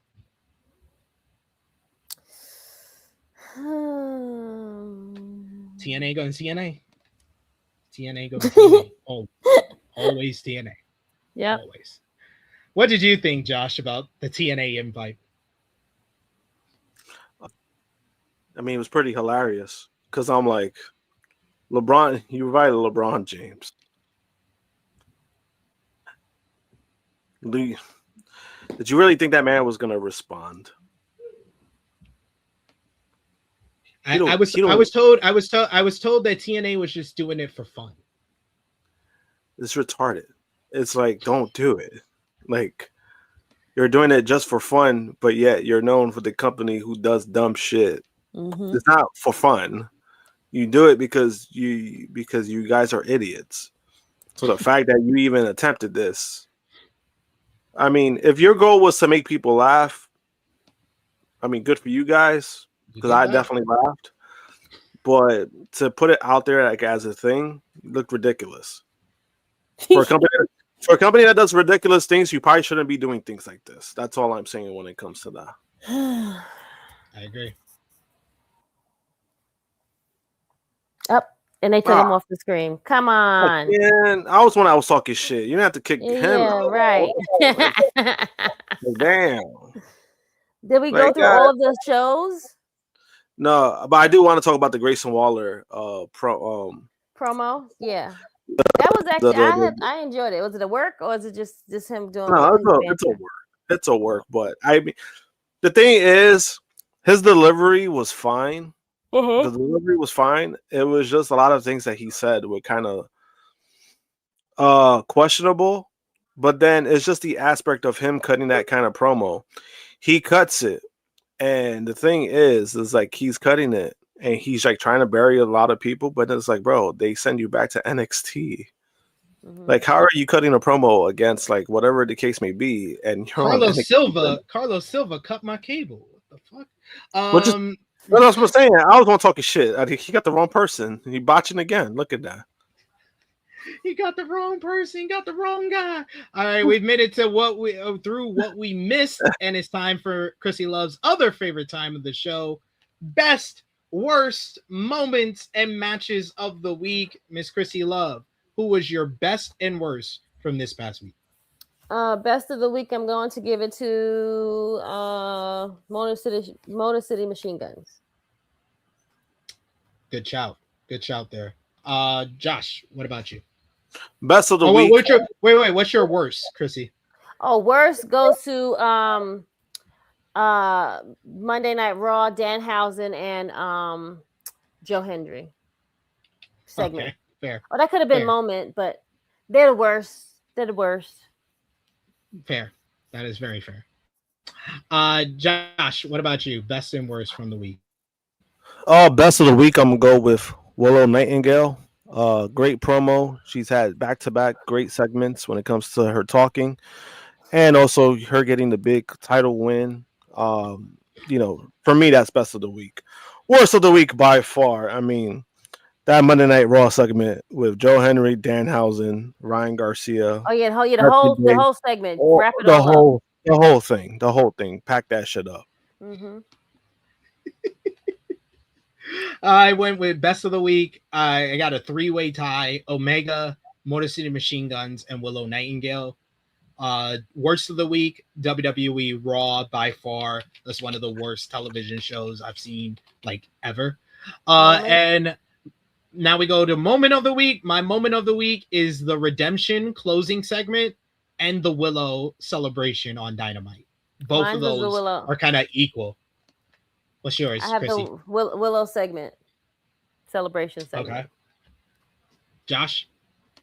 I'll probably go with the Ospreay Omega segment from Dynamite, just because I think they're doing a great job selling the match itself, and the fact that they've been able to move tickets ever since Omega has become champion. I mean, that's a good sign. That's a good sign for All In. Yeah. And then we got matches of the week. It was a busy week, so I got 20. 20. Perros Del Mal versus El Grande Americano and Dominic Mysterio from AAA. 19, I got the Bang Bang Gang versus Death Riders from Thursday's Collision. 18, I got the Bucks versus the Death Riders from last Saturday's Collision. 17, I got Hechicero versus Roderick Strong from AAA last night. 16, I got Jason Hodge versus Mustafa Ali from TNA Impact. 15, I got Persephone versus Tessa Blanchard from last night's CMLL show. 14, I got Willow versus Tekla from Redemption. Then we got, that was 15. That was 15 for Willow and Tekla. 14 is ZSJ versus Gabe Kidd from the G1 Climax. 13, I got Goto versus Shingo from G1. 12, I got Jericho and Ciampa from Redemption. 11, I got Speedball and Brodito versus Don Callis family from Dynamite. 10, I got Ospreay and Garcia from Thursday's Collision. 9, I got Andrade, Nick Wayne, and Jack Perry from Dynamite. 8, I got Tsuji versus Oyowa from this morning's G1. 7, I got the 6-way ladder match from Redemption. 6, I got Takeshita versus Goto from this morning's G1. 5, I got Omega and Kevin Knight from Redemption. 4, I got Tsuji versus Yuto-Ice from the G1. 3, I got the Bucks versus Mox and Ospreay. And 2, I got Dorada versus Commander from last night's CMLL. And number 1 this week, Fletcher Bandito. Who you got, Krssi? I have 3, but honorable mention to Ciampa and Jericho. But I have Willow, Tekla, Kenny Knight, and then Kyle Fletcher Bandito. Sounds about right there. Josh, finish us off. Yeah, so I actually have the same as Krssi. I have the Willow versus Tekla, number 3. Number 2, I have Kenny versus Kevin Knight, and then number 1, I have Kyle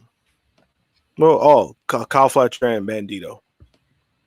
No love for the Bucks, Mox, and Ospreay. Damn, y'all are wildin'.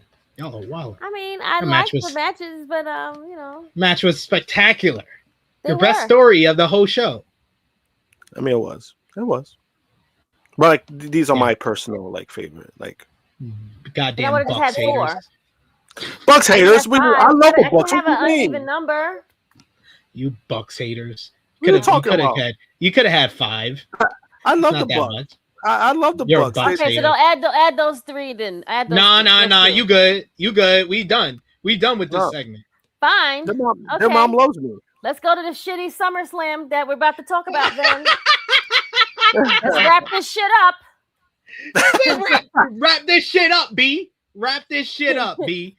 All right, it's time to talk about WWE SummerSlam. SummerSlam takes place from the U.S. Bank Stadium in Minneapolis, Minnesota. The show starts at 6 p.m. Eastern time. It will be available. Damn. Yeah, 6 p.m. 6 p.m. Well, See, this is why I let out all this information. I let out all of it so you know. This is great. You know why? Because it ends earlier. Well, no, they might end at 11. Who knows? No, I'll end earlier. All right, WWE SummerSlam. You got night 1 of SummerSlam taking place tonight. We got first up. Wait, let me just put this banner up for us. First up, we got Fatal Influence going up against Nikki and Brie Bella, as well as Paige in a trios matchup. Miss Krssi Luv, who you got? Fatal Influence should win, and I think the stupid one of the dumb twins, it was Nikki that was injured. She's gonna do something to Paige. Josh. Fatal Influence retains. Paige and the Bellas win. Then we got fuck. Then we got the Bloodline. Jacob Fatu and the Usos versus Solo Sikoa and LA Knight and Royce Keys. Who you got, Josh? Oh, this one's. I don't know. You know what? I'm gonna ride with Team Solo. Krssi? I'm gonna go with Team Bloodline. I'm going with the Bloodline as well. Then we got, in my eyes, one of the best built matches of the whole entire weekend. This is gonna be good. Goes 1-on-1 with SmackDown General Manager Nick Aldis. Who you got, Krssi? I'm going with Gunther. Add another legend to his roster. Josh? I'm going with Gunther. I'm going with Gunther as well. Yo, I ain't never seen Nick Aldis fight, so I'm very excited about. That's the only one I'm excited about to see. For the WWE Women's World Championship, Liv Morgan defends against Io Sky. Who you got, Krssi? I think Liv retains. Josh? I think Io wins. Liv is still cursed. Liv is still cursed. I'm going with Io. Hell in a Cell. Obafemi, Brock Lesnar, 3. Who you got, Josh? Obafemi. Krssi? Obafemi. Oba. For the WWE Undisputed Championship, CM Punk defends against Cody Rhodes. Josh? CM Punk retains. Krssi? CM Punk. Punk retains for me as well.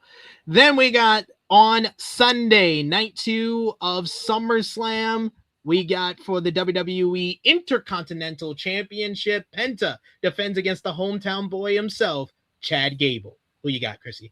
Chad Gable for the win. Josh? I got Chad Gable. I got Gable as well. For the WWE United States Championship, Trick Williams will defend against the returning Baron Corbin. Krssi? Trick. Josh? I think Trick retains. I'm going for Big Breakfast. Baron Corbin. God, no. Please, do not. No. I'll be fine with it. I'll be okay with it, honestly. Human Monies on a pole match. Danhausen, Dominic Mysterio. Who walks out with the cash, Krssi? Dominic. Josh? Dom. Danhausen streak must continue. Oh, God. Then we got Finn Balor going 1-on-1 with Sami Zayn. Winner becomes the #1 contender for the undisputed WWE Championship. Josh? I'm going to go with Finn. Krssi? Finn. I was going with Sammy originally, but after last night, I'm going to go with Finn because I feel like Finn and Gunther will win and they'll feud over who's next for the winner of the main event on night 1. Then we got for the interim WWE Women's Championship, Charlotte Flair, Chelsea Green, Lash Legend, Jade Cargill, Tiffany Stratton. Who walks out interim WWE Women's Champion? Krssi? And who's the special person? Lash Legend. Oh, okay. That's what I'm like. Where's the other person? I'm gonna probably say Charlotte. Josh? I think it's gonna be Charlotte. I think it's going to be Charlotte as well because the SmackDown Women's Division has been centered on Charlotte versus Jade. So you might as well put the title on one of them and just continue the feud. And then finally, for the World Heavyweight Championship, Roman Reigns defends against Seth freaking Rollins. Krssi? The Tribal Chief. our tribal chief. I'm going for the win. Josh? Roman. Roman all around. That is unanimous. That is our predictions for WWE SummerSlam. It starts at 6 p.m. Eastern Time tonight. Live on, you can get it on Netflix if you're in international, or you have a VPN, either or. And then also it's going to be available, of course, on the ESPN Unlimited app here in the United States. But that is not the only big show coming up this week, guys, because AEW is heading to Arena Mexico on Wednesday, and they got a pay-per-view lineup of their own. As Grand Slam Mexico, second year in a row in Arena Mexico, 8-match card coming up on Wednesday. We'll run through these very fast. You got, starting from the bottom, we got number one spot in the Casino Gauntlet at All In on the line. Andrade El Idolo versus Tommaso Ciampa versus Commander. Krssi. Ciampa. Josh. I'm going with Andrade. I'm going to go with Andrade as well. Then we got a 8-man tag team matchup. The Young Bucks, Cope and Cage versus the Death Riders. Who you got, Krssi? I'm going to go with Cope Cage Bucks. Josh? I'm going to go with the Death Riders. It's a toss-up for me. I will go with Cope Cage and the Bucks, though. Then we got trios action. It's going to be the Don Callis family, Kazuchika Okada, Kevin Knight, and Hechicero versus Mystico, Chris Jericho, and Darby Allin. Josh.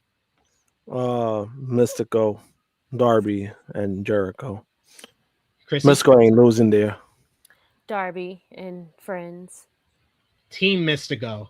Mm-hmm. Then we got Persephone one-on-one with Chris Statlander. Krssi. Persephone. Josh? Persephone, unanimous. Trios matchup is going to be Willow Nightingale and the Brawling Birds versus Mercedes Moné and Divine Dominion. Krssi. I would give it to the Hills. I would give it to Willow and the Birds. Josh? This one's pretty tough. It is. I'll give it to Willow and the Birds. Then we'll go AEW International Championship. It's Kyle Fletcher versus Speedball Mike Bailey 3. Who you got, Josh? I think Fletcher retains. Krssi? Fletcher retains. Fletcher retains, unanimous. Then we got for the AEW World Trios Championships, the Demand versus the Good, the Bad, and the Ugly. Hangman Adam Page and Brodito. Krssi. The Demand. That fine, sexy man over there. Josh. Anytime he come on the screen. The Demand. I think the Good, the Bad, the Ugly is winning the titles on Wednesday. Okay. We're just going to put Hangman in a trios group. Okay, sure. That's what they did. Then we got Mexico City Street Fight. Will Ospreay versus Mark Davis. Josh. Ospreay wins. Krssi. Ospreay. But